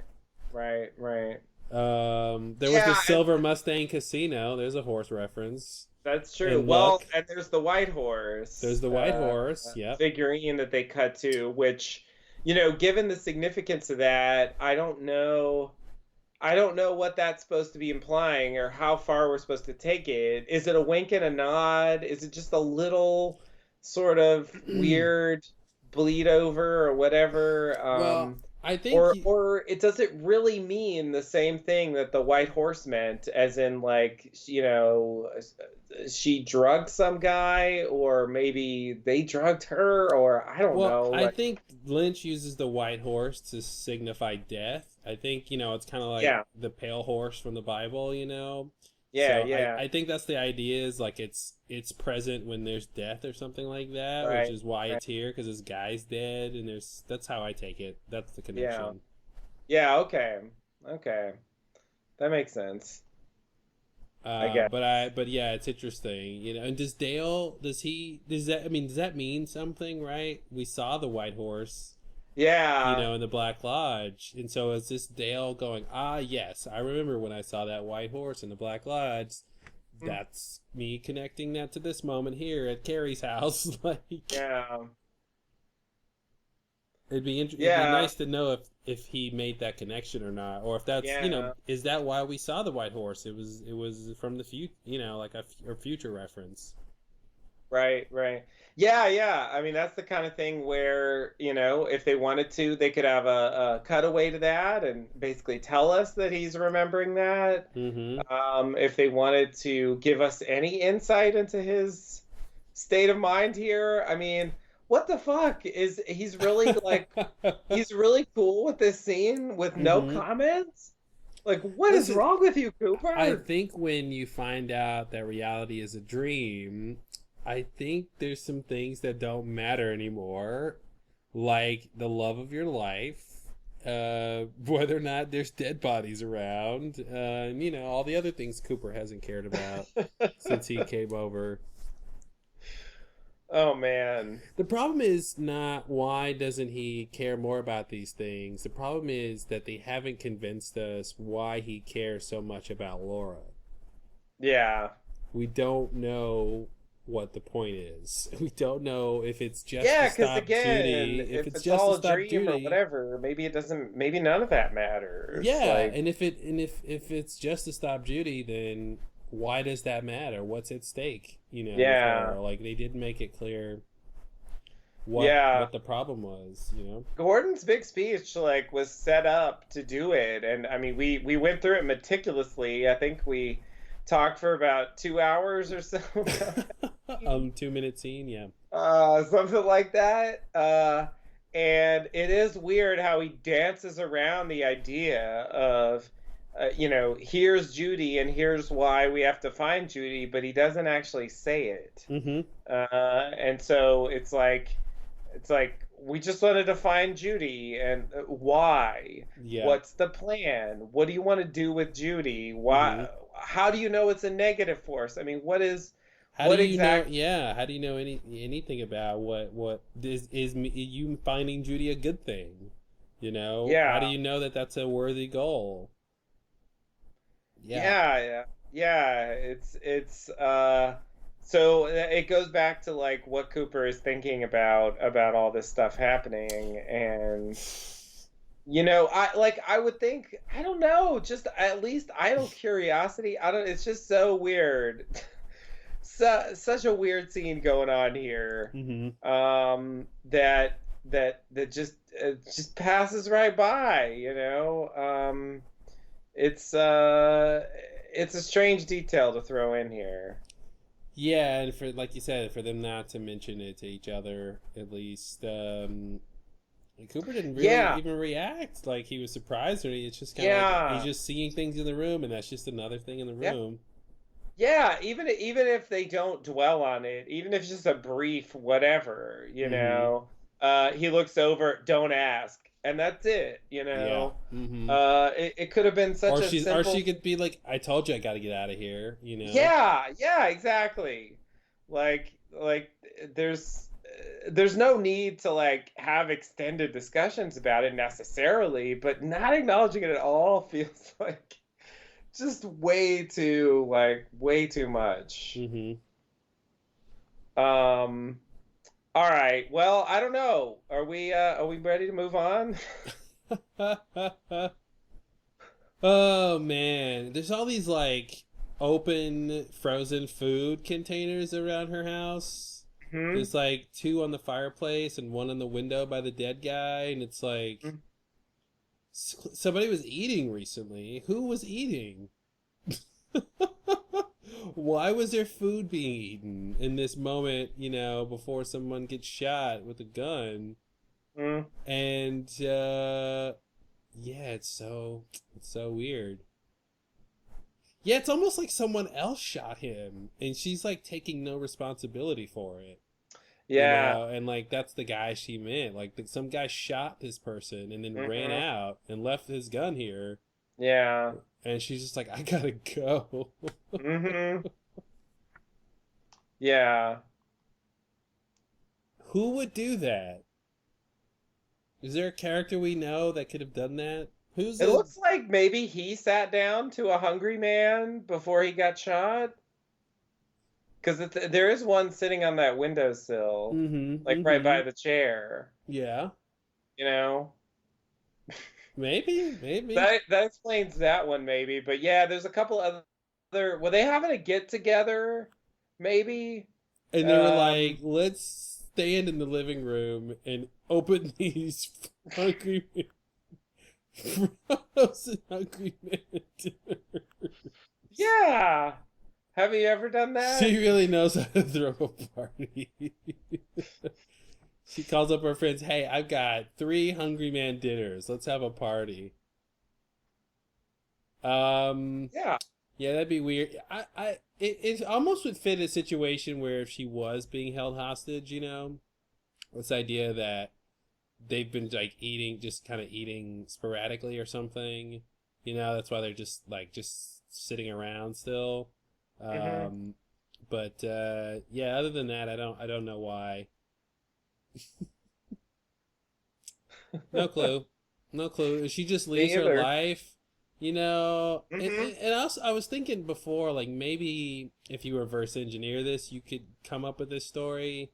It still doesn't work that well, but maybe the point is like they're trying to give a good reason why she would, at the drop of a dime, just go with Cooper and leave her life.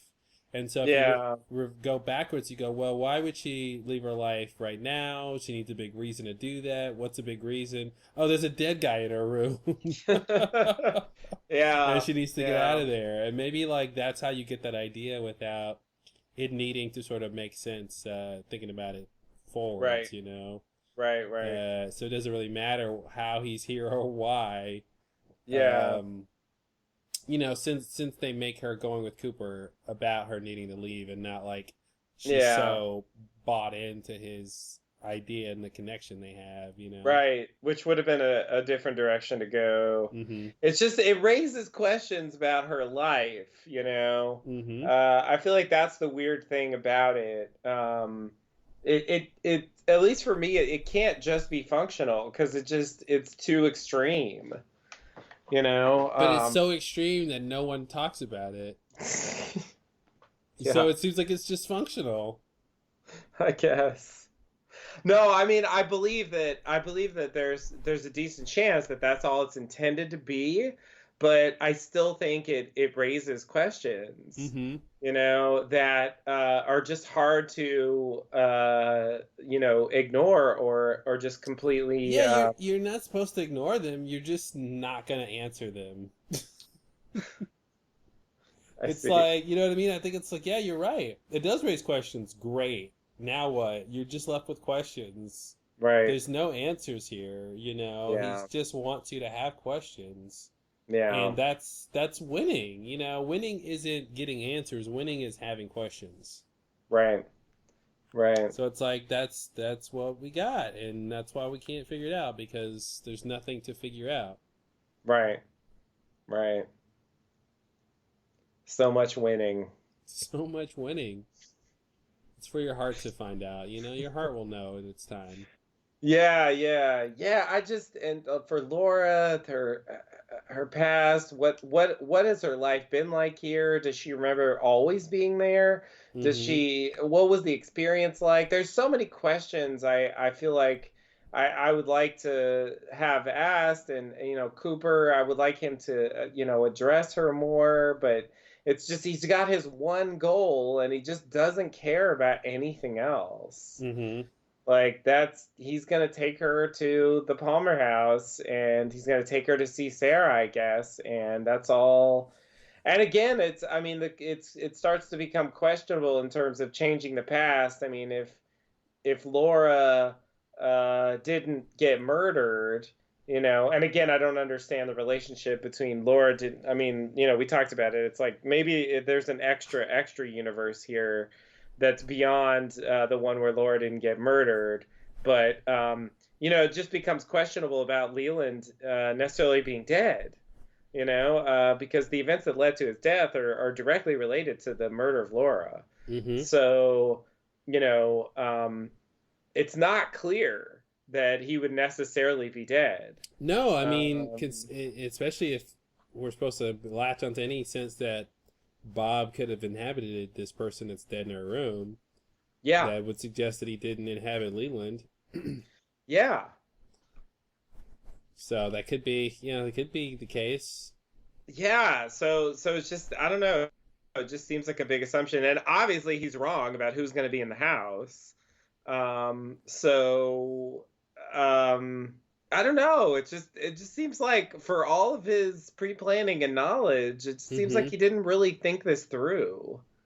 Well, of course he didn't think it through because he's intuiting his way through a lot of it. Now, there was some planning with Gordon and Briggs, but I think, besides some of the clues he's gotten from the giant and the tree and stuff, it seems like he's intuiting his way from moment to moment, and he was so sure that he was doing what he was supposed to do by bringing Laura home, and he was sort of sure that Sarah was going to be there, and,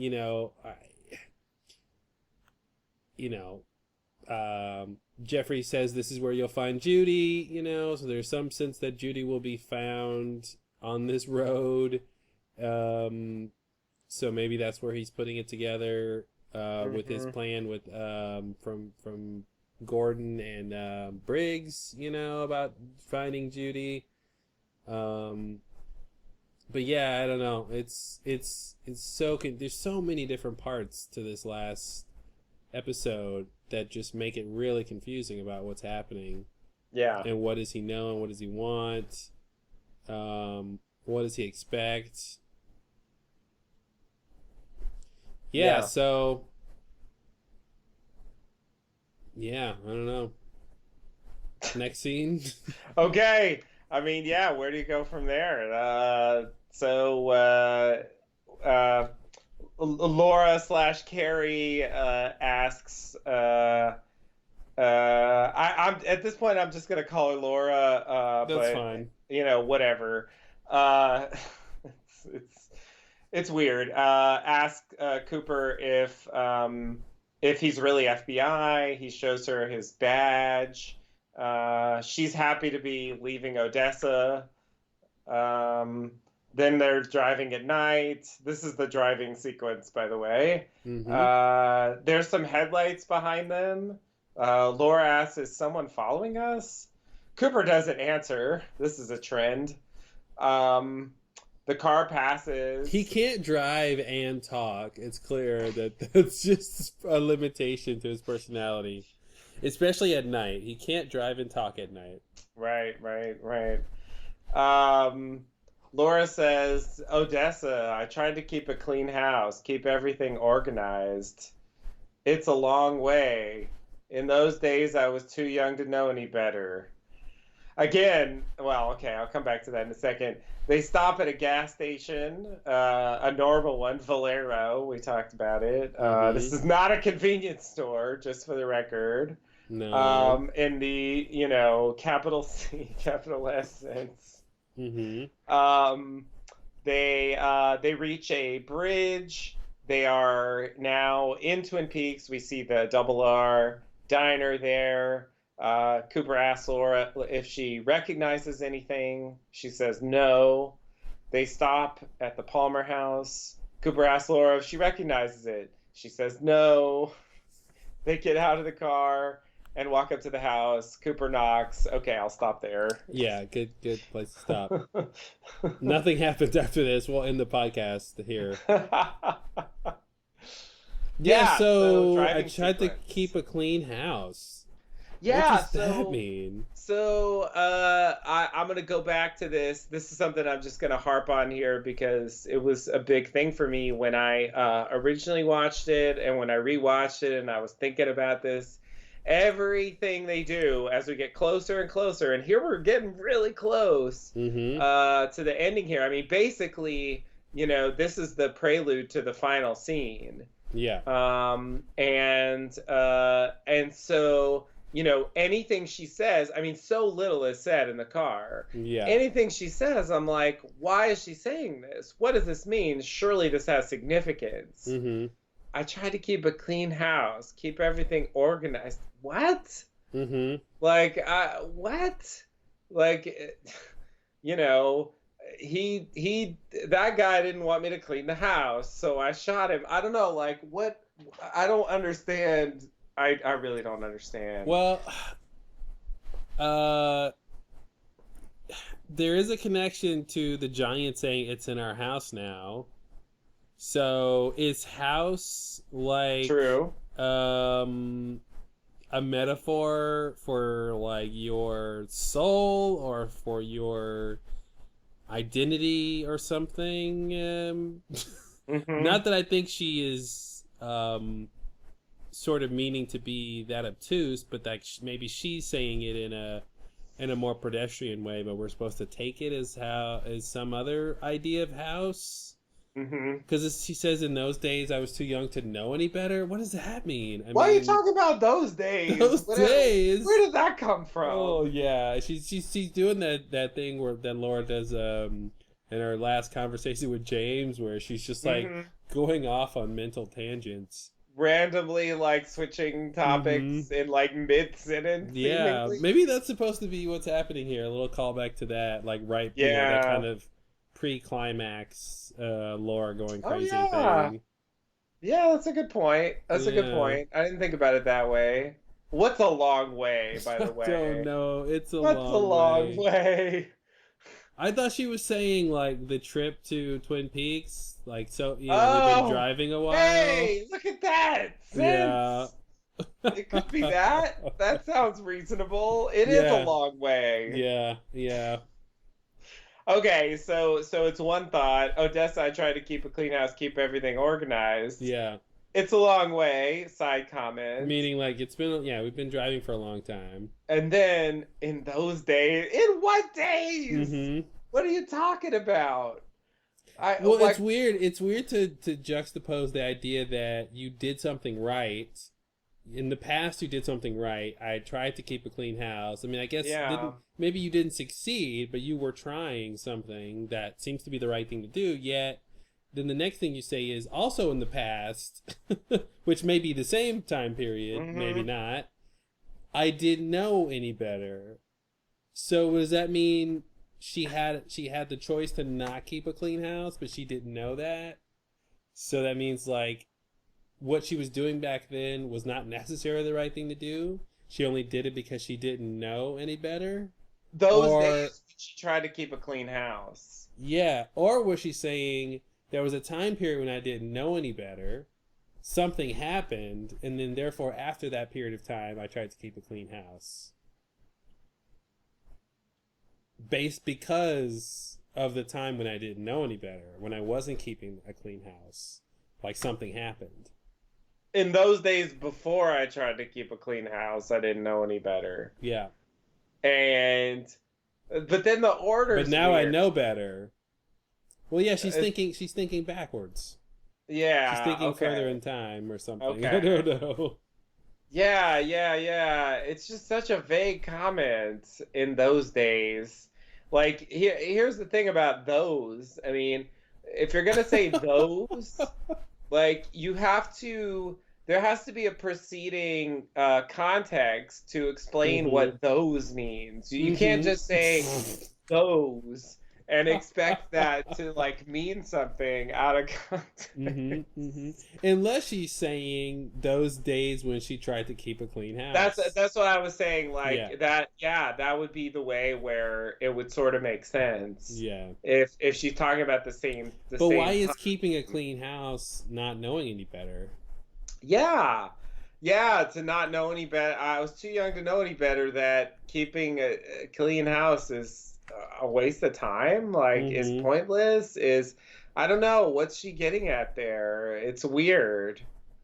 Um, and does this have anything to do with anything? Is this related to Laura I feel somehow? like this. Right. I feel like this is supposed to tie together with the dead guy. Like she tried to do Yeah, the right thing, but it didn't work out clearly because it's a dead guy and she's on the run. right.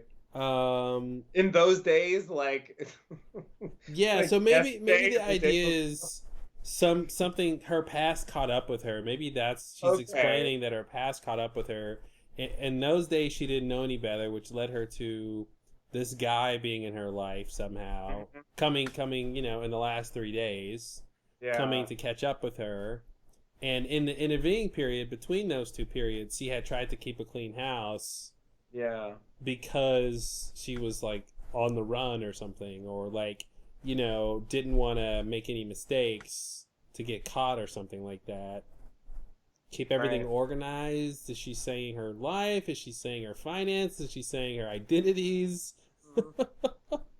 I don't know. Yeah, Yeah, that's kind of how it comes off to me. Like she's sort of explaining that things went wrong recently. Before yeah, then, I was trying to keep them from going wrong because they had gone wrong before. yeah, yeah. But that's one interpretation. It is. That makes sense. I mean, hey, that's more than I had.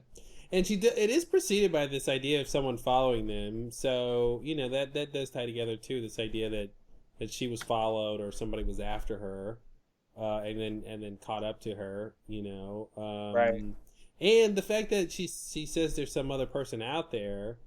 Maybe she's thinking that could have been this person who's following them. right. Um, Yeah, yeah, it is weird.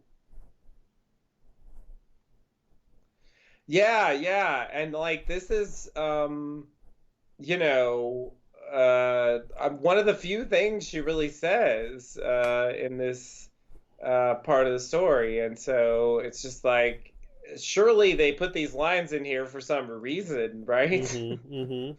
And it's like, should it be? I mean, it would just be weird if it's just a random idle chat that isn't supposed to have any significance.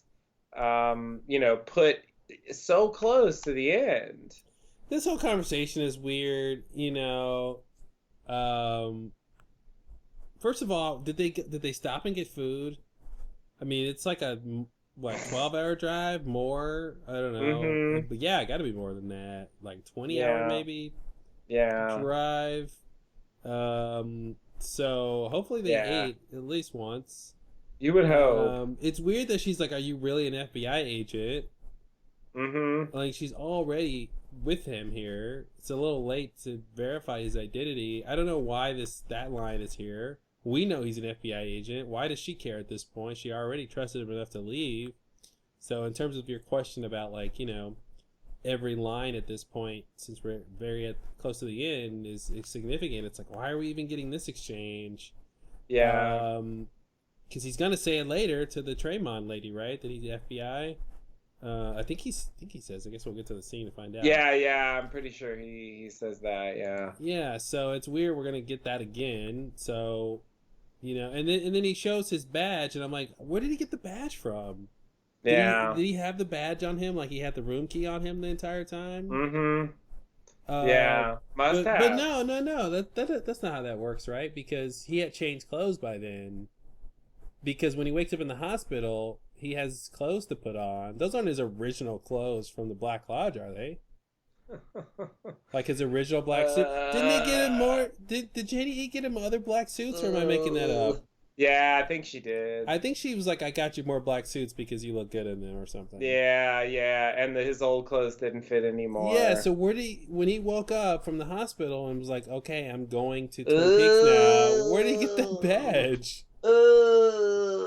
Because if That's a there's no tough way one. if there's no way he got that badge, now I'm like, okay, then this is evidence that this is a manufactured timeline or something. You know, when he wakes up at the hotel the next day and his FBI car is there, And he's got a badge. and he's got an FBI badge, and he's calling himself Dale Cooper. He's got this FBI personality. Yeah. Like, that's interesting. Yeah, that's a good point. That's a good point. That's interesting. And yeah, I guess I assumed it was a contrivance, but yeah, there doesn't seem to be a clear way that it makes any sense, because he didn't go home. He didn't go home. I mean, it's not like the Las Vegas We followed FBI him. gave him a badge. Yeah, they didn't give him a badge. Yeah, he didn't get a badge from Gordon or anything. No. Certainly not on screen. Yeah. So yeah, there's really no way. Like, I could have believed that his original suit had the badge, which, you know, could mean that it's sitting at home or something. But like, when he was Dougie, he didn't have the power to carry it around, unless we're supposed to believe. Oh boy, here's the theory for you. Oh god, no. Do you remember when? Do you remember when? You know, that like cop saw Dougie staring at the statue and had to like take him home. Remember how fascinated he was with the badge? Like, he kept trying to touch it. Yeah, both there and when he was back at home. Could that be some kind of weird setup that like he was always like carrying around his badge?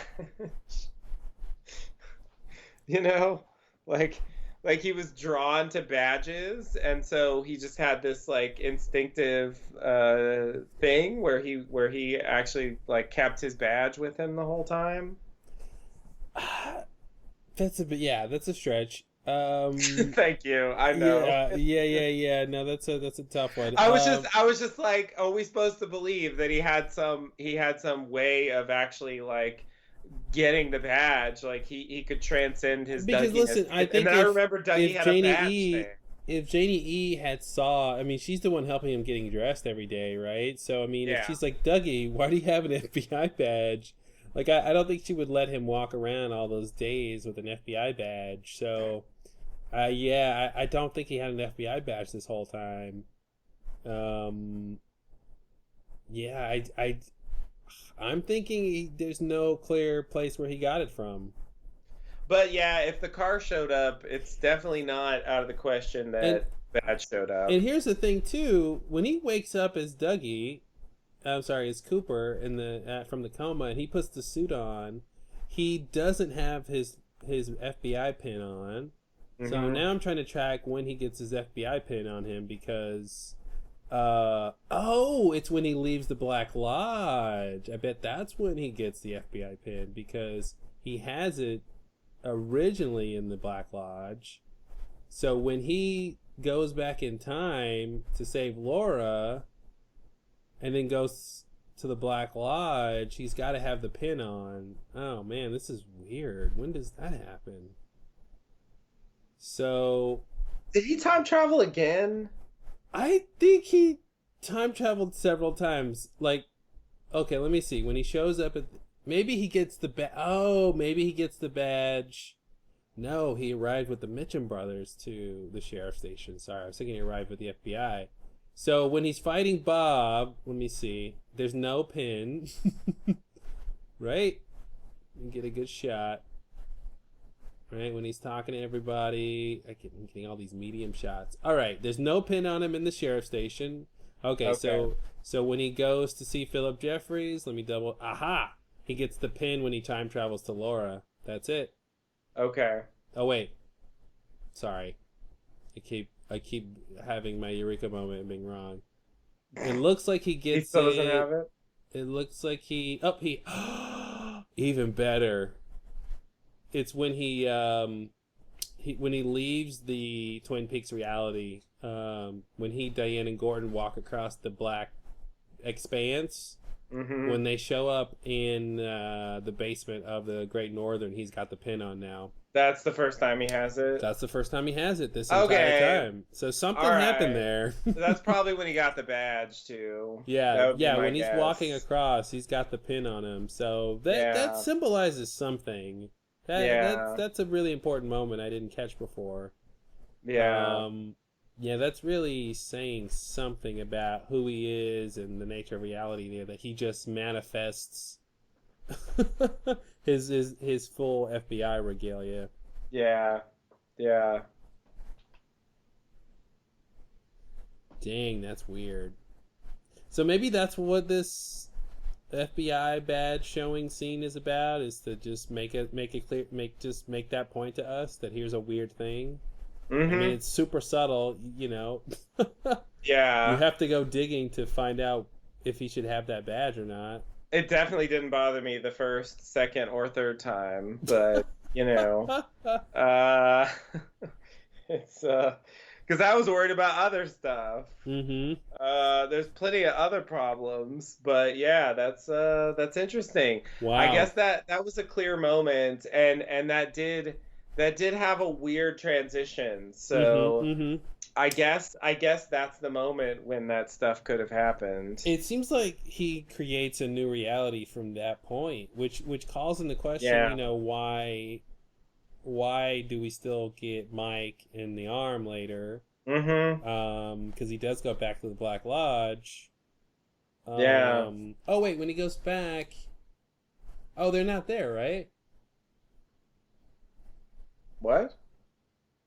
I'm sorry, Laura. I'm sorry. The second time they're not there. The first time Laura's not there, but Mike is there, and then he sees Yeah, the yeah. arm, and then he has a flashback, and then they're gone. Yeah. Okay. Exactly. Yeah, simple. How do I keep getting confused? Yeah, I mean, Um, come on.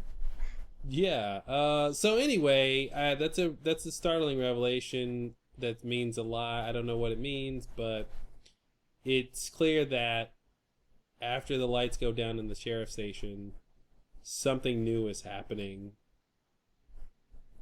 And like I said before, it seems like he's deciding to dream the next part of the story or something, or he's choosing to leave it behind, you know. But the question is, there's like this transition period where you still have these, you know, you still have Gordon and Diane for a little bit here, and then you have Mike, you know, still and then Philip Jeffries sort of in this post sheriff station world though, which should be the original world, right? Yeah. I mean, yeah, it comes from. I mean, you know, they go to that Great Northern place. I mean, we know that place exists. Mm-hmm. You know, we saw James right there. You know, at that door, hearing the sound, the famous sound. Even Ben and Beverly heard the sound. Mm-hmm. You know, so there does seem to be indication that that was there, you know, before Cooper arrived. Yeah. Like preparing for him, or I don't know. But yeah, it seems to me like there is some objectivity there. And yet, it did also seem like Cooper was manipulating events in some strange way that was hard to understand with his head on the screen. Yeah. And then he warps them to a whole other place or something, and Yeah. but yet we're still in the main reality. That's what it seems like. Yeah. We're still in this Yeah. like first alpha universe, Right. but he's just got the ability to change to like time or space travel and zoom to the Great Northern. Yeah.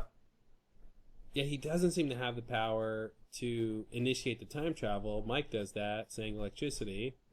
Yeah. Jeez. Yeah, anyway, well, I didn't think that badge was going to be so problematic and lead to such a conundrum, but yeah, the fact that he's got a badge from nowhere and a lapel pin from nowhere is really strange. Very strange. Yeah. Yeah. I mean, yeah. It seems like that, well, that's when it happens, I Mhm. think. I mean, that's definitely when the pin happens, and I guess, you know, it seems reasonable to say if a pin can show up, that would be a time when a badge could show up. Yeah, yeah. So that would be my guess. But yeah, that's just a very strange element that I don't really understand. Like many things. Yeah, and why Cooper isn't explaining more? I mean, he's lived a whole adventure leading up to this Yeah. moment, and he's not giving her any information about what's at stake here, why it Yeah. matters, who she is, what she could do, what Yeah, yeah. Yeah, exactly. I mean, the long drive and like it comes across like he you know, barely said a word to her the whole time. Mm-hmm. You know, just like once they get to Twin Peaks, like, do you recognize this? Do you recognize that? Like that's all we Yeah. really get out of him. Yeah, you'd think he'd be interested. Like, do you remember the last time you saw me? Do you remember us in Mm-hmm. the woods? Yes. Where did you go when Yes. you disappeared? What Yes. were the sounds from the phonograph? Like, Yes. anything. Why were you screaming? Yes. Yeah. Absolutely. Yeah, yeah, there's so many questions, and it's just, I mean, I know we're not going to get all of them, but it's weird that he doesn't really ask any except, like, do you remember being Laura? You Mm-hmm. know, variations on that. Yeah. That's really all he's got. And, Yeah, and um, he's like, I want to take you to your home, your mother's house, your home at one time. And she doesn't say, like, why. Why do you want to yeah, take me there? yeah, exactly. Yeah, that would be a natural question to ask. And yeah, seriously, Cooper, why? What's your plan? What are you Mm-hmm. doing? Mm-hmm. Do I want to meet this mother of mine? Like, is this a thing that's good Yeah. for me? Is this my birth mother? Like, what's Mm-hmm. happening here? Like, and the fact that she had some sense that something was wrong, but didn't actually investigate it any further over this multi-hour drive. Mm-hmm. Like, hey, like I said before, Yeah. what's going on? Like, That's weird on her part. Like the mm-hmm. fact that she doesn't say more and she makes these enigmatic comments about cleaning house and being too young to know any better. And it's Oh just like, no. well, you're just as bad as Cooper. What are you You guys doing? deserve each other. Yeah, exactly. Like, he's not talking and she's talking about nonsense, and neither one Yeah. is asking the right questions. She's all spaced out, and they're just like, yeah, we're just on the road, riding in silence for hours and hours and hours. Only broken by stops at the gas station, and, The random car that may or may not be following us. yeah, exactly. Exactly. I guess it wasn't. I don't know. It was a weird moment. There's the answer. Yeah, it's like, I don't know. It's unclear. Yeah. Yeah, it was a strange moment. hmm Again, I mean, what are they doing? It's It it's was so very like weird. old Hollywood movie. It was very like, Yeah. like an old 50s movie or something. You're just like Yeah. the terror of driving in the night. Mhm. Um, Yeah. yeah, it's weird. I don't know what we're supposed to make of that. Was that Mother? Was she Oh following God. them? Oh God. Yeah, it's so weird. Yeah, was that the person that left? Like I said before, that Carrie was talking about, Mhm. who's out Yeah. there? Clearly, it seemed But like it was really no one. The person just kept driving and nothing right. happened. But Yeah. yeah, I don't know what's up. Gas is 2.89 though, so not too Oh, shabby. oh really? Mm-hmm. Okay. 289, 299, 309. Looks like a diesel is 259. All It's always right. cheaper. Well, that's seemingly a bit of an indication as far as timeline goes. Mm-hmm. Um, Yeah, I mean, you can see a truck in the background at the gas station that looks like it's at least the 90s or newer or something. mhm. It's not super old. Yeah. So it's, they're not in the 40s. There's a Valero Right. here. So Yeah. It's seemingly since the 90s or just supposed to be modern times. Yeah. Yeah. I mean, the gas prices seem high for the 90s. I don't remember. Yeah. I mean, high. yeah, for in terms of the gas prices, yeah, it doesn't make sense if that's the 90s. Yeah, but then again, it could just be some weird continuity error. Well, it could be that in this universe, there was, an oil incident and the price went up because God, things are different in this world. Oh no, not that. Mm-hmm. Oh my God. Yeah, in their world, The Simpsons got canceled after the first season. Yeah, it sucks. No, I know. Homer never had a normal voice. Oh man. All right. Well, shall we? Well, shall we? I guess we shall. All right. Okay, so in our last scene, we pick up where we left off before with Cooper and Laura at the Palmer house, knocking at the door. A woman answers, and I will just go ahead and read what they say. Are they knocking on Traymon's door? Knocking on Traymon's door. Yeah, that's pretty much what Bob Dylan said, I think. Mm-hmm. All right. So yeah, just gonna have to read this again, like we've been saying. The closer you get to the end, the more significance things seem to have, and so I'm just gonna dwell on this line by line here. So she says yes. Woo. No, wait, let's stop here. Yeah, I know. Buckle up, it's gonna take a while. It's already confusing. Okay, so Cooper says, FBI, I'm Special Agent Dale Cooper. Is Sarah Palmer here? She says, who? And he says, Sarah Palmer. She says, no, there's no one here by that name. He says, do you know Sarah Palmer? Obviously not. Anyway, she says, no. Then he asks, is this your house? Do you own this house or do you rent this house? And she says, yes, we own this house. Then he says, who did you buy it from? Whom did you buy it from? Sorry. Thank you. And she asks, I guess, what we're supposed to assume is her husband or something in there. She says, the male patriarch. Yeah, the one who's clearly in charge here, apparently. The way it should be. Exactly. Old school. Exactly. So she says, honey, what was the name of the woman who sold us the house? And we hear some muffled response, and then she says, Chalfont, Mrs. Chalfont, or Chalfont. Mm-hmm. I don't know. Chalfont, I think, is the official pronunciation. Anyway, Cooper says, do you happen to know whom she bought it from?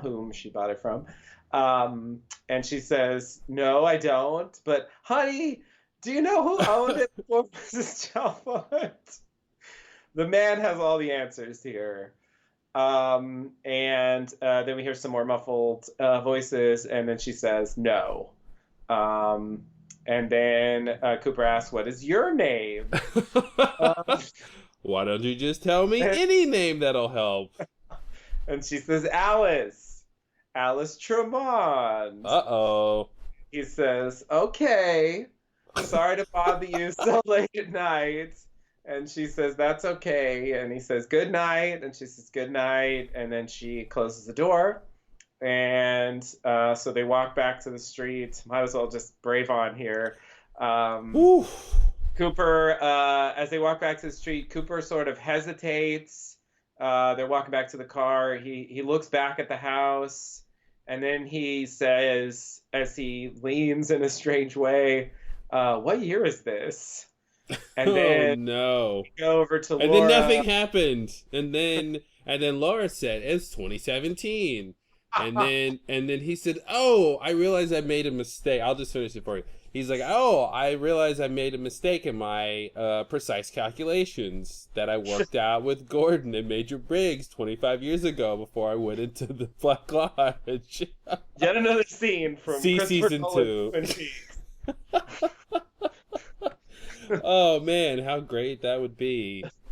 And then Laura says, "Oh, that's interesting. It makes complete sense to me. What do we need to do to fix this I guess conundrum?" that explains why you came to rescue me and Exactly. why I'm this other identity Hmm. and what's going on with Judy as well. Also, I'd like to take this moment to apologize for not addressing the dead guy in the room. That was strange of me in hindsight. Can we talk about the thing I whispered in your ear? Exactly. More importantly, let's just say for the record what I whispered in your ear, just in case. Because we both know what it was, We both right? know. Since we both know, let's say it at the same time. Yeah, there you go.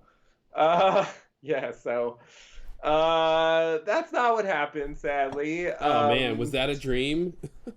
That was a dream. We live inside a dream. inside a dream.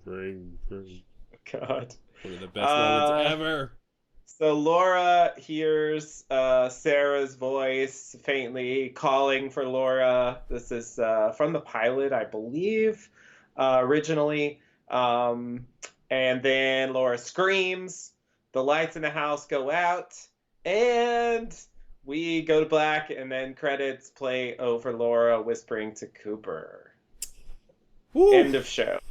Not only do the lights in the house go out, the lights in the house next door go out. So Oh, do they? yeah. Interesting. So it's like it's basically like all the electricity in the world or something, and then like the world goes out, like sort of a Mhm. domino effect. That's kind of comes off to me.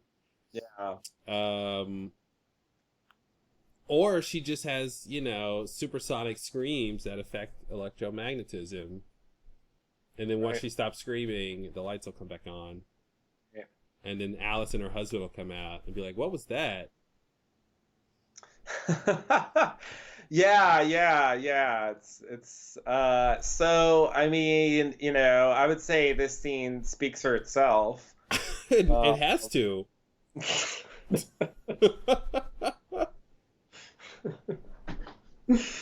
I guess I'll just like try to draw out, the obvious issues here.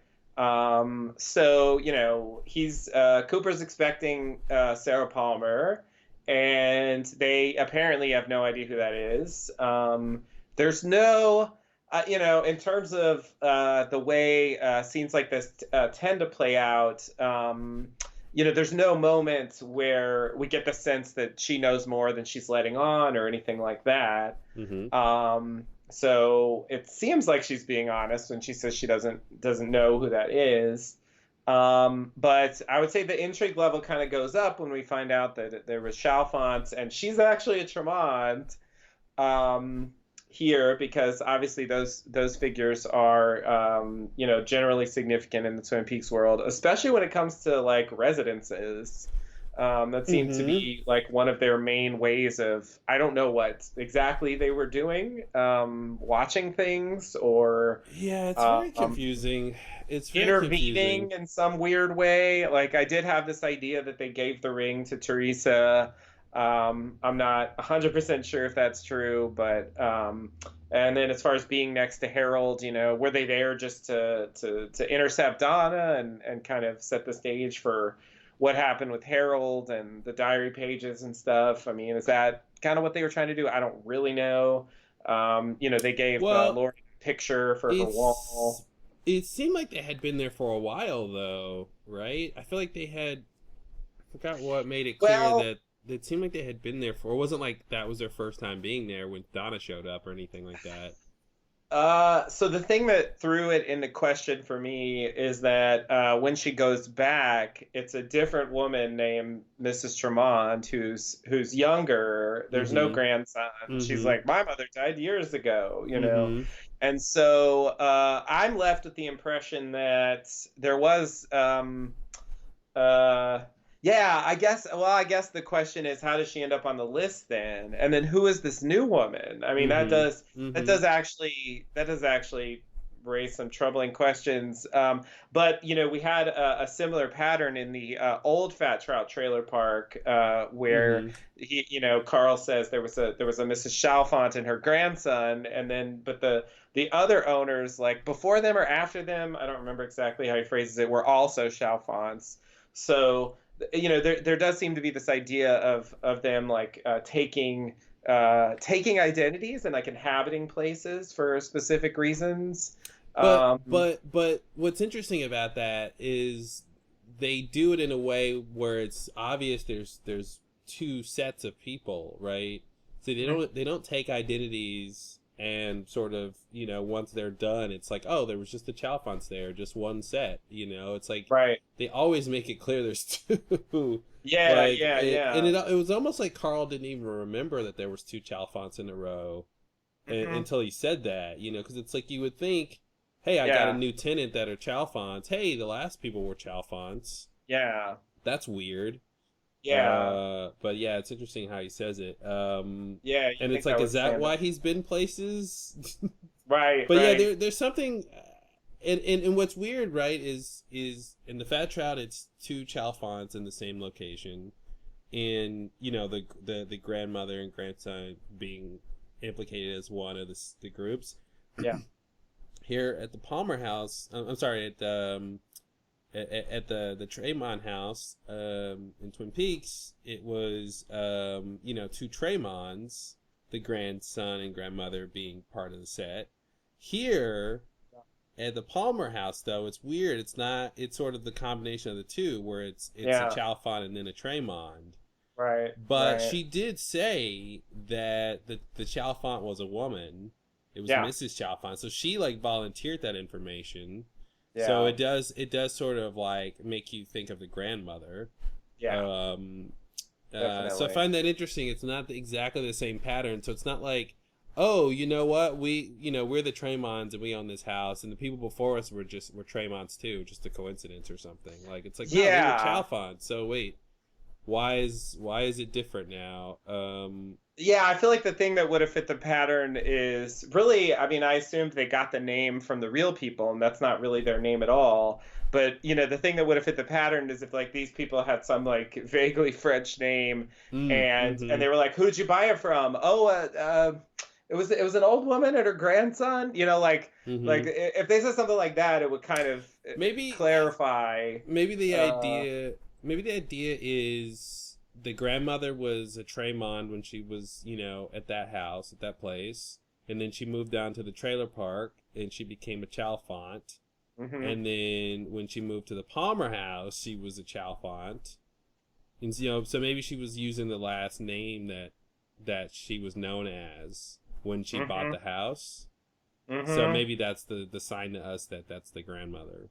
Since that was sort of like the last name she had, I think.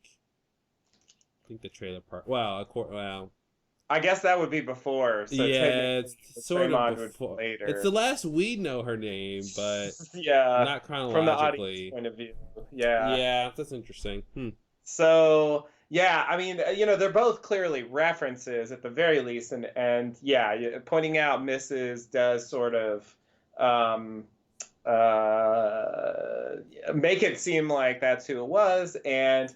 The obvious question is if that really was Mrs. Chalfont, Tremont, et cetera. We don't see any evidence of the Black Lodge in this new world.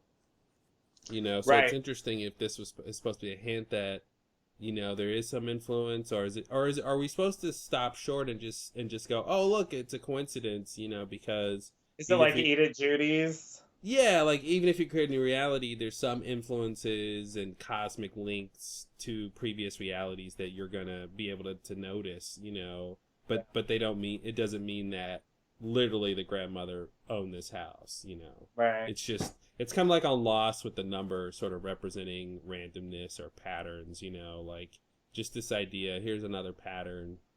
Because dreams. right. And Cooper doesn't really seem to notice those names. It doesn't seem to help him at all. Like, oh, I'm on the right track. Chalfont, Tremont, I'm on the right track. Given all the other stuff he knows, you would think like that would trigger something a little more than it does. It seems like it's just there for the audience, strangely. Like the only thing for him that's weird is that Sarah Palmer's not there, as far as I can tell. Yeah. So I guess in terms of the Judy plan, it's not really clear what that means. If he just ended up going to the wrong year, or like somehow being transported to the wrong year, if it was the motel thing. Um, but it's just not clear what really happened here. And I would say this last part, with Laura hearing the Sarah voice Mm-hmm. and the lights going out, I mean, that seems like an indication that, I don't know, that something, Black Lodge slash whatever, I mean, all those beings have some weird connection to electricity. Mm-hmm. Yeah, there was like a Um, flash of lightning when the lights go yeah. out. There's the whole thing. Yeah, so it seems like it's some kind of indication that they're around, they're approaching. Does it indicate? I mean, the lights in the house go out. Does it indicate that was, they were taking some other form there, and just trying to like fool them, or are they revealing themselves now? Is Laura just picking it up? You know what I mean? Well, Why? the scream is enigmatic too because it's not quite scary or threatening. I mean, it's scary because it's sort of out of nowhere. But I mean, like, it's not Laura. It's not like Right. an ominous voice necessarily.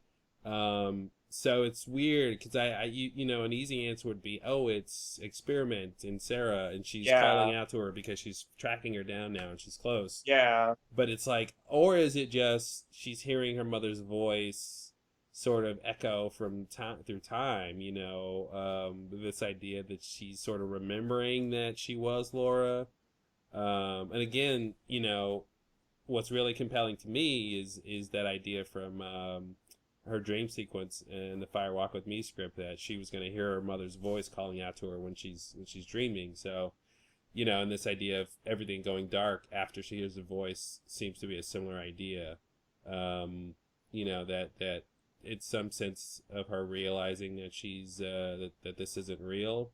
Hmm. But yeah, it's right up there with, I think, the Inception ending in terms of being a really sort of perfect balance of, you know, of sort of either or, right? Of like either the bad guys are winning or like Laura is sort of realizing that this isn't real, and it's kind of like you can make a case for either one. That's like, Judy created this world and now she's coming after Laura, Well, I guess that would or be, in a way, a combination of the two. say that again. In a way, that's a combination of the two. Like the idea that, the world is, false in some way because it was created by Mm-hmm. Judy for her, but also, you know, also Judy's coming. Like if she was responsible, if Sarah Palmer's like stabbing of the picture was Mm-hmm. responsible for Laura's disappearance, which my assumption until it's proved otherwise is that when she's taken away, she's somehow transported to this world where she is with Cooper here at the end. Mm-hmm. Given this new identity, I don't really know how that works exactly, but somehow she wakes up there and I don't know, has new memories or something. So the way the editing is done does suggest that there's a link there. Now, it could be that the world existed already and Judy just sent her there, or it could be that Judy was trying to attack or do something that some other force intervened and whisked her away. Mm-hmm.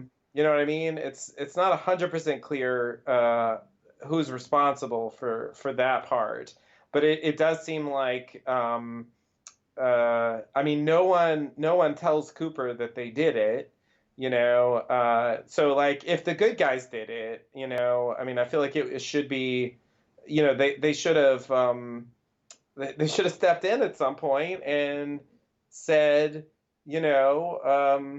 yeah, we put her over here because Judy was coming, or Judy was going to Judy was going to kill her or possess her or whatever it is she wants to do. Well, So now you have to go to this but other he knows place. that. Like, that's what's weird, right? Like, from the time Laura disappears in the woods and the time he, leaves the Black Lodge at the curtain call, like, he seems to know what to do and where she went. I mean, he might not necessarily know why, but I feel like the why is sort of a part of, how he knows, maybe. So that's the part they kind of skip over. Yeah. How does he know he's going to find her there? I mean, we keep talking about that, so Right. that goes directly to that. Like, I agree. Like, they could have told him this information, but it seems like he got it anyway.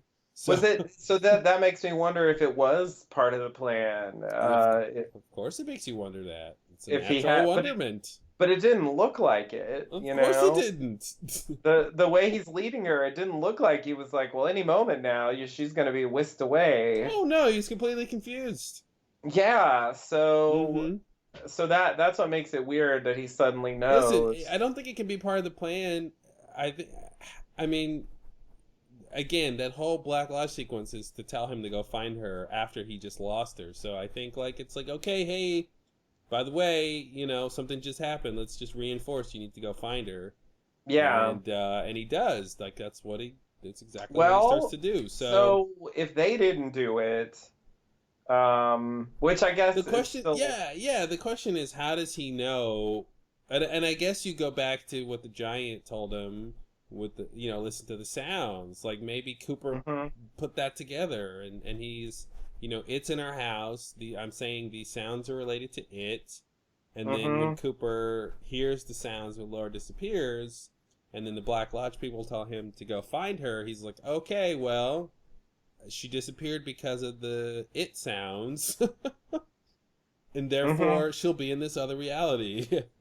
I don't know. Right. There's the leap, I don't know how he Yeah. gets there, but Yeah, it does seem like there's at least some kind of vague, extremely vague implication that the sounds are connected to the it.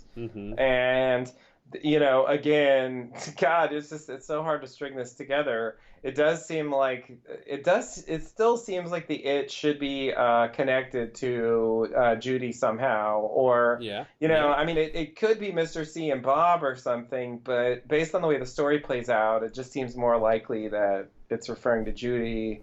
And so if that's true, then it does seem like some kind of indication that, Judy's stabbing the photo, made the sounds and made Laura go away somehow. Yeah, it's funny.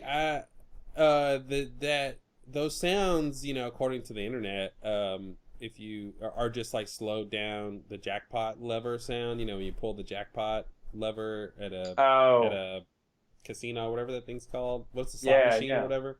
Yeah. It's supposed to be that slowed down, which of course tied into the Dougie storyline. But yeah. I was just thinking that idea of like having something in your hand and like pulling it down it's not a million miles from sort of the action Sarah was doing when she's smashing the picture with the bottle.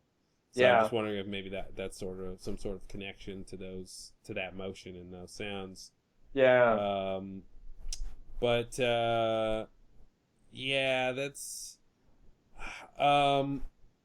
I was also thinking, it's in our house now. Maybe our house is like this reality, and he's saying like the Judy is in this reality now. In a way, I want that scene, Cooper scene with the giant, which was the second of the whole season 3.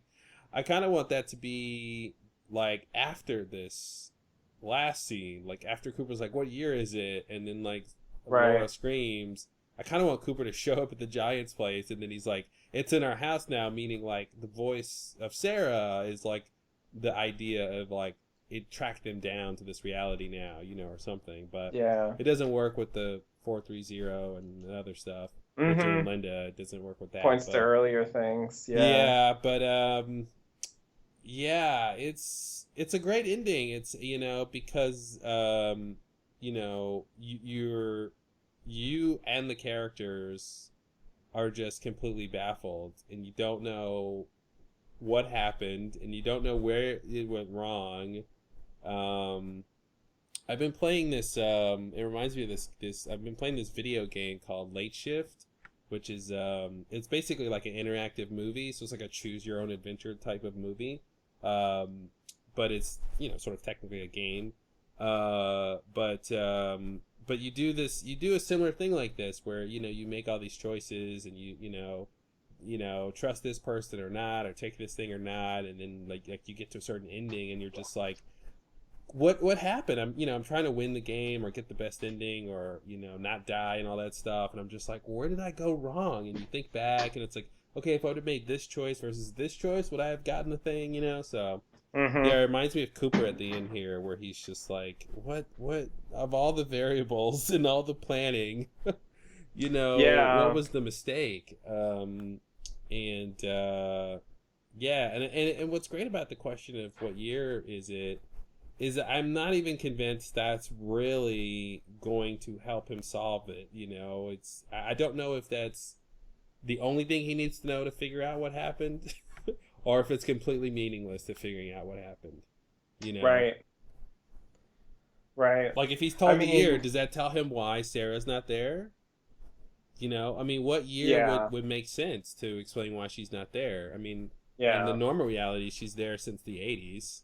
Right. Right. So It's seemingly clearly later than that. yeah, So, yeah. But the fact that that's more or less the final line, mm-hmm. makes me think it does matter in some way. I just don't really know why.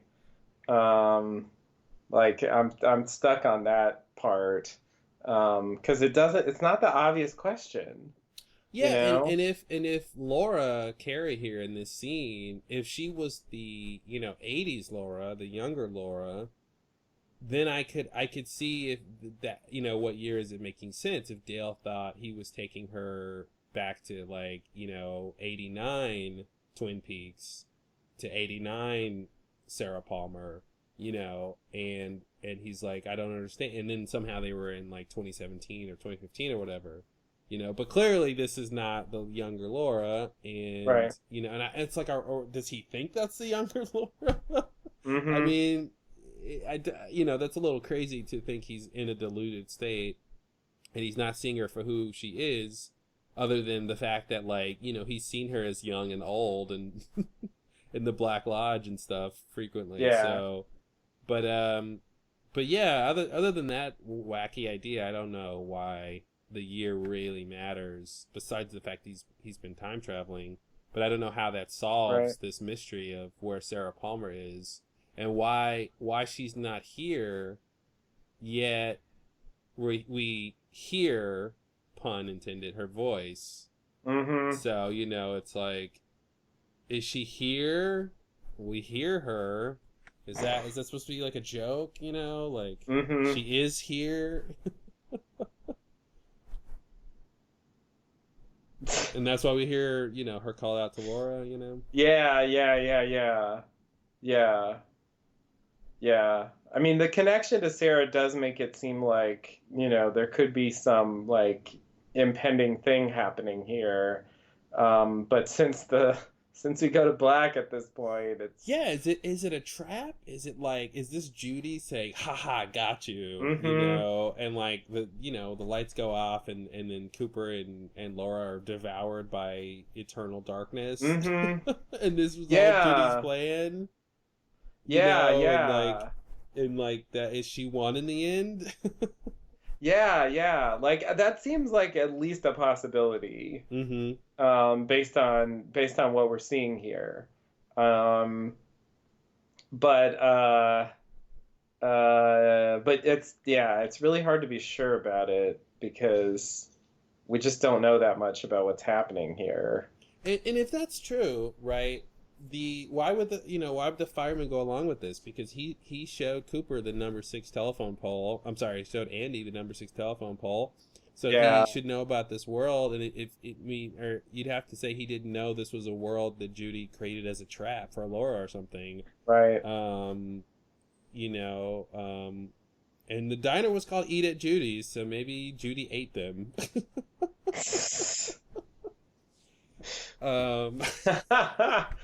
Yikes. Who's the special of the day? Yeah. What do you mean by who? Don't you mean what? No, I mean who. Yeah, so I don't know. Maybe, I mean, that's an interesting idea, that but it's like, why didn't, Sarah/Judy doesn't really even make their motivations don't make any sense. I mean, why spend all that time hanging out as Sarah Palmer doing like nothing but watching violence on TV and drinking and smoking? Sorry, I guess she's been busy. Yeah, please. Studying the jerky displays at the grocery store. Yeah. Oh, I wanted to talk about that moment. Remind me to come back to that moment because I think it's very important. Her whole jerky fiasco. Yeah. But why spend all that time if you can create a reality where you can get the person that you want? So Right. why is Cooper saving Laura the prompt for experiment, or Judy or Sarah, whatever name or person it is, to do this whole thing? Why? It's almost like, yeah, it's weird. Sarah was content to have Laura be dead, right? So Laura's sort of original death from the series did not seem to impact Judy's plans, right? Like, it was fine doing whatever it was doing, hanging out in Twin Peaks, right? So clearly it doesn't seem like it wants the past to be changed. Then when Cooper changes the past, it's upset, and then potentially creates this new reality and hides Laura there. But it's like, now, okay, great, Judy. Now Laura is in a reality where she's not Laura anymore. She's Carrie, but she's alive, which isn't what you were content with before. Right. And yet you're going to let this reality exist for a couple decades until Cooper shows up and finds her and takes her to Twin Peaks. And then when they get to the house, you're going to spring out and then say, haha, gotcha. Like, that can't be the story, right? I don't get it from that angle of like, why is that a thing to do? If Experiment could pluck Sarah from reality, what's the point of putting it into another reality? Why not move her over to where Jacques and Ronette and Leo are in the woods? Just like fling her over there and she'll just appear there, and then everything will happen like it was supposed to happen, Right. If you have that much power. So that's why it seems like it's not Experiment just hid her here, unless it's a sort of messier version where it's like there's just a bunch of realities out there, and Judy's like, well, all I can do is, almost like the jackpot thing, right? Maybe that's the idea. Ooh. Is where you just pull the lever, you can say electricity and make someone teleport, but maybe you can't just, pinpoint exactly where they're going to go. And so maybe it's maybe that means it's just a matter of time before it finds you, because it's going to hop from reality to reality until it finds you. So maybe that's why it finds him at the end. It just finally got there. Yeah. But maybe that, I mean, I like that idea of randomness, with the jackpot sounds, and sort of maybe Judy just like flung her to some random reality. Yeah. Now why Cooper was able to go there directly, it's kind of interesting idea, but it seemed like the Giant knew that was going to happen. So yeah, it's a little messy, but. But there's something there. There's something there to the jackpot sounds, I think, and her disappearing. But why she vanishes from the Black Lodge is a little confusing. Right. It makes it seem like, it took her, like there's a Black Lodge universe in every reality, like a parallel Black Lodge. Yeah. And so, but they're not like really connected or something. So once she was taken out of that base reality, you know, she was taken out of the Black Lodge there too. So that would mean that in this new reality, she would show up in their Black Lodge, maybe? Mm-hmm. Which is weird to think about. I mean, I guess that's the question everyone's asking. Are there infinite mics, or is there just one mic? Mm-hmm. Yeah. Yeah, that's a good question. And I feel like they really dodged some aspects of that issue by not by not really showing other characters in Twin Peaks, for example. You know, we don't really see anybody. Double R is closed. And we don't visit. Different. Yeah, God. And when we go to the Palmer house, it's different people there. So there's no opportunity to see like a different version or the same version. They don't go to the sheriff's station, none of that stuff. And it's like, is it just because Laura was never born to the Palmers, so they didn't necessarily buy the house here? Because whatever. Like, is it just like a because reality has changed in the past? That's why things are different. Is that what that did? Like, I thought the idea was Laura just disappeared, but she had still.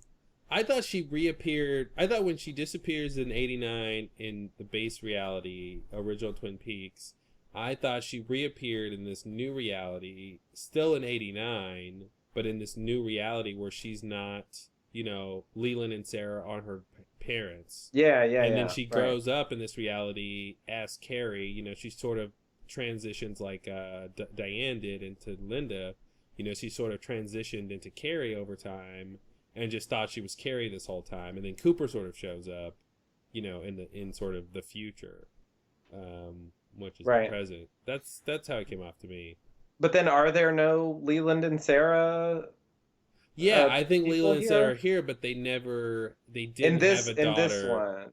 In this one.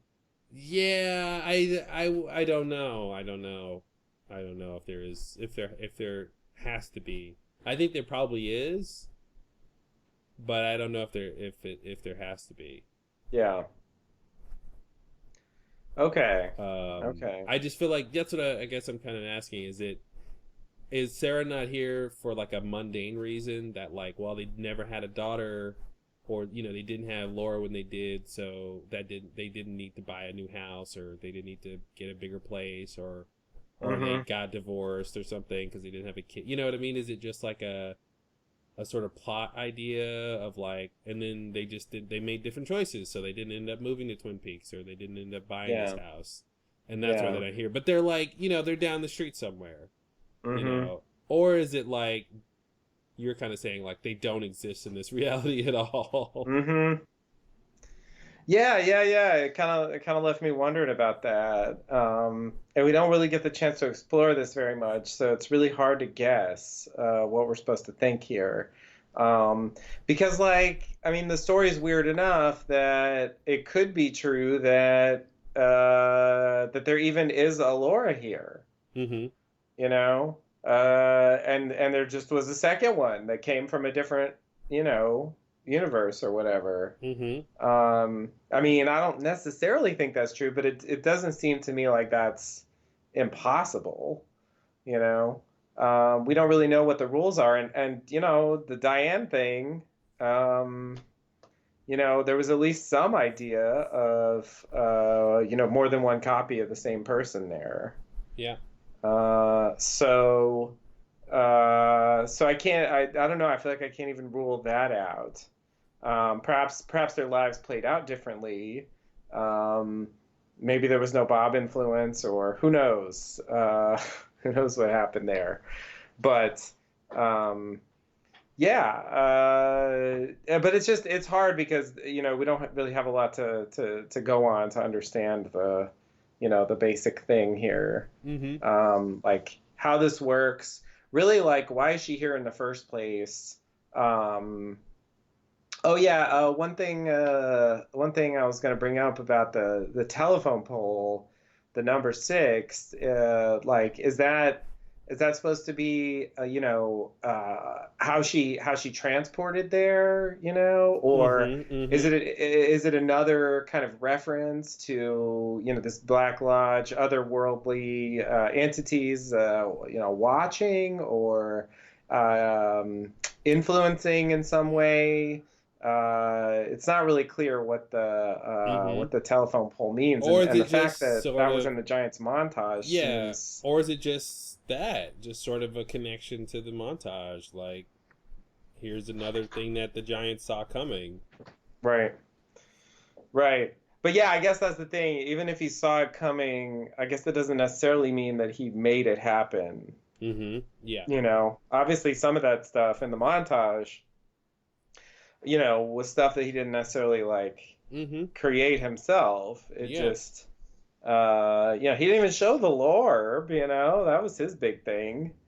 So yeah, is there, like, now that I think about it, like, is there some idea that, okay, here's like ultimate retcon for Twin Peaks, the idea that, Bob really killed Laura because he had to destroy the Lorb, and Cooper rescuing Laura like rescues the Lorb, and now there's a chance that the Lorb could destroy Judy, you know and that's the threat of her being alive. Wait, That it's would be not. sort of ultimate It's retcon. it's not that Laura was sent to destroy Bob. Yeah. Well, yeah, no, right. That's where it gets conflated, like Bob versus Judy. It's like, yeah, because the Bob thing. Because I mean, stepping back and thinking about the series as a whole, the return specifically. I mean, I do think one thing about the way the plot works is that, I think there's a series here that's about Laura. It's a shorter one. It's a mini series, I would say, that could have been interesting on its own. It's sort of like they had this like doppelganger stuff that they had to deal with Mm-hmm. first, before they could move on to this. But like if the doppelganger thing hadn't happened, and if they didn't have to like resolve that, Mm-hmm. then they could have just jumped right into, Cooper comes back and he's got this mission to go rescue Laura, and possibly, you would still have part 8 in this, I guess, and Mm-hmm. possibly, go confront Judy in some way. And that's like that's his big plan. That's what he was trying to do in the first place. That's what he talked about with Gordon and Major Briggs. And the time has come.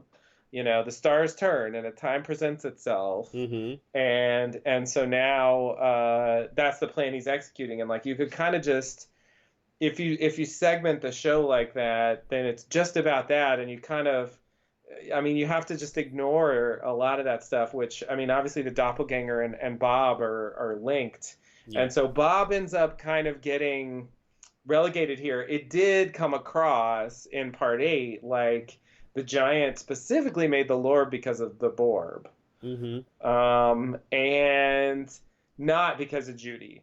Yeah.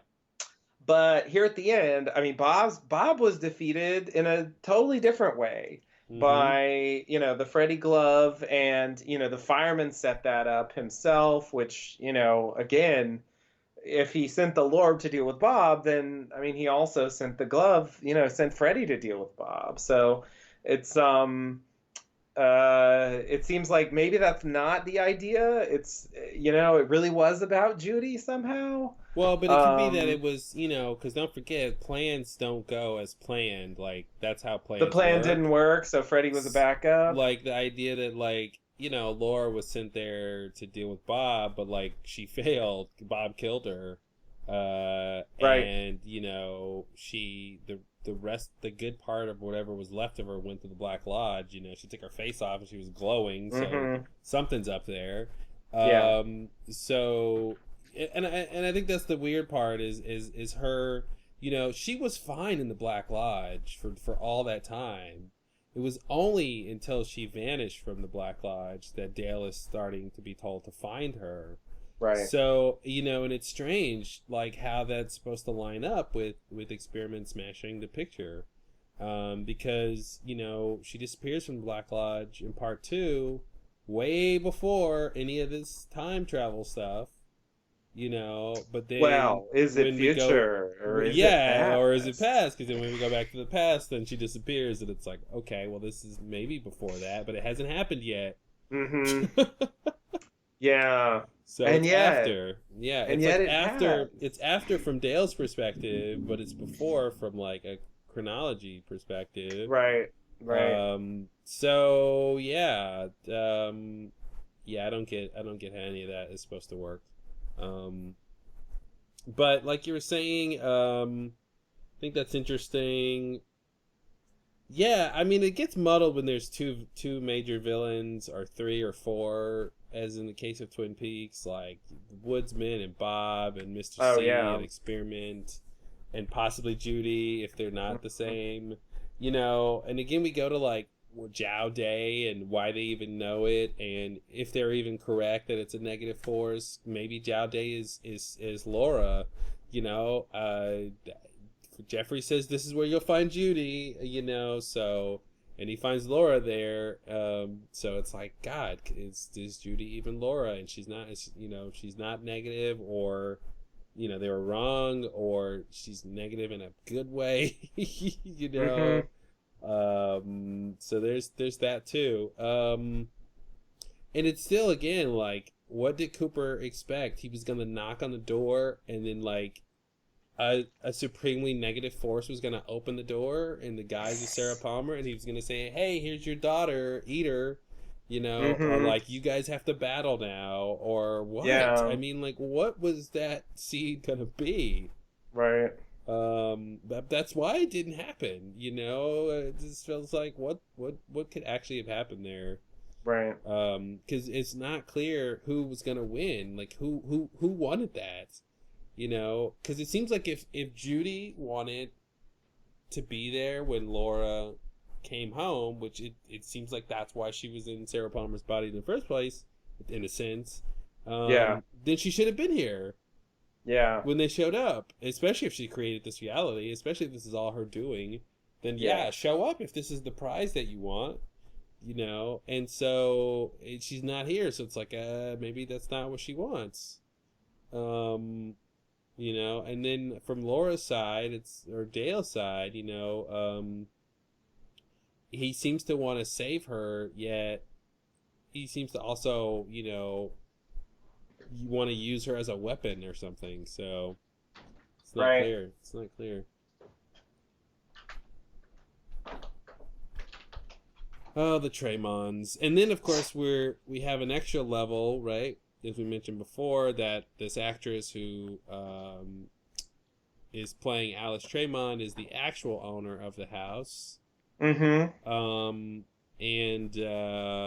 So, you know, what does that mean in terms of them changing realities and reality being a dream and all that stuff? You know, are these characters, or have they woken up, you know? Is that the idea? And that's why she screams and everything goes out, is like she's waking up to a sort of real reality.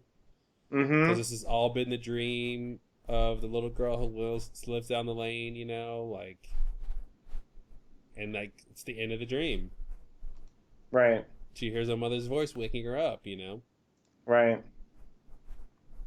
And yeah, again, that thing pounding on the door in the Mhm. purple place, you know, calling it mother. I mean, that's a similar idea of like it's, you know, intruding in the space, sort of the inevitable explanation or something is like Mhm. coming for them, and they're trying to hide out, you know. Right. Right. Because that's the interesting thing, you know, if you take the sort of Chinese explanation of the word Jiao Dai, you know, to explain or meaning or whatever, like that idea of you know, whatever the sort of truth of reality is, sort of being a scary thing, you know. So if someone could whisper in your ear the truth of reality, you know, that might be a horrifying thing to actually experience. Or Right. to know, you know, so that maybe that's the idea of Mother and Judy and Experiment and all that. It's the ultimate, you know, answer to reality, which is frightening. Yikes. Yeah. Yeah. Yeah, I don't know if I can handle that. Yeah, the casting is definitely a weird decision. It raises questions. Mm-hmm. But yeah, I guess I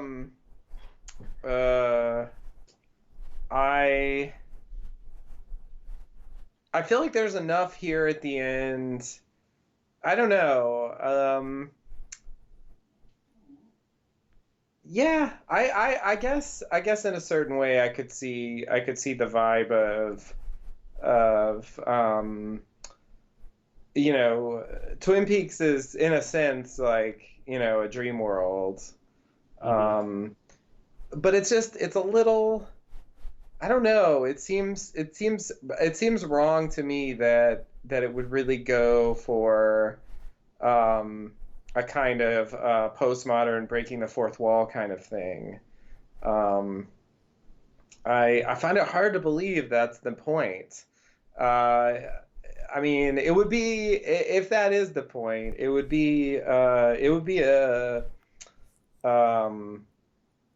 new thing for Lynch. I mean, he certainly explored, like, you know, different realities, perceptions of reality, you know, Mm-hmm. from various characters' point of view and stuff like that. But I don't think he's, you know, and you know, he's gone as far as like to address, like, you know, making movies and, you know, that is kind of a version of reality and stuff. But I don't think he's gone so far as to sort of, you know, encapsulate his characters at, like, specifically as fictional within the story itself. Like, they're, you know, they might live in these different realms, but they still, it still seems to me like they always have, you know, some kind of grounding in a realness in the story. Mm-hmm. You know. Yeah, but you know, he breaks the fourth wall all the time. I mean, like, obviously with the casting here is a big thing. But you know, that's something you only know if you read the behind the. You know, I mean, there's nothing in the show that says that, and she doesn't use her real name. She uses a mythological name. Yeah. But but it's still, I mean, but still casting that person. I mean, it's a more minor breaking of the fourth wall, but you know, it is something the audience is gonna know. But you know, a bigger breaking the fourth wall would be, you know, the nuclear explosion. I mean, you know, setting those actual tests in, you know, New Mexico, you know, as a thing that we know happened in our reality is sort of that thing too. Right. That kind of grounds it in sort of our world. Yeah. You know, but yeah, I mean, and that's the thing too, you know, it being the last thing that is said, sort of, or possibly, also seems to lend it some weight, you know. So if, like, in the middle of the story we had this Alice Tremont character, I wouldn't think as much of it as the fact it's like the last scene. Mm-hmm. The place Yeah. they get to where they're really confused about, and Right. it's like she shows up and she's the actual owner of the house. I mean, that's the thing, you can read too much into it, but it's also like, well, why cast this person unless you want us to read into it? Right. You know, and yeah, like, I totally agree. It's like you kind of only know that from the credits, but once you know And that, you gotta even go beyond that, because reading the name doesn't necessarily tell you that. It's you Sure, gotta sure. you gotta do your research. And I guess the other thing is that I mean, I think I said it before. The thing that would really sell it for me is if they used their real name. Mm-hmm. You know, if they didn't call her Tremont, they didn't talk about Chalfonts. It's just like, yeah, you know, But I think Mary that's Reaver, going too and that's going too far, right? That might be going too far with the idea. If he actually said, "Oh, well, this is the actual person," you know, yeah, then it's being too close to telling the audience exactly what's happening. true. but I'm just saying, like, it is an extreme, it's probably more explicit than he wants to be, but that's just an example of something where I would be like 100% sold that that's the point. Yeah. You know what I mean? Because like, yeah, like that's in terms of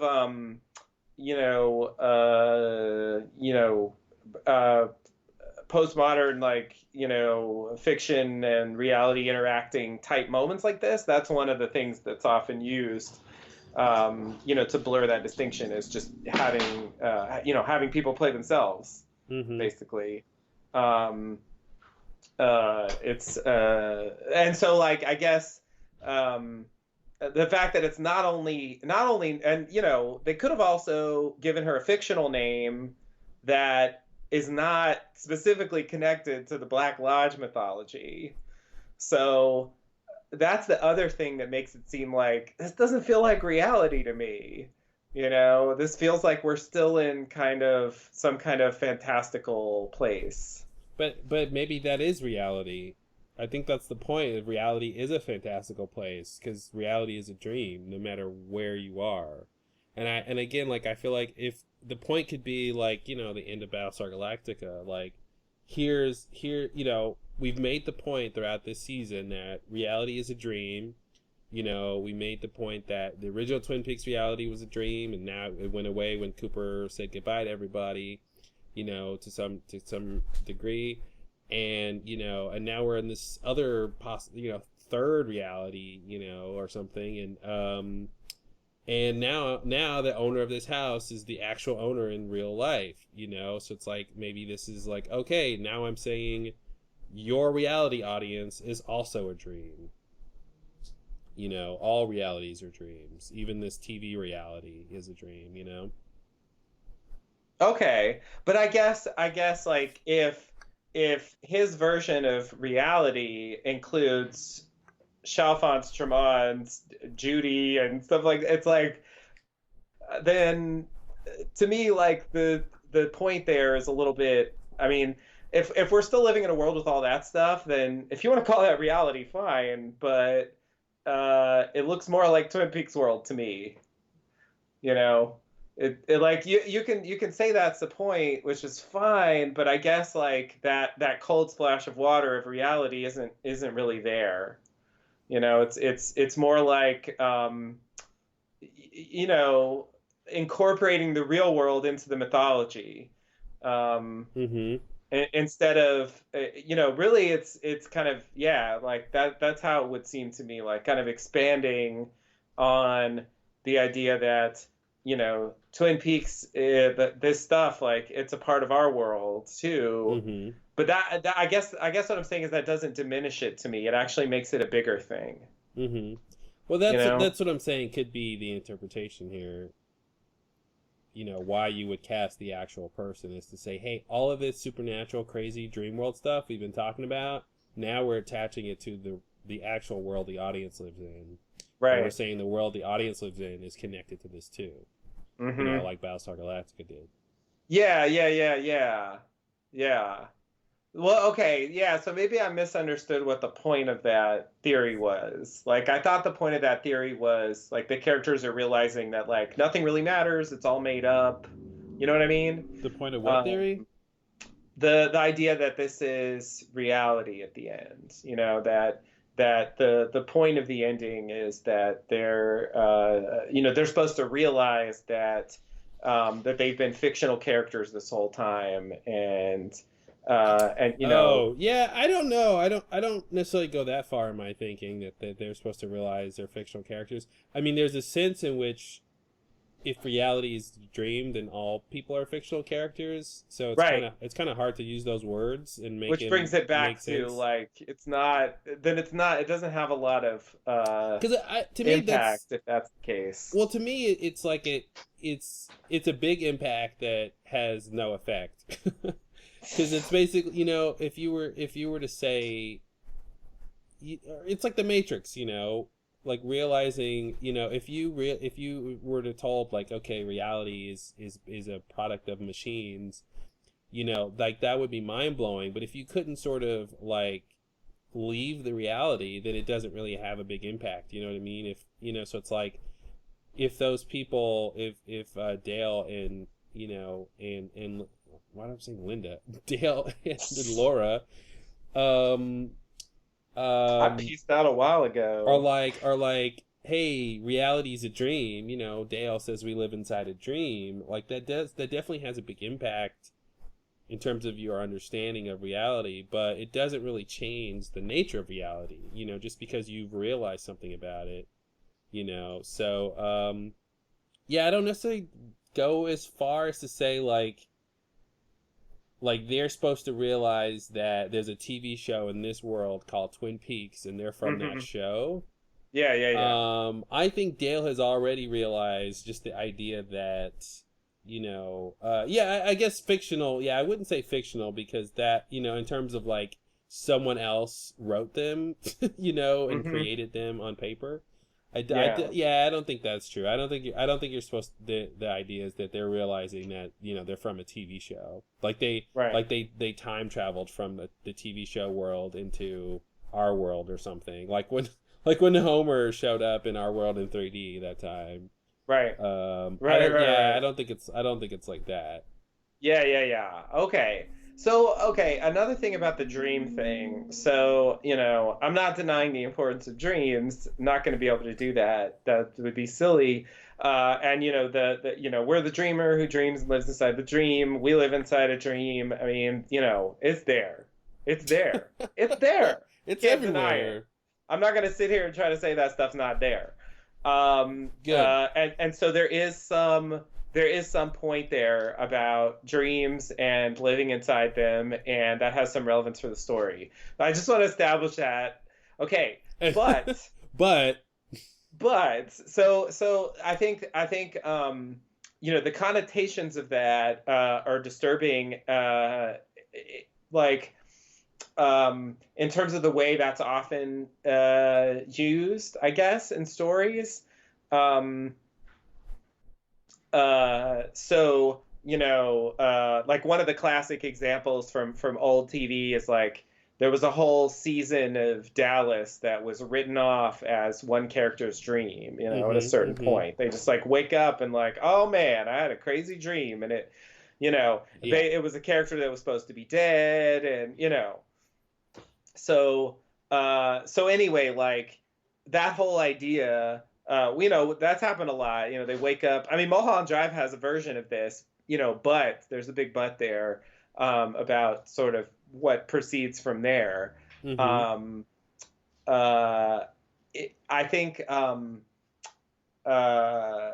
Mulholland Drive, it's like just because you wake up from a dream doesn't mean you're safe. Like it's exactly, and a lot of the stuff that was in the dream was real. So it's like, And I think that's his point. I think that's why it's a better idea of the dream, the world as a dream trope, is because he's not negating anything, really. He's not saying these things didn't happen.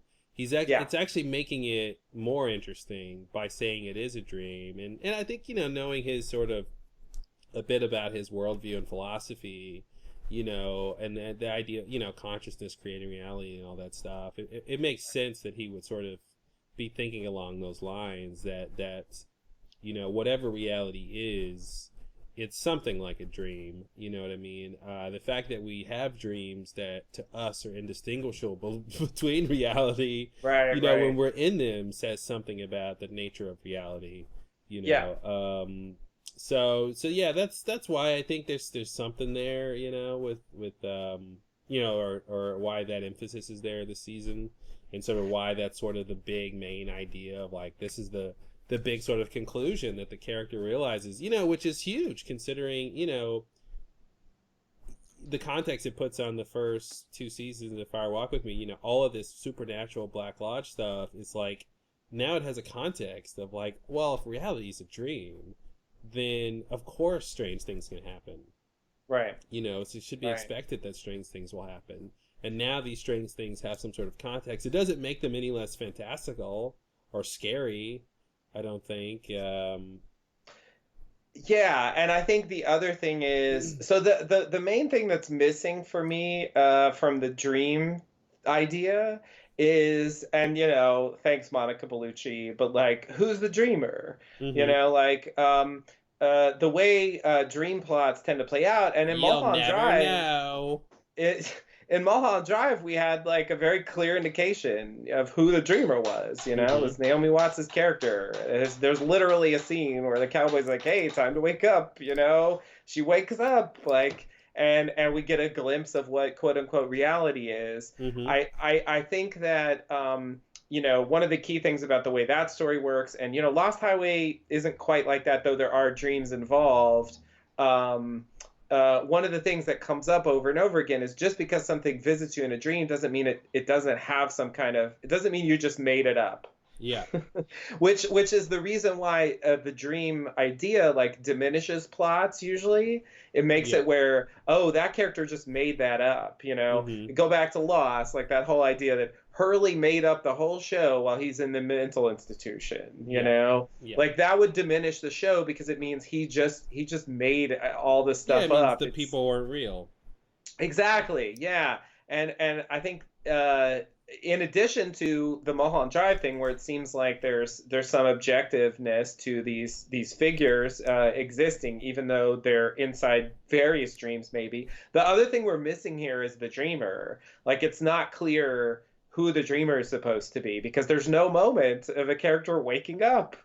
Well, there's a character of a moment of a character screaming, and reality seems to cease to exist. I mean, that's pretty close to identifying the dreamer. If we were that looking dreamer's for, supposed to be Laura. Well, Laura's the one. I mean, who is the dreamer if not Laura?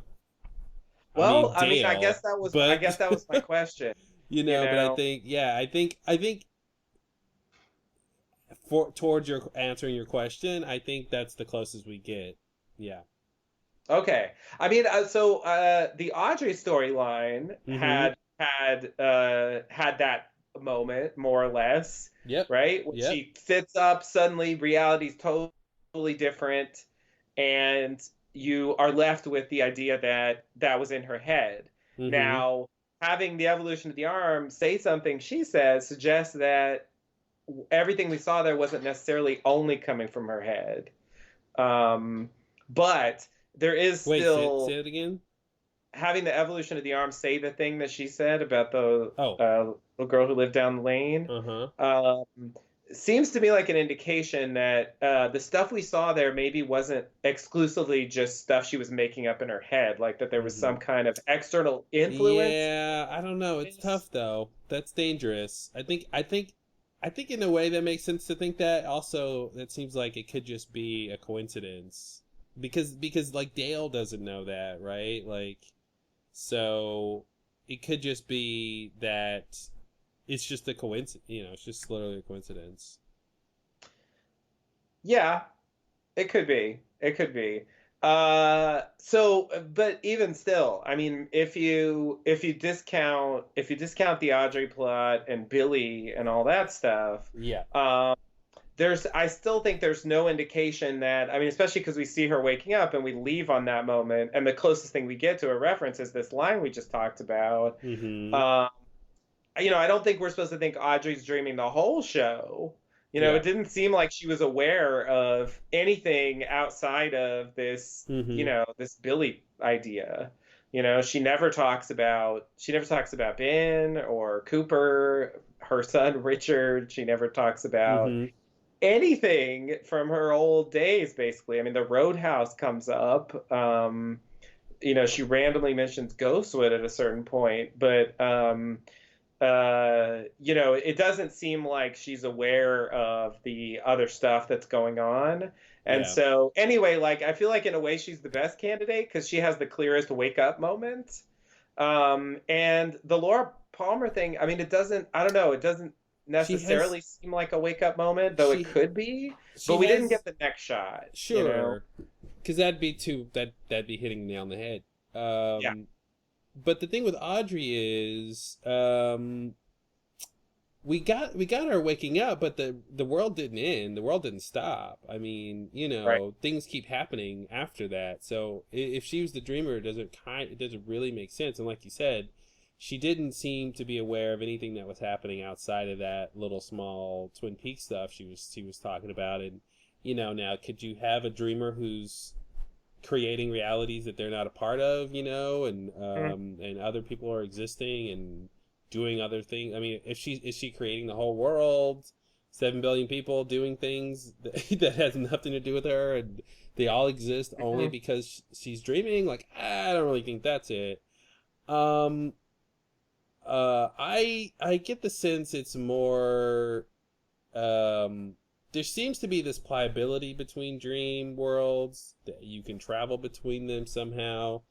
So that's kind of interesting. But I feel like Laura is the main character of the show, even if she's not on screen the most. Right. And I think if anyone's the dreamer, she's the dreamer. The story is so focused on her, and she does get the last line, and which Scream, is a you scream. Yeah, her scream. She gets the last sort of reaction, and I think that's important. And I think we saw the reality go out with Dale, right, when he's at the sheriff's station and he says goodbye to everyone, and then things go dark, and everyone's kind of can see things are going dark, and then he calls out for Gordon, and they kind of transition. So that they're showing us this idea of a world ending and becoming something else, seemingly because of Cooper. So I think the Laura thing is supposed to, that's supposed to call back to the sheriff thing, and to be a similar idea of this kind of reality ending because of Laura. Okay. Yeah, that's how it comes off to me. Okay. So Laura created this reality. Maybe. From what I just said, yes. From what I just said, I'd have to say yes to that. Okay. But she wasn't aware of it, I guess. She's the dreamer, or she dreamt. I don't know if she dreamt the original Twin Peaks. What that really means. It might be too literal to say, the dreamer dreams. Maybe that's too literal of an idea, and it's more amorphous than that, where like she's in control exactly. Maybe when she screams and everything goes dark, maybe,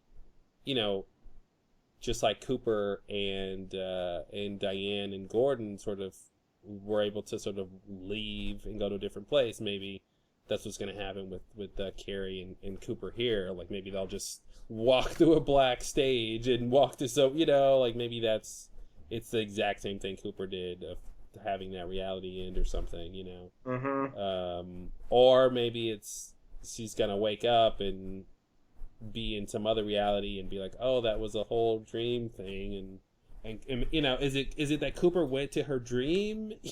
Did he, like a literal dream? When she said, oh, we met inside a dream, and so maybe this is them meeting in a dream again, and so she's asleep somewhere in a reality, and he sort of travels into that dream that she's dreaming, and then she's gonna wake up, and I don't know what's gonna happen to him, but yeah.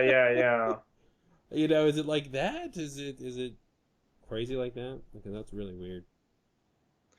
It is really weird. I mean, I guess technically Cooper does go to sleep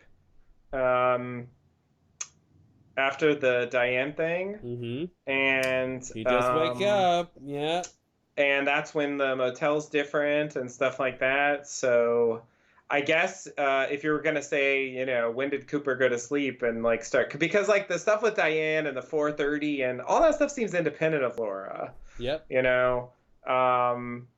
So it's sort of independent of Laura, but the 4:30 was for how he sort of got to her world. Well, was it the same world? I mean, that's the thing that's it was hard at least part of the same mission. I mean, he does the 4:30 directly after being told to go find Laura for the second, third, fifth time. Yeah. He crosses over with Diane because he's got this plan, so like it seems like it's all related. Yeah. Yeah. Seemingly. But it I guess I just mean like it seems like those plans are made, without Laura necessarily knowing about them. Yes. Yes. And so, whereas like I guess like if Cooper enters her dream world at a certain point, then it kind of works, but for that earlier stuff, it would be weird if she's dreaming that stuff, because it does seem like, I mean, then she's at a certain point she's dreaming everything, because that stuff connects to earlier stuff, which connects to earlier stuff. You know what I mean? Maybe her And dream when is does when the they dream cross end? over. Maybe they cross over into her dream, or they cross over into her world, and he goes to sleep and wakes up in her dream. I mean, I don't know. Yeah. Why did Diane come along? It's so weird. But, So weird.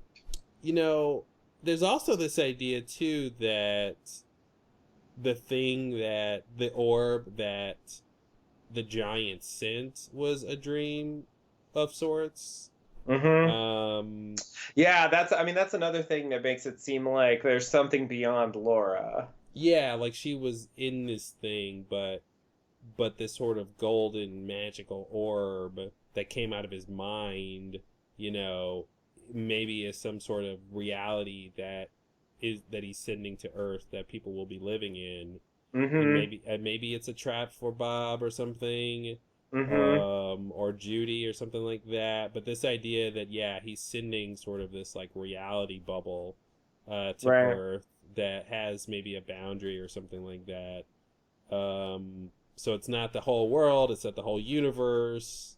It's just this sort of area that you can get into somehow Mm-hmm. and be a part of. And maybe that's the original Twin Peaks.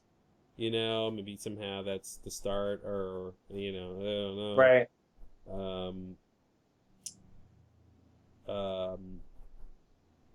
It's also interesting too that I guess the giant doesn't send it through like the nuclear blast, right? No. The idea that there's a portal in the blast that Bob comes through, and the eggs or whatever. But like he just sort of sends her through with the machine, I guess. Yeah. Yeah.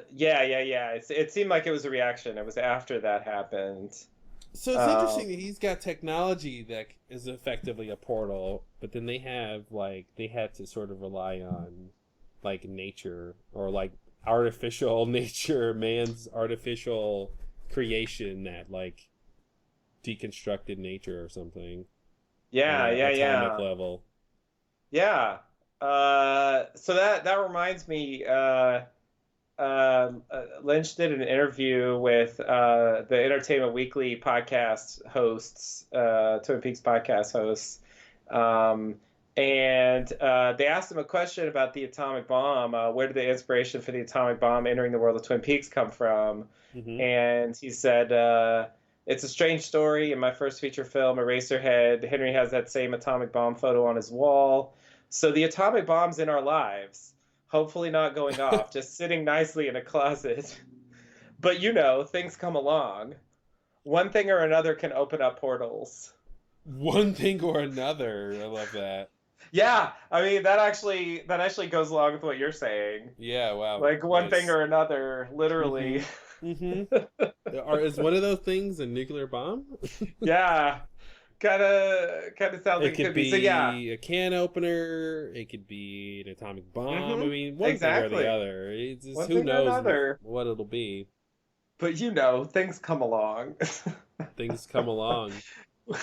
I love the vagueness, but for Lynch, that's a surprisingly revealing quote, because it does seem like it does seem like an indication that that the bomb really opened up a portal. It didn't necessarily create those things that Yeah. came, Yeah. but it created the way for them to come. Mm-hmm. And that's interesting to have that resolved, because that is, I think that is the way I would lean, but it was not really clear from just pure imagery what we were supposed to think about the connection between the bomb and the woodsman and experiment and Bob the egg, the frog bug, all that stuff. So yeah, it does seem like the correct idea is that they were able to pass through because of that, and maybe the giant has one thing, the atomic bomb, another, the celestial bassoon can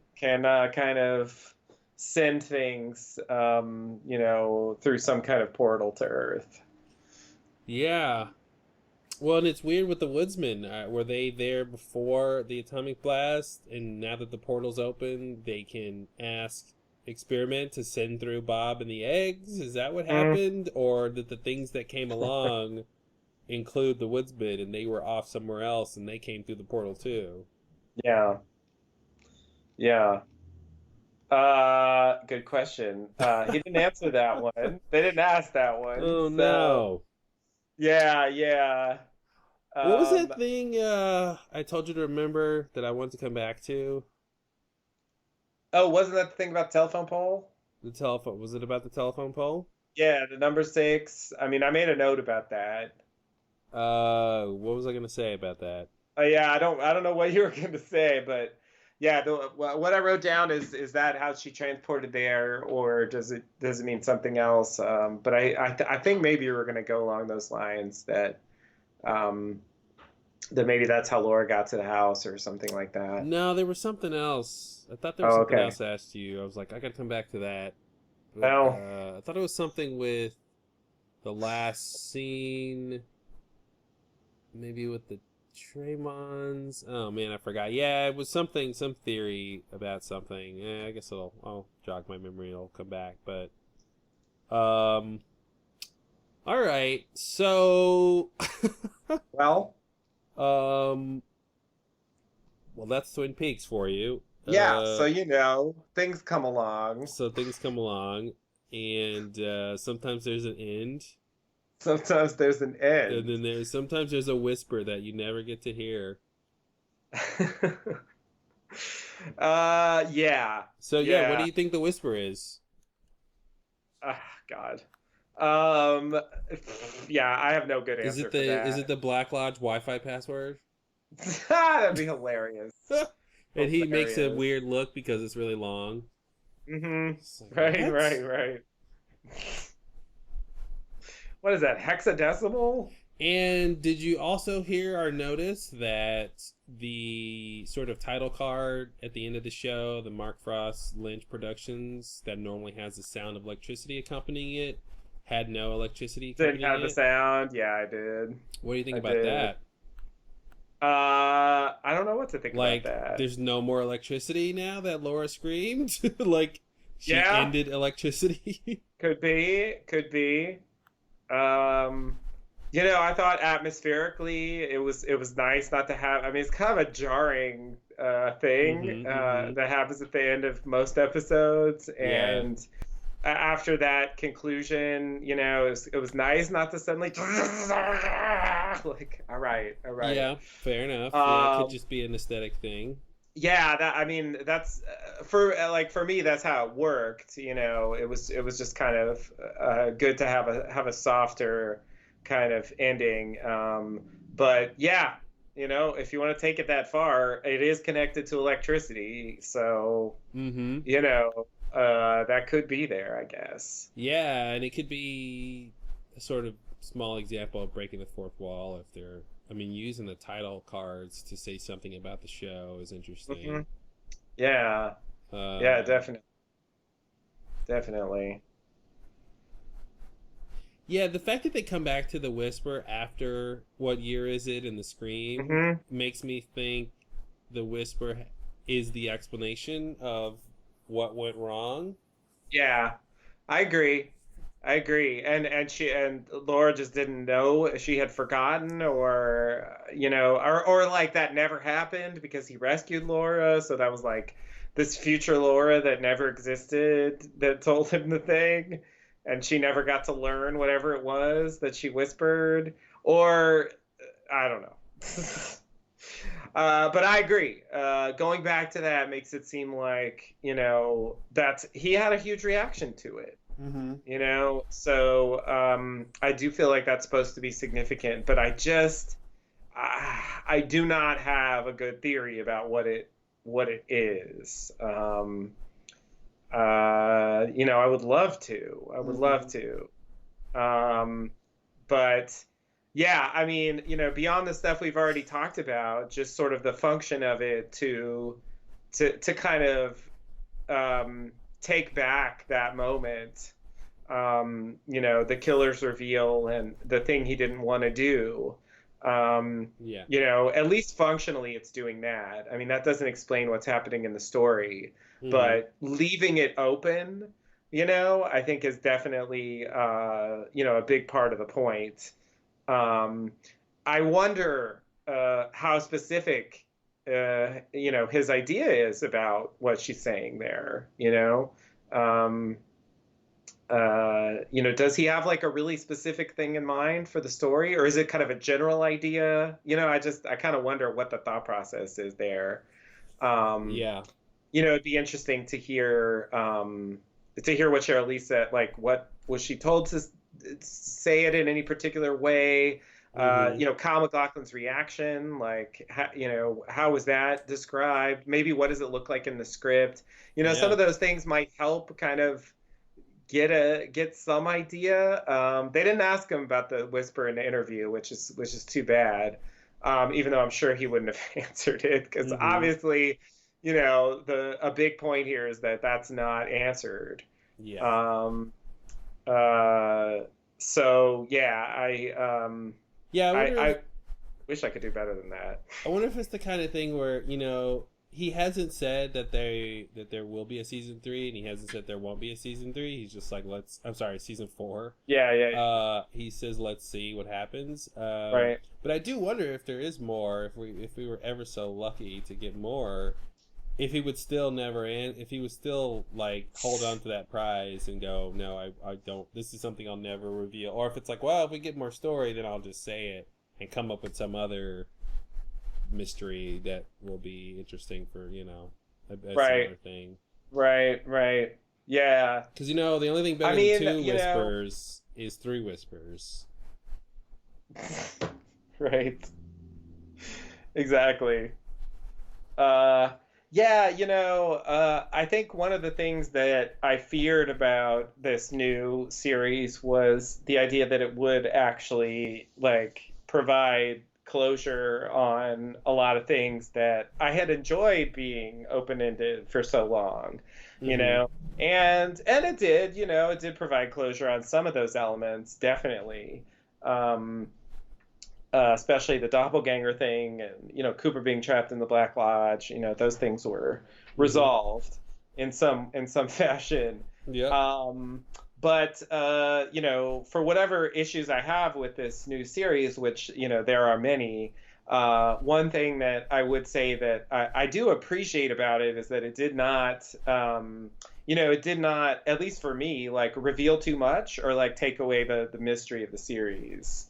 It still left things in a very, if not more confusing place. Yeah, no, it made it worse. Oh, for sure. Oh, yeah, for sure. Well, especially with the retcons, and now we have to call into question everything Cooper knew from the original series. Gord's like, hey, by the way, before this show wraps up, let me just ruin it real quick. Dale was in it all along, and he was part of the Blue Rose Task Force, and he knew about Judy, and he had a part of the plan, and as a matter of fact, his plan could be in action right now. I don't know unless I get a phone call in 2 seconds. Right. Oh, here's the phone call. Which is like, you've been walking around this whole season knowing that, and you're just saying it now.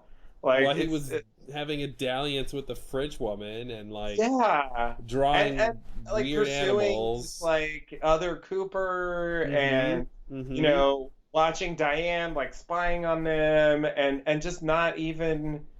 I don't know. It's So yeah. it's like, yeah, Cooper said, if I ever disappear, do whatever you can to get me back. And he did nothing for 25 years. Mhm. And then suddenly he gets on the trail of Mr. C and he's sort of following it. Yeah. But it's not like he's like, oh, Cooper, like, this is our, Judy plan or anything. Like, what's going on here, And that's another thing, too. Like, it should have Oh been... shit! Sorry, I just remembered something I have to bring up. Go ahead. I was gonna say it should have crossed his mind that Mr. C could have been Cooper after coming in contact with Judy or something. Yeah. So it's that's a whole thing. So yeah, I don't like that retcon. It doesn't really work. It's not really layered in, I don't think, to the fabric of how some of the other stuff happened in season 3. Yeah, I agree. What were we gonna say? So I was gonna say that I think one further issue with that retcon is that because it must have taken place before Cooper went into the Black Lodge originally, Mm-hmm. and the doppelganger took his place, and the doppelganger comes out with Cooper's memories. Yeah. What it should mean is that the doppelganger knew about Cooper's plan. Yeah, Which I mean, it doesn't seem like he did. well, He didn't know anything about Judy. Well, but it would explain why he knows about Judy at all. Well, the explanation seemed to be that he remembered the encounter with Philip Jeffries, but he never talked about, and also Cooper and Briggs and Gordon had this whole plan. Mm-hmm. He could have even referenced that when Gordon is, he's in the interrogation room, like as a kind of way to indicate I am the real Cooper. Well, but I guess he didn't want to do that, but. Well, but with Philip Jeffries didn't say that Judy was the supremely negative force or anything of interest, right? So, yeah, he did hear about Judy from Philip Jeffries, but the idea that Judy is something to obtain, I think, would make sense if he had Cooper's memories from the plan. Otherwise, I don't know why he would know that Judy is a thing to go after, Right. And he seems to be sort of confused when he talks to Jeffries about it. Mm-hmm. He doesn't seem to think Judy is the thing he's after. Yeah. Which is weird.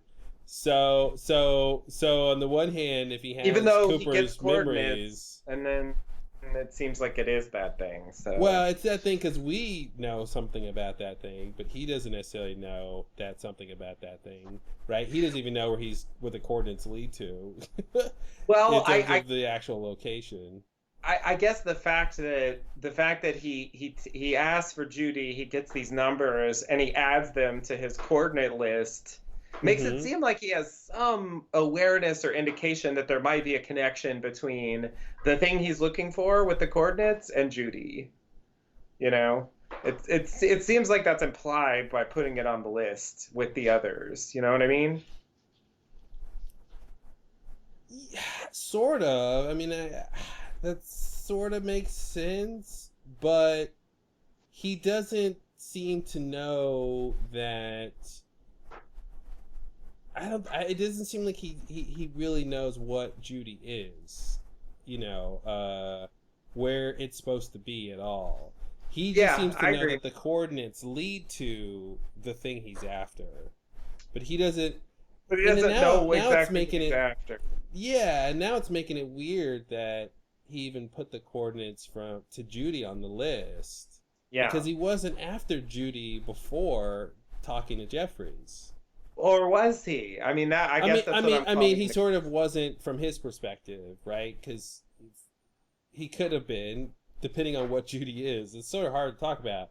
So, but okay, I'll make it simple. Let's call it experiment. Let's say the symbol, Alcave symbol that he showed Daria on the card. Mm-hmm. That let's call that experiment and say that that's what he wants, right? And he thinks the coordinates lead to experiment. Yeah. So when he shows up to Philip Jeffries, he's not saying, "Hey, give me the coordinates so I can find Judy." You know, Mhm. he's like, hey, I'm trying to find experiment. Oh, by the way, what was that thing with Judy that you mentioned? And why does Judy want something from me? You know, because, you know, this is coming after Ray trying to kill him and all that stuff. And, you Yeah. know, Bob almost left or whatever happened there. Right. And so I think he's saying, does Judy want Bob or does she want something Mhm. I have?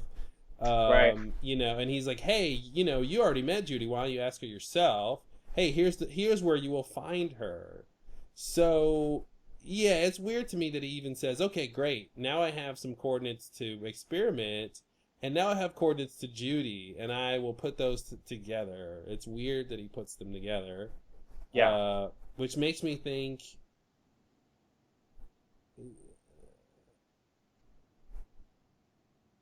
Yeah, that's weird. I don't like that. I don't like that at all. Yeah, it hit me at a certain point that the retcon for Cooper is actually like it also gives Mr. C all these memories, these free memories that we didn't know we had before. And so it almost retroactively like creates problems for that storyline that weren't there before, you know? Because it's almost like that's how, you know, if Cooper. So say the original plan to find Judy was, hey, Judy's gonna be at the Palmer house, right? Like somehow he knows that. Mhm. And if Mr. C has those memories and knows that, then that would almost explain why he wants the coordinates, which in some respect go to the Palmer house if the giant wants you to go Right. there. So Right. that would almost work. That he's like, oh, I have Cooper's memories where he knows that Judy will be Yeah. at the Palmer house, but that's not exactly what happened because he shows up at the fire station. I mean, the sheriff's station, and he doesn't even Yeah. know why he's there, and he just proceeds Yeah. to keep going. So he doesn't. He's not asking anybody about Judy there. That's what He I'm should almost know like, where the Palmer house maybe is. maybe Judy's coordinates weren't on. Maybe they weren't the 3. Right? Maybe it was Ray's coordinates. I mean, if that's true, it means it's a completely dropped thread because they're not referenced anywhere else. But yeah, I mean, who's the third then in that scenario? Well, there was a 4th coordinate that we did keep dropping from the list. Was it the secretary or was it? Let's see, Ray. We originally said it was Ray. Well, the Philip secretaries were Jeffries, supposedly Diane. Rays. I thought Ray's was from Philip Jeffries. Well, I think ultimately they were, but the story The he fake told was ones. that they were from the secretary. The fake ones, yeah. Yeah. Yeah. Yeah, the story that he told. Okay. Yeah, so I don't think he ever got the true secretary coordinates. If there were any secretary coordinates to begin with, it's not even clear that there were. Mm-hmm. But I think if there were, 4th. he didn't get them. Ray, Philip Jeffries, Diane. Yeah, I don't remember where. Oh, I guess we talked about Ruth's arm. The idea that he was there, but I think that's the ones Diane sends. Mm-hmm. Yeah, and it shouldn't be the 2 that match because Right. that was the trap place. Yeah. Exactly. Yeah, I don't know. The Jeffries thing is so confusing. It doesn't make any sense why he would say, "Hey, this is where you'll find Judy," and it's a trap. If Mr. C thinks no, well, he doesn't know anything about Judy, so he's not even that invested in finding Judy. Yet he seems to go. I don't know. I guess maybe if the Jeffries coordinates didn't match, then he would just have 3 separate coordinates. And he would just have to check them off one by one. Mm-hmm. But because 2 of them match, he thought, well, that's interesting. Let's check this out. I'll check those first, yeah. Yeah, all right. I'll leave it alone. It doesn't make sense.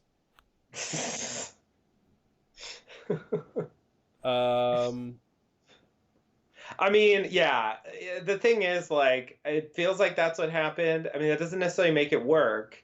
So, something's off with that coordinate plot. And it's just, it is like, I mean, it's sort of like the Cooper idea of where, he rescuing Laura versus Jude, going to find Judy. those things being conflated in this weird way. It does seem like Mr. C's plan, like, I'm going to get this thing, it's this symbol, which, you know, the way it's portrayed by, you know, by Hawk, and, you know, the way it shows up, sort of, maybe, in some form, when Philip Jeffries says this sort, like, it seems like that symbol is connected to Judy. You know, the idea of that being a negative force, like, seems sort of logical. So sort of like he wanted Judy the whole time, but then at the same time, you know, we didn't know anything about Judy when he originally asked, even though, like, after we get a later reveal, we find out he should have known maybe a little more than he seemed to, you know, if he had Cooper's memories. So it's sort of like he didn't know what he was doing, but then later it was like, oh yeah, no, he knew exactly what he was doing the whole time. But also he didn't, because when he gets there, he has no idea what he's doing. At the sheriff's station, yeah, he doesn't even ask, like, yeah. He doesn't do anything at the sheriff's station. No. He just kind of sits there. It's definitely, I mean, I think that whole thing is pretty disappointing.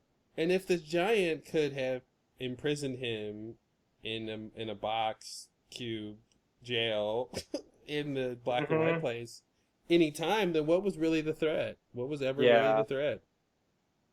Yeah. And it's interesting that he doesn't send him to the Black Lodge in any way. He just sends him to sort of his death. So it's interesting that he doesn't, like, just make him go to the Black Lodge or something. Yeah. I mean, you know, yeah. It's got to do something with that Freddy. Yeah, you got to get the Freddy going. Freddy's in there, so... so yeah, it's sort of like he knows and he doesn't know, which doesn't really make sense. But it's sort of like Cooper. It's just like Dale. Yeah. It's sort of like he was right on, and yet he had no idea what was going on. So it's just like, yeah, you're right. Maybe that's something they have in common, because they're doppelgangers. Yeah. They know exactly what to do, except the right thing. Exactly. That should be on the poster. Oh, man. So, yeah, I think it's going to be a bit of time more before I'm really going to have a handle on what I think happened. You know, there's just too many loose ends and too many parts of the puzzle that don't really line up in any kind of good way. It's tough to really even say what happened this season. Like, what's the story of the show? So, like, God, I mean, it's a story. I mean, it goes back to the 40s, I guess, but, like, it's such a crazy time. That reminds me, I think I read something where was there somewhere stated that, like, Bob had been active killing since, like, for 40 years or something like that? Do you remember hearing that? I do remember seeing that there was an idea that Bob and Mike started killing in the 50s, if that's what you mean. Yeah, that's what I mean. Yeah. Yeah. So, yeah, that made me think of the whole time period with the nuclear blast and the frogmouth stuff and Bob coming to Earth around that time. Yeah, it still seems possible, but they didn't really address that. I mean, I would say, like, you know, if you want to do a list of disappointments from the season, I do think, like, I mean, the origin of Bob was kind of interesting, but, like, Bob's actual, like, actions and kind of presence in the story was definitely, like, a huge letdown compared to the way he was portrayed in the earlier parts of the series, where he was really an intense, powerful, terrifying force that that you really had a lot of respect for and like really drove a lot of the the supernatural conflict, and here he's like mostly just a passive like thing the whole time. Mm-hmm. And yeah, I think maybe it's just a practical thing that like they couldn't do that much with Bob because they didn't have Frank Silva and they didn't want to recast, and so they just kind of diminished him instead. But yeah, I wish I wish Bob could have had a bigger role in things. Mm-hmm. Because he was so significant in the past, and I mean he goes out, 4 punches. I mean it's just, 4 punches from a power glove. Yeah, I know it's a power glove, but I mean, it was a pretty big battle. I mean, yeah, most people get stopped with 1 punch. Yeah, And he's not. I don't really think he's gone forever. But yeah, he's definitely out for the count right now. Yeah, just reading. There's also that idea that I guess Bob was lurking around the Great Northern for like 40 years. I think there was a line from the original Twin Peaks about that. I think Mike said something about he's been around. Remember, like I think is that why they go to the Great Northern to find Bob? I thought he was just saying he's been here recently.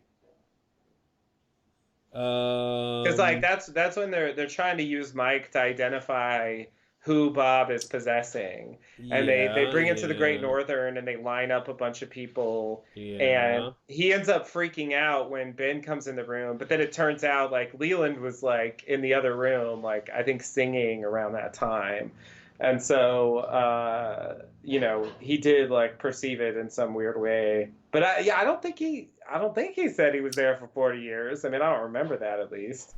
This says from the episode.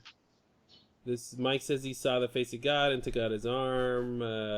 He says that the picture is Bob's true face, but few can see it, only the gifted and the damned.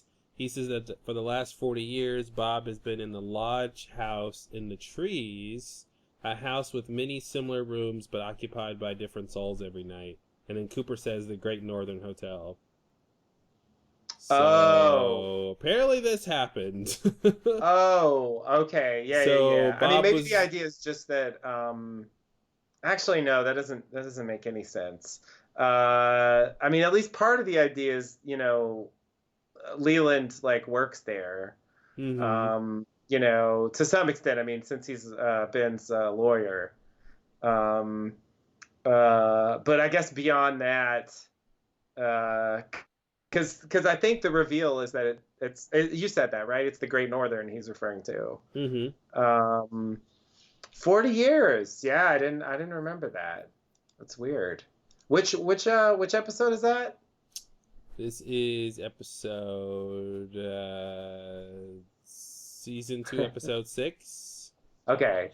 Demons? 14, Demons, 13. Okay. Yeah.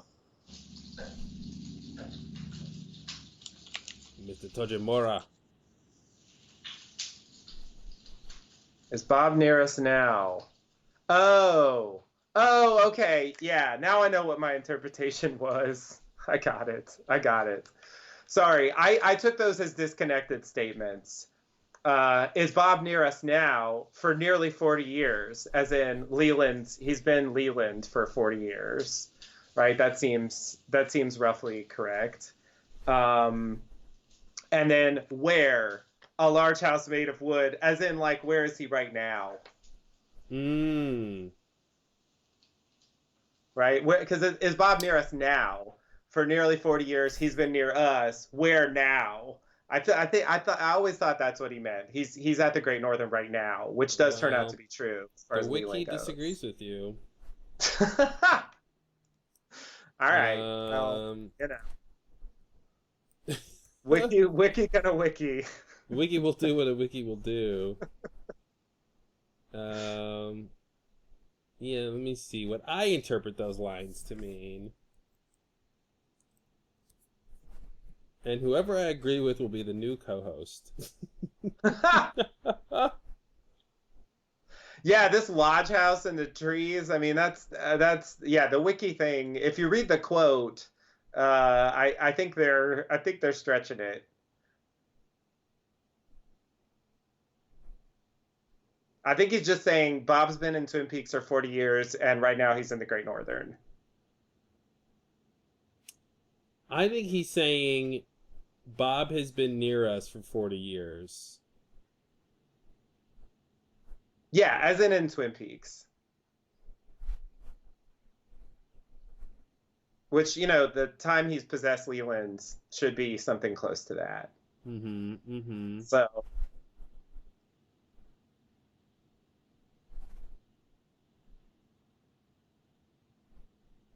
He's been near us for 40 years, and where is he now? He's at the Great Northern. Yeah. Yeah, I buy that. That's what I always thought he meant. And the wiki page is like taking it to another level here. I mean, it's kind of the same idea, but it's a little more specific. Because for most of that 40 years, I mean, I guess it's, he hasn't been Ben's lawyer for 40 years, but maybe 20 years or something. Right, yeah. Exactly. That's why I think the 40 years is just that Leland's been possessed that long, and he's been in Twin Peaks. So that's why Bob's been near. Yeah, there was also that idea from the pilot, or maybe the international version, where Bob was like lurking in the hospital. Mm-hmm. Yeah. Yeah, that was, yeah. In the European version, I think he's like a janitor or something. Mm-hmm. Sort of a Freddy Krueger type idea. Yeah. But in the dream, like, he's just there, and there's no real context for it. All right. Well, yeah, I wish Bob would have had something better. I'm not sure what. I think they did do a lot with the character and made him, thought it was fairly fitting interpretation. They made him sort of crazier than we saw him before in a way, and more mystical and magical, and he's an orb now and came from this crazy thing, so that's nice. Yeah. There wasn't really any room in the story for him to have anything to actually do. It would have been nice if we did understand his motivation, though. Like, oh, this is why I wanted Laura. Yeah. I targeted her for a reason. It wasn't random. I've targeted Leland for a reason. Right. I wish there was some kind of like more said about his previous actions, maybe, if they weren't going to have him do a lot this season. Like, at least give us information on why he did what he did before. What does he think about Mike? Right. Mike like betrayed him and like started working against him. Like, does he care? Right. Yeah. I mean, is that why he stole the corn? Yeah, exactly. Petty revenge. Yeah. Mm-hmm. Yeah, I mean, that's a plot from Fire Walk with Me that I don't really understand. Yeah. Like, still. Yeah, I don't understand if it was corn from a particular person, Garmonbozia from a person, if it was General Garmonbozia, why does it matter? Yeah. Can you not get more? Does it matter that he stole that particular kind? Did he steal it and put it in Leland to make Leland do what he did to Laura? Or did he cultivate it by inhabiting Leland and doing what he did to Laura, and then gave him some new Garmonbozia back? Did he give his old Garmonbozia back because he was storing it in Leland? Yeah, there's a bunch of questions. Yeah.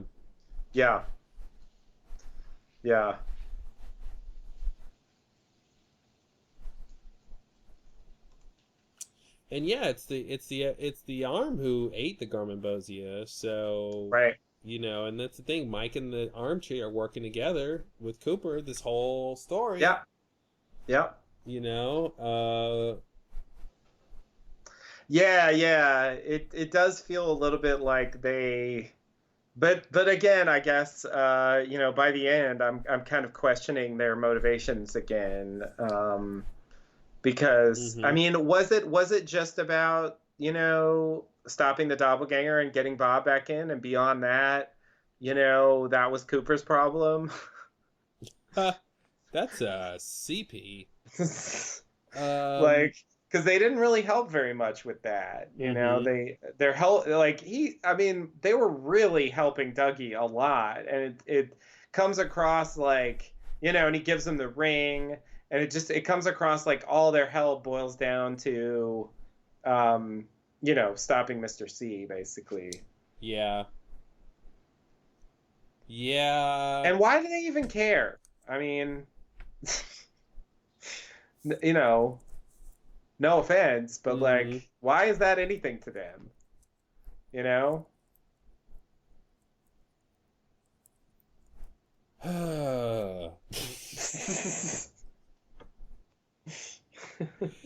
Yeah, I mean, if you look at Mike, one of the most baffling characters in the show, he spent all that time when he was Philip Gerard trying to stop Bob, and he's trying to work against, sort of. I mean, a lot of times Hmm. he's just selling shoes, Right, but he seemed right. to be really concerned Taking the about stopping drugs. him and everything. And then, Yeah. he seems to kind of be okay once Bob is out of Leland, Hmm. and then he gets his Garmonbozia back later, and I guess he's like Slash earlier. fine slash earlier. Um, I guess he's. I'm trying to think at the end of season 2. I don't think we see him. If I remember right, um, I think we don't see him after. Like I think he runs away from the room in the Great Northern. And I think you don't see him again for the rest of the series. Like he helps, but kind of fails to help track down Bob, and then he Oh, like that's runs right. away. And Oh, that's right. I think you don't even see him again in the original series, which always seemed very weird to me. The way Yeah, it's that like, I really want to transition. stop Bob, but I'll see you later. Like I think he's gone before they even catch Bob. Mm-hmm. And the way they catch Bob doesn't Well, involve. it was too late. It seems like he wanted to stop Bob from killing Laura or inhabiting Laura, Hmm. and he was like right too late. He tosses in the ring. Right. Wait, that's what you're talking about? Am I thinking about the right scene? Well, I mean, that's from Fire Walk with Me. Like, I mean, I really just meant like after that, he's supposedly still wants to stop Bob. I mean, that's what he says in the series, Mm-hmm. but he kind of just vanishes before they really do. I mean, Oops. he doesn't stop Bob from killing Maddie. Man, he's not the one. Well, She's a yeah. Tulpa. Sorry, Maddie. Yeah, Tulpas are on their own. He didn't help. Yeah, he didn't care about Ronette. Yeah. Ronette was whatever. Teresa Banks was whatever. And speaking of Mike and his thing with the ring, I also want to mention, Cooper in terms of like Cooper being wrong about things, being a trope on the show. When Laura has the dream in Fire Walk with Me, and he's like, "Don't take the ring, Hmm. Laura." Like he's wrong Yeah, about that. yeah, Like she yeah, should take the ring. yeah. And he It's like a weird doesn't moment. know what the ring is or does or means, I guess, in that moment, and so he's like, "Don't take it," and so she sort of doesn't or something like that, and then, but then later Mike throws the ring in, and it's like, and it seems like she takes it. Yeah, And is and it seems like that was a good thing. and it's weird though, right? Because obviously there's some part of her that goes to the Black Lodge. The ring is supposed to take you to the Black Yeah, Lodge, so maybe that's why she goes there or something. yeah, But her body's also still in the real world because they obviously right. find her body. Yeah, yeah, So yeah, it's a little inconsistent there. yeah, yeah. It's true. But yeah, it's yeah, that whole thing is so weird with with the ring, and like. I mean, Teresa had it too, and her body didn't disappear. Mm-hmm. So yeah, it seems like the ring, as like you put it on a dead body and it goes to the Black Lodge. Like it seems like that's something they weren't thinking back then. Yeah, it seems like it does what it wants to do when it wants to do it. Sometimes a live person touches it and they go to the Black Lodge. Yeah. Sometimes it's a dead person. Sometimes it doesn't matter if you're alive or dead. It won't do anything. And But in the new series, like it seems like the only thing it does is bring people to the Black Lodge. Yeah. Like we don't even see it do anything else. Yeah. And so it just seems like they sort of came up with a concrete idea of what the ring was, and in the past maybe it wasn't so clear, or maybe it was a different idea. I'm not sure. Yeah, maybe when the Arms is with this ring Ivy wed, like he's saying like the ring is tied to our realm or to the Black Lodge or something. Mm-hmm. Yeah, here's your portal back home or something. Yeah. And so I don't know. Maybe Cooper, didn't want her to be like bound to the Black Lodge or something. Mm-hmm. Maybe that was the idea. It's just that like it turned out that was a better option in the situation she was in specifically. Mm-hmm. But it is a weird moment, and it definitely points to something similar to what's happening here in the new show. That whole idea of like Cooper just doesn't necessarily know the right thing to do always. Mm-hmm. It's like life that way. Exactly. Yeah, so I guess another thing about the new series, just thinking about it in general, in terms of the Black Lodge, I do think the Black Lodge, I mean, aside from the doppelganger of the evolution of the arm, the Black Lodge was not, strangely, like not a threatening place, the way it had been. I mean, Yeah. Black Lodge was scary. Yep. In the original series, and in Fire Walk with Me too. I mean, they kind of repurposed it in various ways for other moments, but there was always an idea that like it could be very threatening at any moment. Who knows what's gonna walk in and start doing crazy stuff. And yeah, that makes it seem like it was just Wyndham Earl and Bob being the threats or something, or you're meeting your potential doppelgangers. But besides that, it's not that bad.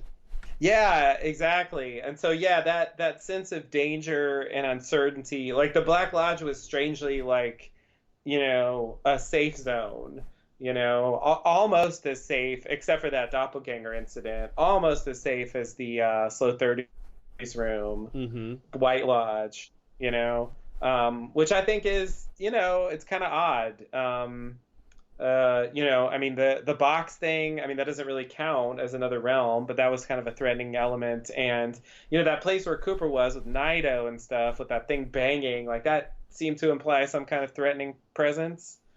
Evolution of the Armed Doppelganger was, an entity that came out once and was never seen again. Yeah. And what does that really mean? I mean, the fact that Cooper even goes back to the Black Lodge after he is ejected out from that thing, why doesn't it show up again? Does it care? Is it still invested? Did it do what it wanted to do? Like, it's weird. Yeah.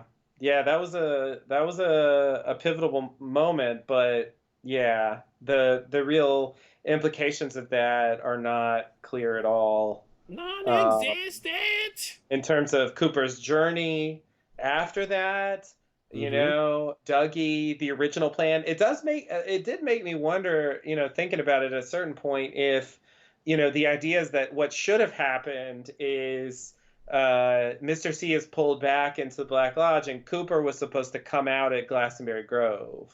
And maybe that's why Hawk was there. Like there was some idea that Cooper would actually emerge there. And so that kind of explains that scene. Yep. Because that's when Hawk shows up, sees the curtains, and then we cut to Dale in the lodge, and Mike's like, you can go out now. So the idea was, I think he was supposed to go out around that time, yet it's not exactly at the time when Mr. C is going to be pulled in yet, so it is weird because that sort of seems like the next day or something. Yeah. So it's a little awkward. It doesn't quite work, but yeah, I think that's sort of the idea. Yeah, because he does eventually come out there, with a lead-in that has like a bunch of references to the original scenes, from earlier. So that's sort of a clue about some of these like dangling elements. But in terms of Cooper being ejected into non-existence, showing up at the box, possibly Judy showing up there as well, and then going to this place with Naito, and then then going to, it's just like, is that, I don't know, it's weird that was even possible, Yeah, I mean, just, I'm not clear on what happened. I mean, who made that thing? Why were those portals there? What did the numbers mean? Who was American Girl?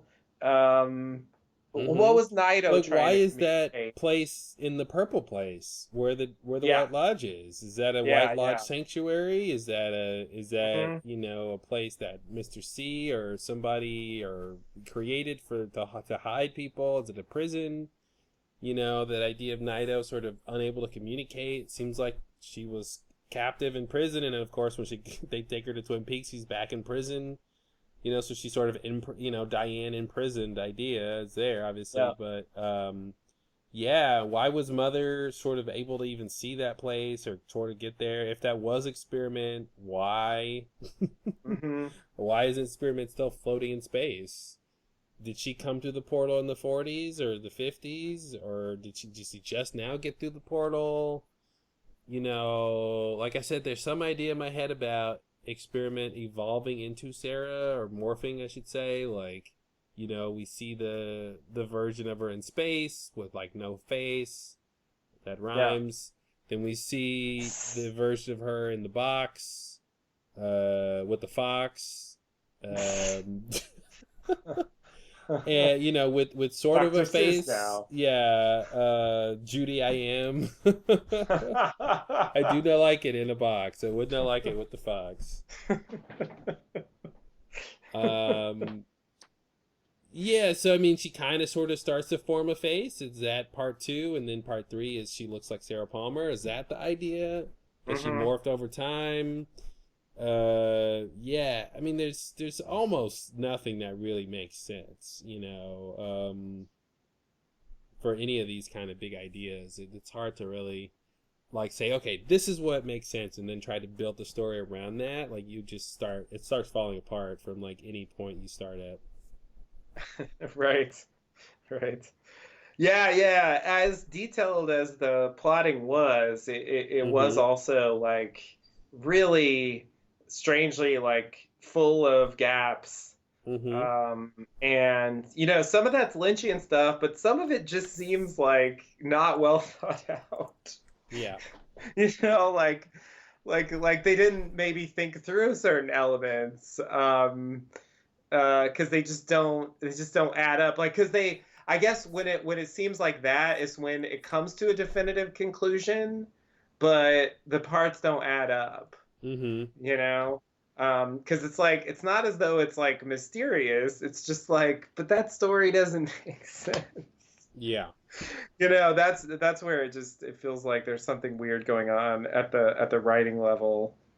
Yeah, it's like with Hank. Remember Hank, the guy behind Ruth's, who's like, Chip ain't got no phone. Yeah. You remember that guy? Like, he's talking to Harvey and all that stuff. Yes. It's like, it's so much detail and exposition about what's going on with him, but we have no idea how they're related to the story. Yeah. And it's almost like they're like it's like the Roadhouse thing with like random people talking about other random people. And it's just like this weird, here's a bunch of names and people doing things, and we have no idea how they're related to the main plot. Yeah. It kind of seems like an early, smaller version of the whole Billy, Tina, Chuck saga. Yeah. that that I mistakenly got like pretty invested in. Trying to figure out like what's going on, what happened to Billy, why did Chuck steal the truck, and then how did Richard end up with it? This is when I thought it was in the real world somehow. And then like also like who's this uncle, like Tina's like brother maybe. Oh wow, the one who may or may not have been there. Yeah, it's like what the fuck was that? Like it's there were a lot of details there that never really mattered seemingly. They're just kind of like, well, it's your fault, I guess, for getting wrapped up in this. Because, like, we just told you a bunch of names, and you assumed that, there was a story to go with that. I mean, we did tell you a story to go along with those names, but you assumed that was important, Right. Yep. I don't know what to make of that stuff. Yeah. It's strange. And there's a lot of stuff like that. I mean, the red thing, is like... sort of along those lines where it's like we get these moments and it's seemingly interesting and seemingly like, well, surely this is going somewhere, right? We got to have a follow-up on the drug trade. We got to have a follow-up on Shelley is with this guy, who's some kind of terrifying supernatural drug dealer. I mean, surely there's more, right? Right? And it's like, no, that was it. Those are the facts as such as there are, and you can just sit on that. Sit on those facts. Yeah, that's about right. So yeah, I think that aspect of the writing has been a very strange thing about the new season. And I guess like, it's not that the original series didn't have pointless plots like that, but I guess one big distinction is that generally those plots like came to some kind of conclusion, If you look at Little Nicky or the Evelyn thing or, Nadine, like all the plots that people cite as like some of the weaker, plot lines that, don't really matter much for the larger story. But they still have an internal, logic to them where there's a beginning, middle, and end. Something happens and they involve, to some degree, main characters that we care about. Yeah. So, I mean, I don't necessarily like them, but, I mean, that's kind of the distinction with some of these newer things. That, like, some of the storylines barely involve characters we care about. Some of them don't involve characters we care about at all, seemingly. And they also don't have a beginning, middle, and end. Like, there's no, what I mean? Becky and Steven, like it's just kind of dangling there. Like what was the resolution there? Like what happened? I don't even know. We don't know. The middle part of the story where something went wrong in their relationship, she did something and then he was mad. Yeah. And then he cheated on her. Yeah. And then she was mad. And then then she's like, "Okay, Mom, I'll come get ice cream," and never showed up ever again. That was her final scene, right? That was her final scene. Series wrap for Becky. And there's no resolution. Did she get her life together? Does she still need to borrow money? Because they started the whole thing about, oh, you keep giving her money and all this stuff. Right. And they had the whole scene with the family. Remember the idea of like, oh, are they going to get Shelley and Bobby going to get back together and reunite the family and all this stuff? Will she find out about Red and then, none of that happened. They the whole Act 3 for that, they just cut out and just left it. Yeah. It's just, I mean, so Ed and Norma, I mean, that had kind of a definitive conclusion. Though I guess in that case, like there was barely Act 1. Like Acts 1 through 3 were they're like 2 scenes.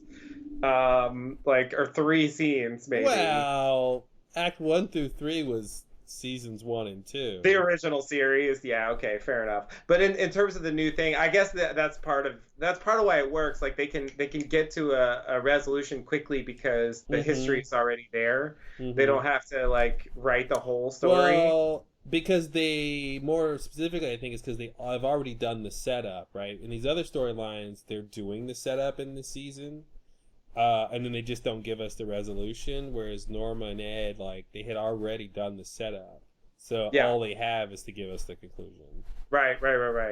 And so they're able to get, somewhere with that. But yeah, I mean, Jerry Horn's adventures, I don't know.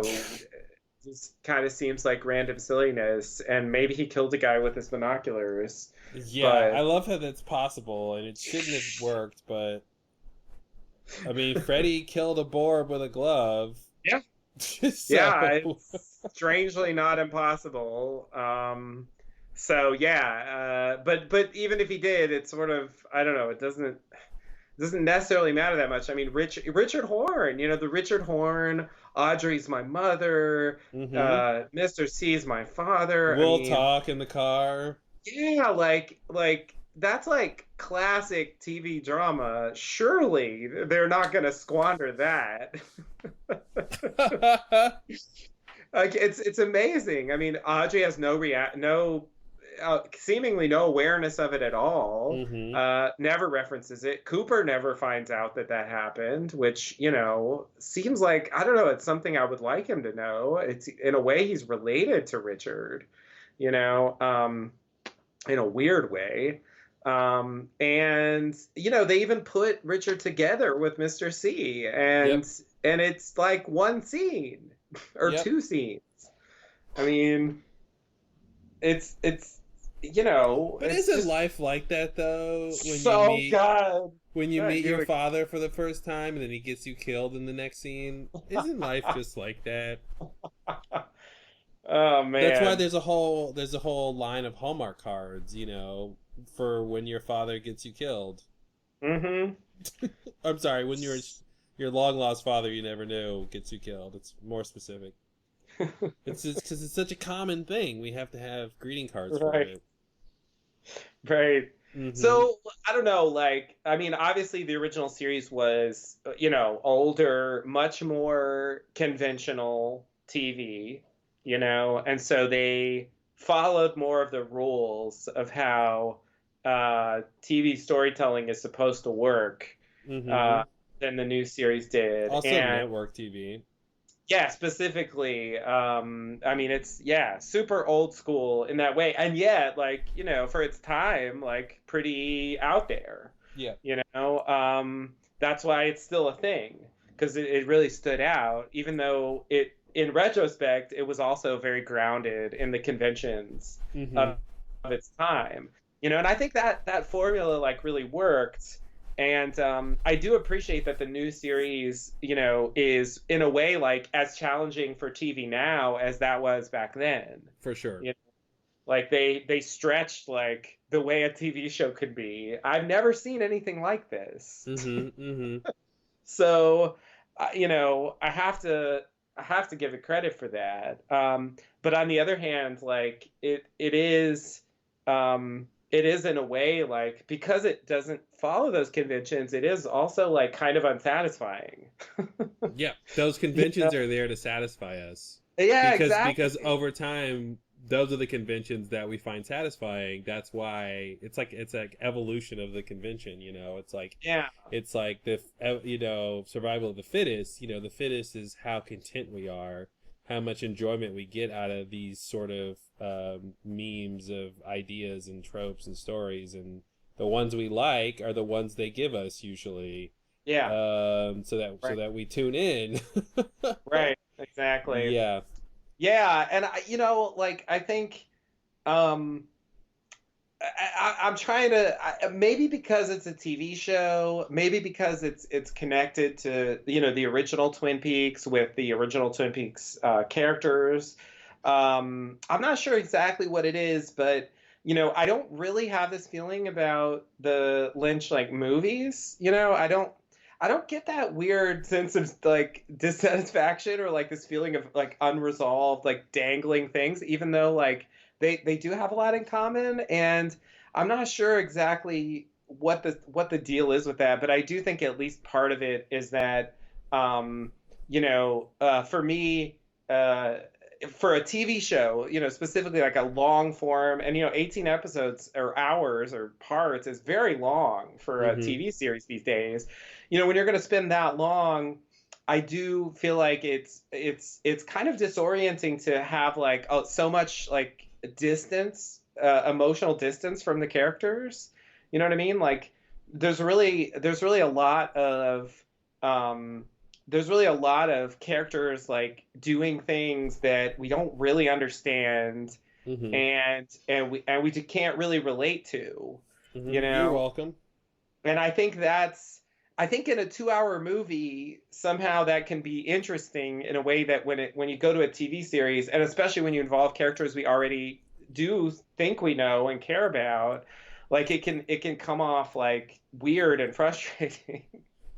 I think definitely spending 2 hours, 2.5, with, yeah, alienated characters, is completely different than spending 25 years with them, which is what we're talking about with Twin Peaks. I think it's just in a different category, because I mean that's really sort of, the sort of time is really the main variable, I think, that sort of separates, sort of TV from movies, right? It's almost sort of like the amount of time that obviously time in terms of how the story is delivered to you, but time in that you are spending with the characters. So the idea of, a TV character is someone you can spend 5 seasons with, 5 years with, or 20 years, or however long, you know what I mean? Like, versus like, hey, here's this movie, here's 2 hours. You can watch that movie over and over again, but that's completely different than actually seeing these, characters change over time, and you Right. growing with them over time. Versus Yeah. watching the same movie over and over. Like, that movie's not changing. Yeah. So it's like with time being such a big component there, I think it sort of makes sense. When you see Twin Peaks, because we've literally had 25 years to be thinking about this world, and that just puts it on a different level. And then on top of that, we have this sort of concentrated 18-hour marathon of story, where, like you said, like it's sort of on one hand sort of reaching the limits of sort of your short-term memory, of like trying to really see what the story is within 18 hours Yeah. spread over like 20 weeks or whatever it was. Yeah.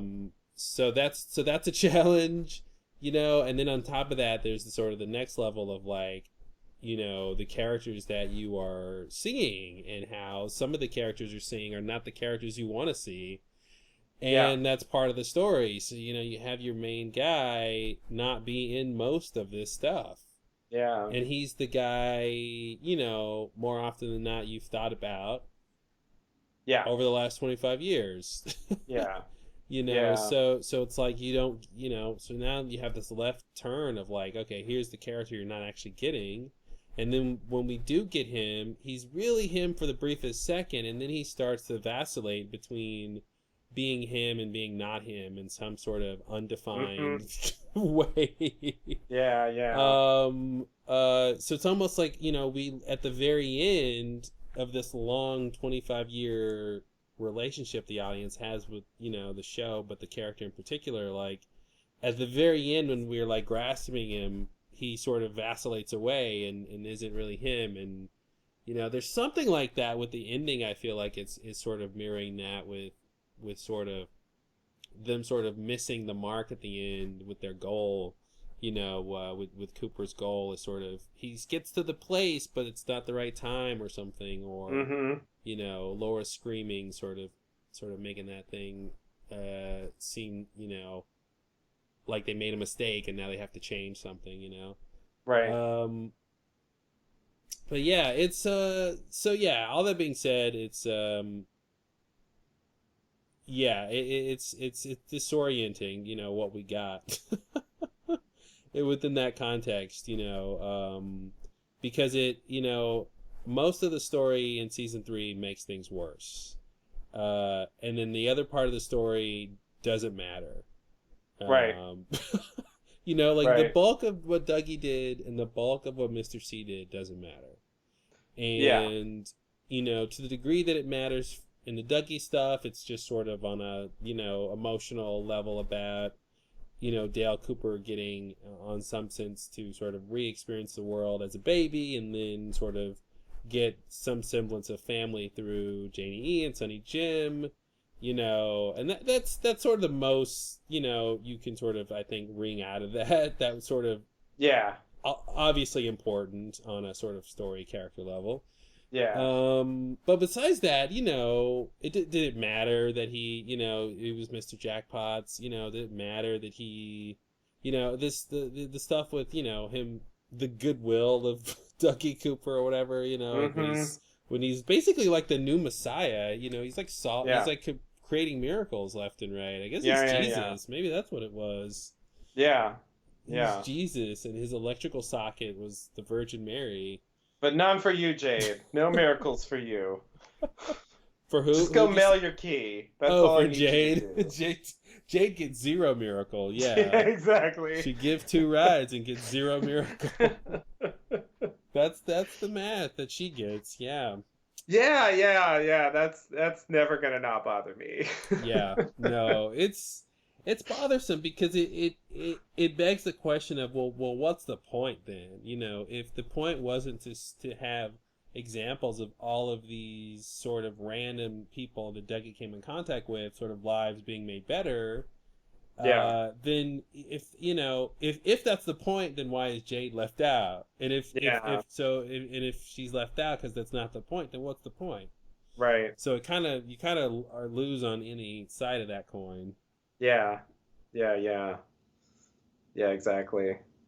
But yeah, I agree. I mean, I think the Mr. I feel like C- Kanye West should show up right now and say like the Black Lodge doesn't care about black people or something. Yeah. He should show up and like, yeah, I feel like that's where we're going. It's just like, well, I don't know. Yeah. Yeah. Sorry, if you had been white, Yep. maybe it would have helped you. Maybe it would have helped you. Maybe Too that's bad. it. Yeah. Hey, it's like life that way. Maybe that's what he's saying. Ouch! Ouch! It's a devastating What, you social didn't- commentary. You didn't get into Harvard? Well, that should have been white, I guess. I mean, that really would have helped you here. I mean, it's, Yeah. Lady Slut Addict got into Harvard, so, Oh God! Oh God! and she had Oh, a gambling God. problem, but, yeah, it's funny. It's Yeah. interesting. And that's a whole other lens to the story of, David Lynch. Obviously any sort of artistic work is colored through the lens of the artist. So, it's Yep. very interesting to see what his particular recurring themes are. Yeah.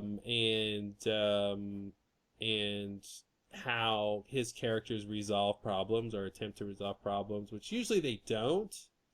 Usually the problem is like sort of fundamental to the nature of reality, and so it's almost like it's there's no way they could actually solve the problem, Right. because the problem is like this based on this delusion or something. I'm thinking Lost Highway and Mulholland Drive. Mhm. Like, Yeah. yeah. Yeah. The problem is with themselves. Yeah. They can't escape their own Yeah. issues and trauma and hmm actions. Even if you create consequences. another world, that's not going to help Yeah. you. You still can't because escape. because the problem is you. You brought Yeah. yourself. You're still there. Yeah, I think that's the riddle. what goes with you on every vacation. Mm-hmm. You know, yourself. Mm-hmm. I think that's the joke. Yeah, yeah. Yeah, that makes sense. I mean, I think the Mr. C plot, even though obviously a lot of it didn't really come to anything, and I do think the ending was like ultimate disappointment for me, but it did involve like certain mythological elements that I thought were interesting at times. Mm-hmm. So it didn't feel like as much of a waste of time as Dougie did, and I guess like I didn't, I because of the way it's written. Um, I mean, we talked about it as we went along, but I found it hard to get wrapped up in the sentimentality of that story. Yeah. Because of the way Janie E was portrayed, because of the way some of the other people were portrayed, the Mitchum brothers, and like it just I could see what it was trying to go for, but it didn't really sell me on it. I just And realized so, that Dougie cured Janie E of her nagging. At a certain yeah, point, she I know. stopped being the nagging wife. Yeah, So because it's like he even cured that. yeah, because they got a car and Jim said, and yeah, and he had a hot body, And he had a hot body, and she's like, "What do I have to complain about? Nothing." yeah. That's all I need. I don't need you to like be a person who can talk and stuff. Yeah. So what is he saying Matter. about women or wives? Exactly. Exactly. That's the killer for me. Like 'cause what a wife wants is a man who will provide good material goods Mhm. and satisfy her in the bedroom. Yeah. And then mostly be quiet Yeah. and docile. That's about it. That's about it.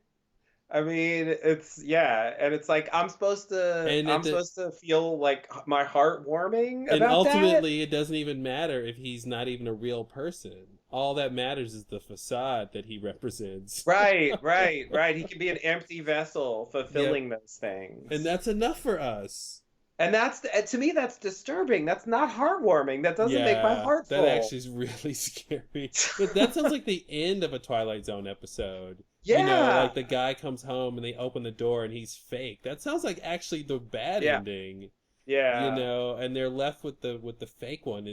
How did that become the good ending? The moral, noble thing to do. Mm-hmm. Wow, that's so weird. Only in David Lynch's world is that like the good heartwarming version. Yeah, exactly. And This guy who's not really our dad is here. Yay! Right. Yeah, exactly.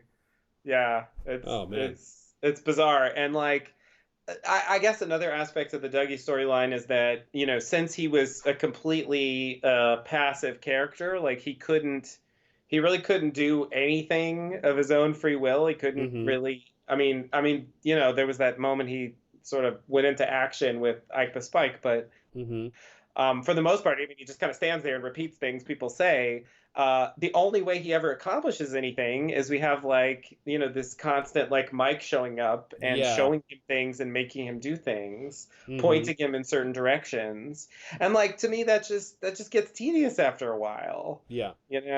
Well, it's like, I got it after the first time. Considering they seem to have no idea that the simple solution to all of this, which coincidentally is the solution to every problem Mike has, is electricity. Yeah, of course. It's like they somehow didn't understand what his problem was, why he wasn't awake, and it seems like they didn't know what the evolution of the armed doppelganger sort of did or something, or was at least planning to do. The tree was like, Mike was like, something's wrong, and it said, my doppelganger. So it's like they knew something was happening. Yeah. But they didn't seem to understand the effects. They didn't seem to know, in terms of Cooper's return, what going through the socket did, if that was the problem. I mean, is that the idea? Like, that socket wasn't grounded, and so if it was like, if an electrician had grounded it, he would have been fine. Oh, God. They that's the one thing, again, back to Lynch's worldview, is that you really can't know everything. There seems to be no beings that really know everything. Right. They know some things more than others, and that's about it. Yeah. Yeah. So that's interesting. Yeah. Yeah. That's definitely Damon Lindelof-esque, that Mhm. aspect. Mm-hmm. Yeah.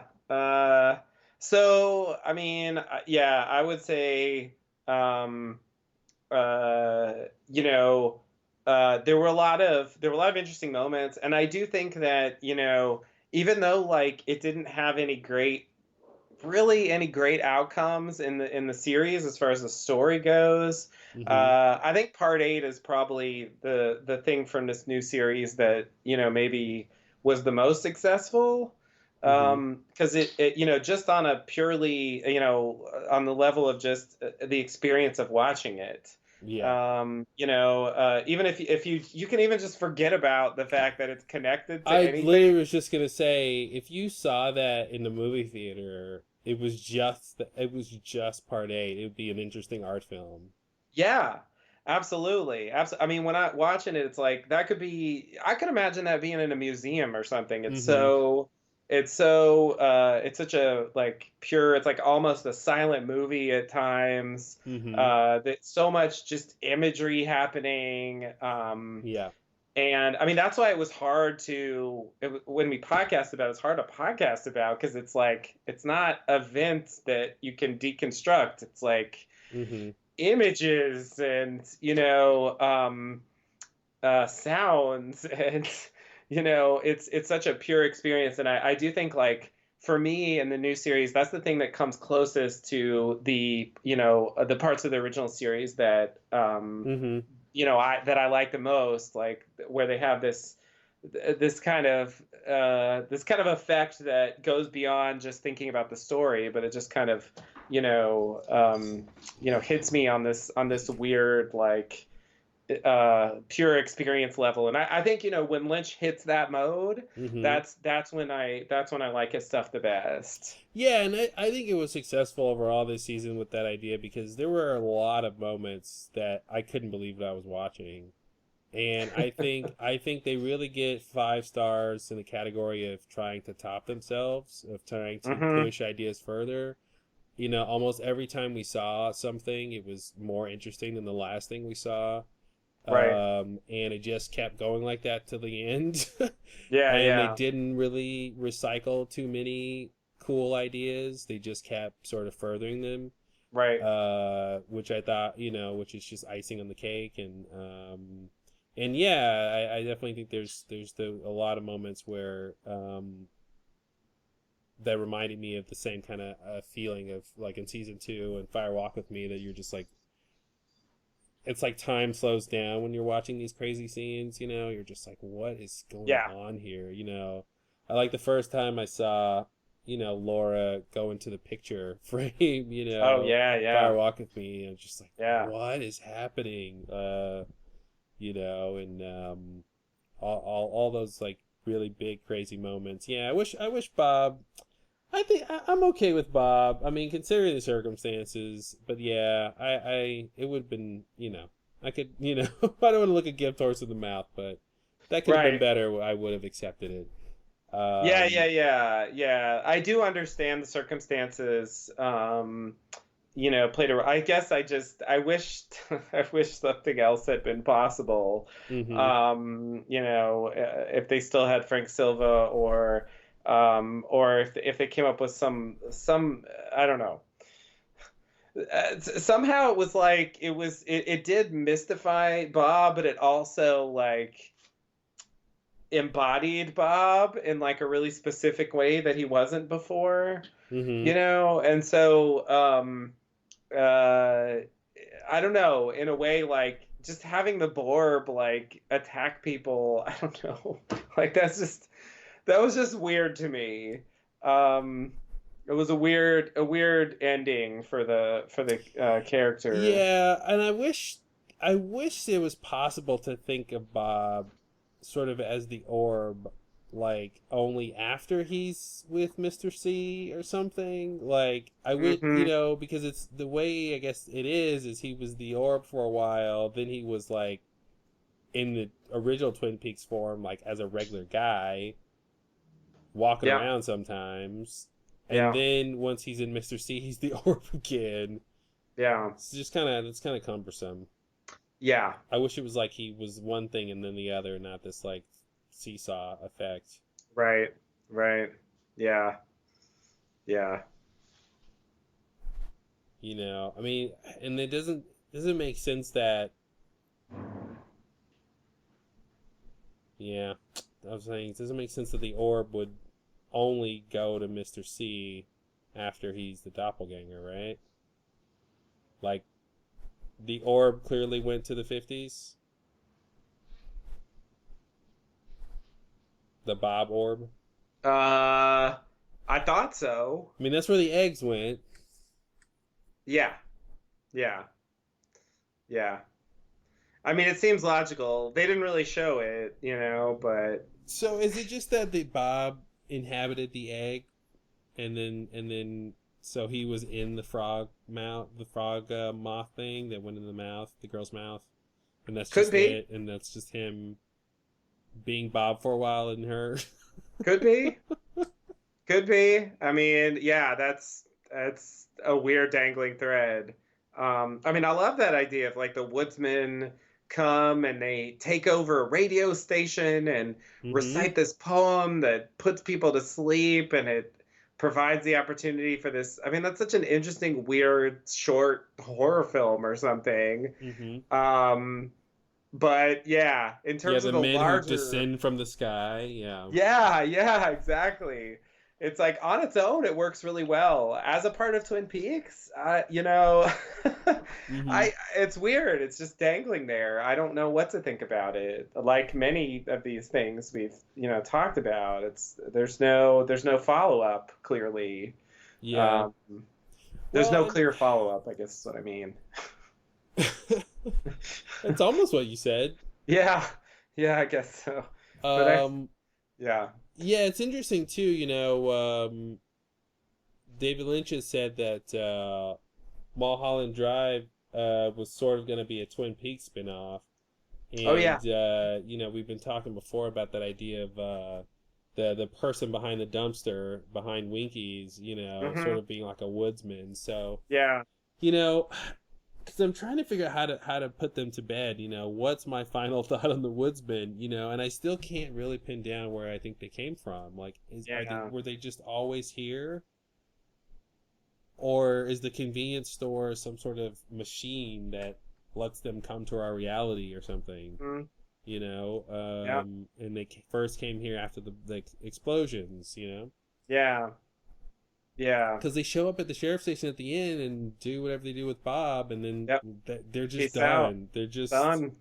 don't need to see you guys anymore. Yeah. Yeah. That's it for the Woodsman. Yeah, it's weird. It's a closing moment that doesn't really help. It's like purely functional. Mm-hmm. And we don't really learn anything about them. They just do more or less the same thing they did before. So yeah, it was cool to get more with them when Mr. C goes to the convenience store and meets Phil Jeffries. But yeah, I don't have a clear. I mean, I didn't have a clear sense of Fire Walk with Me, and I feel like seeing them more didn't. I mean, I guess it told us things about them, certain things they can do, Mm-hmm. certain things they will do. Mm-hmm. Certain things But- they won't do. But it did not explain where they came from. Like you said, the relationship, I mean, it could be that it goes back to the portal. They came through the portal, Mhm. and the portal manifested itself as a convenience store for whatever reason. Mm-hmm. Or To blend in. yeah, basically. Yeah, I guess that's kind of the way Mike portrays it. We lived among the people. Mm-hmm. So yeah, I think you know, they're these sort of peripheral supernatural characters that seem like, generally speaking, they're bad guys. Mm-hmm. But they don't But also are neutral. Yeah, but they don't. That's the thing. They don't necessarily like do everything they can to help the obvious bad guys. Mm-hmm. You know, they help them somewhat, but they clearly could do more than they're doing. Yeah. You know, since we see them kill people, and there's like every opportunity for them to go kill more people, and they just don't do it. Mm-mm. So they could have killed Ray, could have tried to kill people in the sheriff's station. You know, none of that. Mm-hmm. Could have tried to kill Gordon and Albert and Tammy. Only killed Hastings specifically. Mm-hmm. You know, why? I mean, it's weird. And same thing for the radio station incident. You know, why did they care about this bug thing? I mean, what was in it for them? Mm-hmm. You know, even the people that they killed. I mean, they didn't kill the motorist. They were harassing like one car, but then the car they who managed drives to drive up, away. yeah, they drove away. But then when they go to the radio station, he's sort of killing everyone there. Yeah, and kills then everyone he meets there. You know, the people at the station sort of, or even the people in the car, you know, had this weird effect. You know, when they came in contact with the woodsman, and they kind of got in a trance. So that's a weird thing. That never seems to happen again. No, you know? that never showed up in the other parts of the story.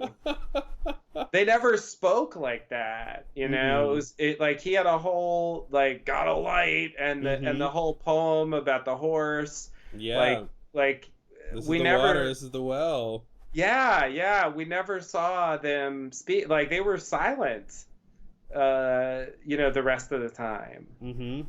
You know, which is it's weird. It's like he was the only one who could do that. Yeah.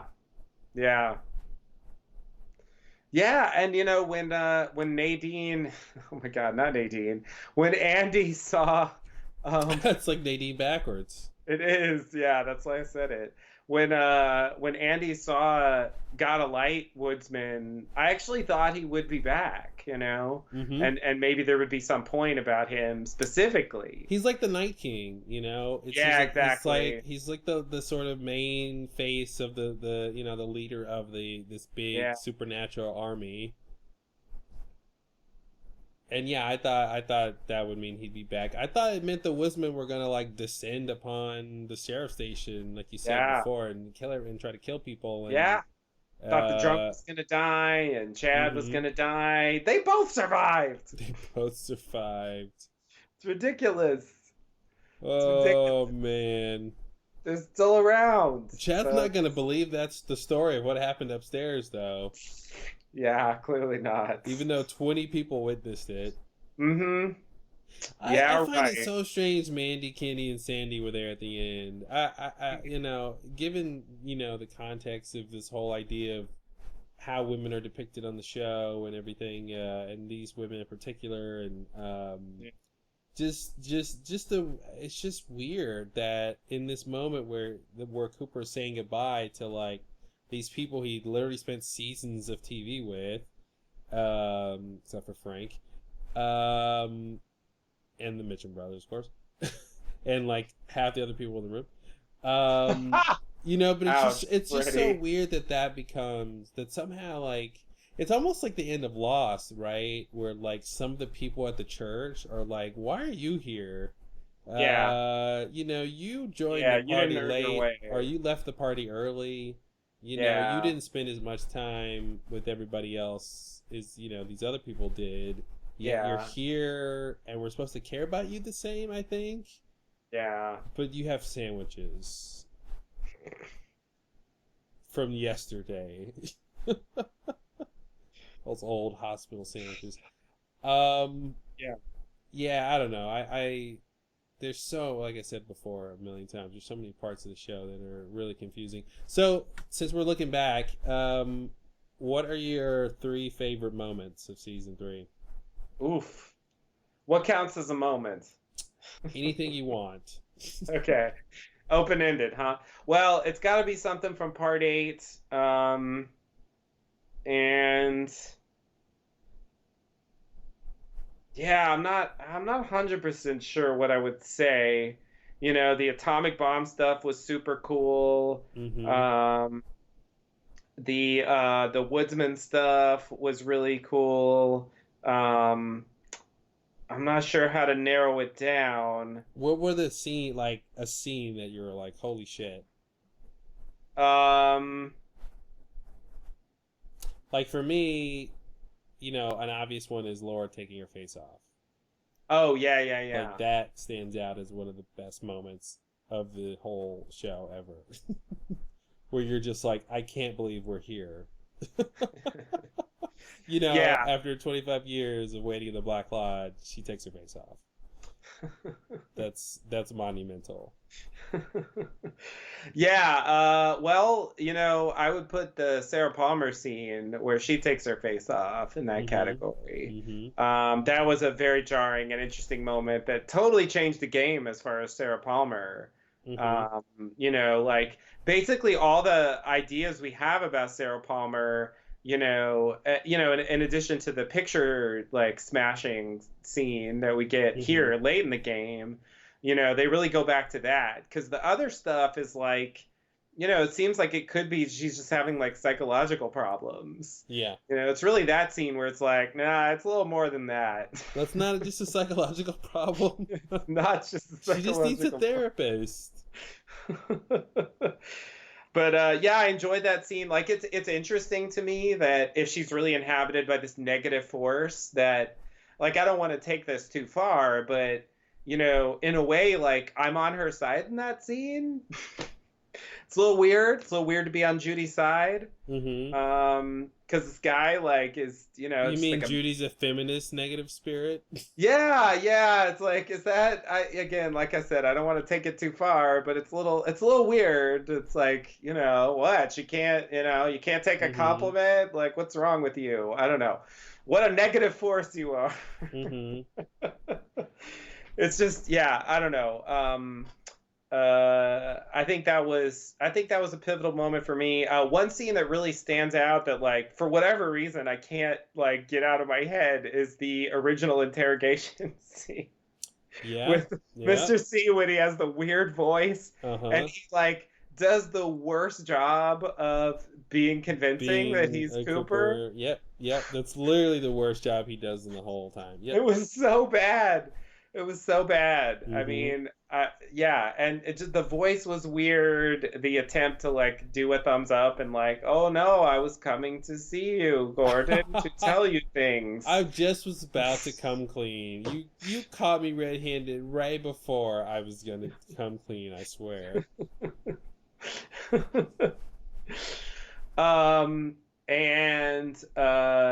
Yeah, I think.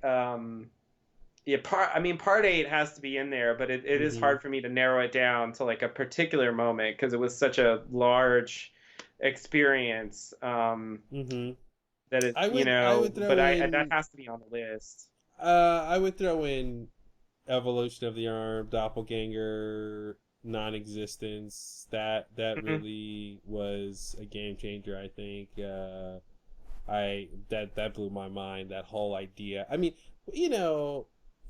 with the zigzag floor of the Red Room being so prominent iconography of the show, seeing it change was really crazy. Yeah, seeing it become like this 3D thing and move and then open up, and it was just like, wow. They did that a lot with the Black Lodge. They kept reinventing it and kept showing it in a different way and showing when the curtains disappear and we see the white horse, it's just like, okay, that's new. Yeah, definitely. Yeah, that was a clue about what was coming. That was like just setting the stage for how much new stuff they would add to that. Yeah, supernatural realm.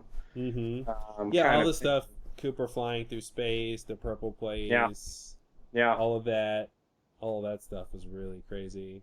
The box, the box. I mean, the show started out so cool. You know, we remember we were talking about that in the first podcast, how modern it sort of felt, you know, and yeah, all that stuff in New York, like, was so cool. I was just like, wow, look at this. This guy's watching a box, and there's cameras, and this is Twin Peaks. And I'm like, I have no idea how this relates to Twin Peaks at all. This makes no sense, you know, from where we left off. Right. Why we're following this guy in a box, you know? But I'm sure we'll learn it in the next 18 hours. Yes. You know, and I'm like, is this guy the new Cooper? You know, is he the new person who's gonna, like, you know, go off on some investigation of the unknown? And it's like, not quite. No, not really. No. Very short future for Sam Colby. But yeah, no, the box thing was cool. Definitely. The mystery of the guard and like what happened there is we still don't open. know. Yeah, it's not clear. Mr. C had a connection to the box, but we don't know what it was exactly. You know, that's kind of where we leave it. Seems like maybe it has something to do with Judy, but I don't know. It's hard to say.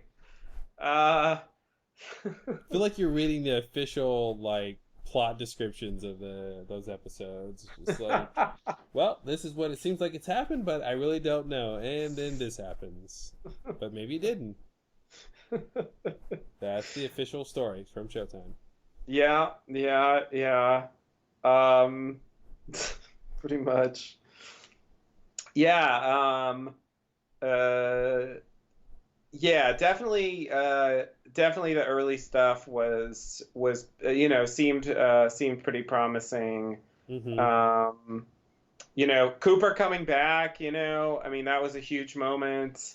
Yep. I am the you know, FBI. Regardless of what came after, you know, there was a great sense of, you know, satisfaction in, like, he sits up and having Mike say finally, and, you know, and like, he's on a mission, we're going to Twin Peaks. Like, there was like a great rush of excitement there. Yeah, there was like a good 20 seconds of really being happy that Cooper was back. Yeah, you're right. It did not last long, but yeah, I definitely enjoyed that. I mean, the Audrey reveal was interesting. You know, that really seemed like it was setting the stage for a very interesting plot line that we were going to resolve at the end of the season. Oh man! You know, the dance and then the waking up in the crazy room. Like, I think it was a cool moment. You know, it's not clear what they were doing with that, but.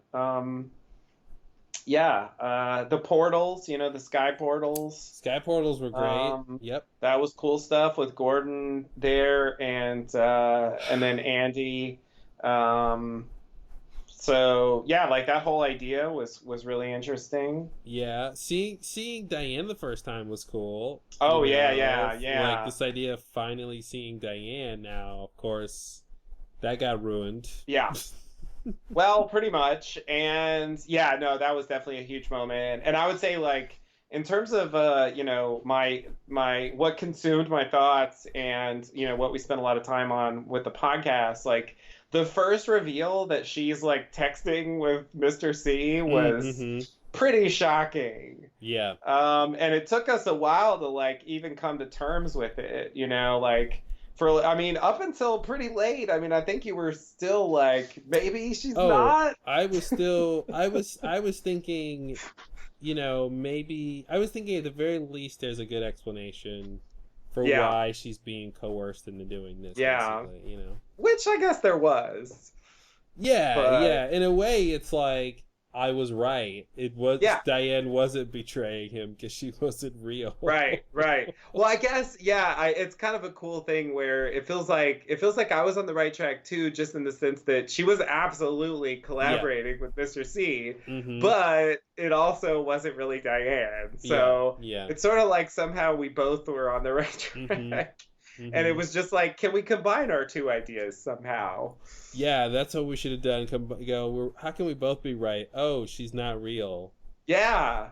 Yeah. It's not she the was real she was Diane. manufactured, and we did have that idea early on. You know, we threw that out there when they first had the text message exchange. It was like, well, could she be a manufactured thing like Dougie? You know, and it was like, nah, they're not gonna throw that in the game like again. You know, we don't want to just sit here and like, oh, is that a? Because then everyone Tulpa? is Satulpa. And... Yeah. And it just starts to like not mean anything anymore, and what? And so we threw it out. They could do it one more time, and it'd still be okay. Yep. We threw it out too early. Like we could have had the right theory if we just didn't get rid of it. Well, so let's just and go like back never and came edit back those to it. podcasts. Yeah, we should do that. That's a good idea. We can like George Lucas them. Like, look, we were right all along. We were right the whole time. But yeah, I think the Diane story was interesting. You know, the backstory of what happened to her. I mean, it's you know, it's not great in a way, but I think it is. It does have like an emotional punch that you know, is missing from some of these storylines, and I guess I appreciate it on that level. I do think that they kind of ruined Diane in the end, which is unfortunate. They did ruin her by really never giving us the Diane we actually wanted to see, right? Yeah. We wanted to see the Diane that Cooper was talking to all those times. Not the Tulpa Diane, and not this post-Nido Diane, and not Linda Diane. You know, not these other So we kind of never got the real one. Yeah. You know, and even when Diane comes back from being Nido, she's already weird. She doesn't have any agency. She doesn't have any sense of her own personality. She's basically still like Nido. Yeah. Which is weird. If Nido could talk, the Diane If Nido story. could talk, how I was and still am Diane. Yet will always be Nido. It's a long subtitle. Men telling me what to do. Is Nido Japanese for mansplaining? I was manufactured by a man. Of course. Men are always doing the manufacturing. Yeah, it's so weird. Well. Yeah. Definitely a letdown. But hey, early on, you know, before we knew where it was going, there were moments where, you know, it seemed like it had a lot of potential, and I did enjoy those moments, even if they were ruined. I just realized, you know, Diane's boyfriend, or the guy we saw at her apartment when Gordon and Albert show up, like, he has no idea he was having sex with a Tulpa. Yeah, no. Wow, what an interesting way to find out. He's gonna be like, wait, she doesn't exist anymore? Yeah, that's a lot to take in. Yeah, wow. And there's a number of those, apparently, as they indicated at a certain point. So, you know, it's gonna be like, I don't know, 10 suitors or something. Like, all of a sudden, like, oh man. Maybe they can form a support group. Yeah, I think they should. Yeah. Tulpa's Anonymous. Yeah. Yeah. I mean, overall, you know, I really loved this third season. Even the confounding parts. And you know, still, I was, you know, just super happy when it first came back, and you know, really thought it was just a gift to even get any more. And I think the show did well with, you know, sort of coming back and sort of reinventing itself, and TV with it, and like really giving us more to think about with these characters in this world, and I think I'm more wanting another season after this finale than I wanted another season after finale of season 2. Because I feel like where we are now really needs explanation. Yeah. Like with the end of season 2, Cooper being in the Black Lodge and the doppelganger being out, there's obviously questions of what he's going to do next. But that I'm comfortable with, like, having in my imagination and just imagining what he might do. Yeah. But like, at least I understand what happened. Right. Versus the end here, it's like, I just don't even understand what happened. So I need another season just to tell me what happened. Yeah. So I hope there's some way. I think Lynch said it would take like 4 years to even get it going. Yeah. Yeah. But 4 years, season 4, there's some symmetry there. So Sure. Yeah. In a way, I kind of wish it had been like season 3, the doppelganger Bob confrontation, and season 4 is about the Laura Judy thing. Because it feels like, it does feel like this is a start of a whole new story that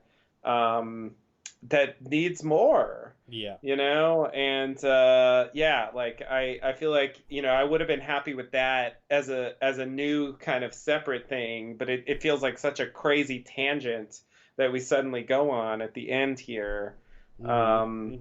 Yeah, like I can live with the uncertainty. I guess I agree that it is somehow more uncertain than the season 2 thing. I don't have to have a season 4, but certainly if they have an idea and they want to do something with it, I'd definitely be up for seeing what the follow-up would be. At the very least, it would be, I think, better connected to this, because the time frame would be a little closer, and so maybe there would be a bit more continuity. We wouldn't have disappearing Annies and and I things of that nature. I suspect we'd get a real chance to see the real Cooper at some point. Yeah. If we had a whole other season to go through. You would, one would think so. So it does seem like that's at least somewhat of a possibility. So if that ever comes around, we can talk about it. Yeah. All right. Well, I'm sure we'll be back talking Twin Peaks again soon. At some point we'll do a commentary series and go through that crazy 18 hours. Knowing, having seen everything. But I think we totaled up about how many hours this Twin Peaks series of podcast has been, and it's definitely over 100. Yep. So if you've listened to all of that, you are a champion. Congratulations. Well done. You deserve a big prize that will arrive shortly. There's your fortune. Yikes. Cool. Well, until next time. See you next time.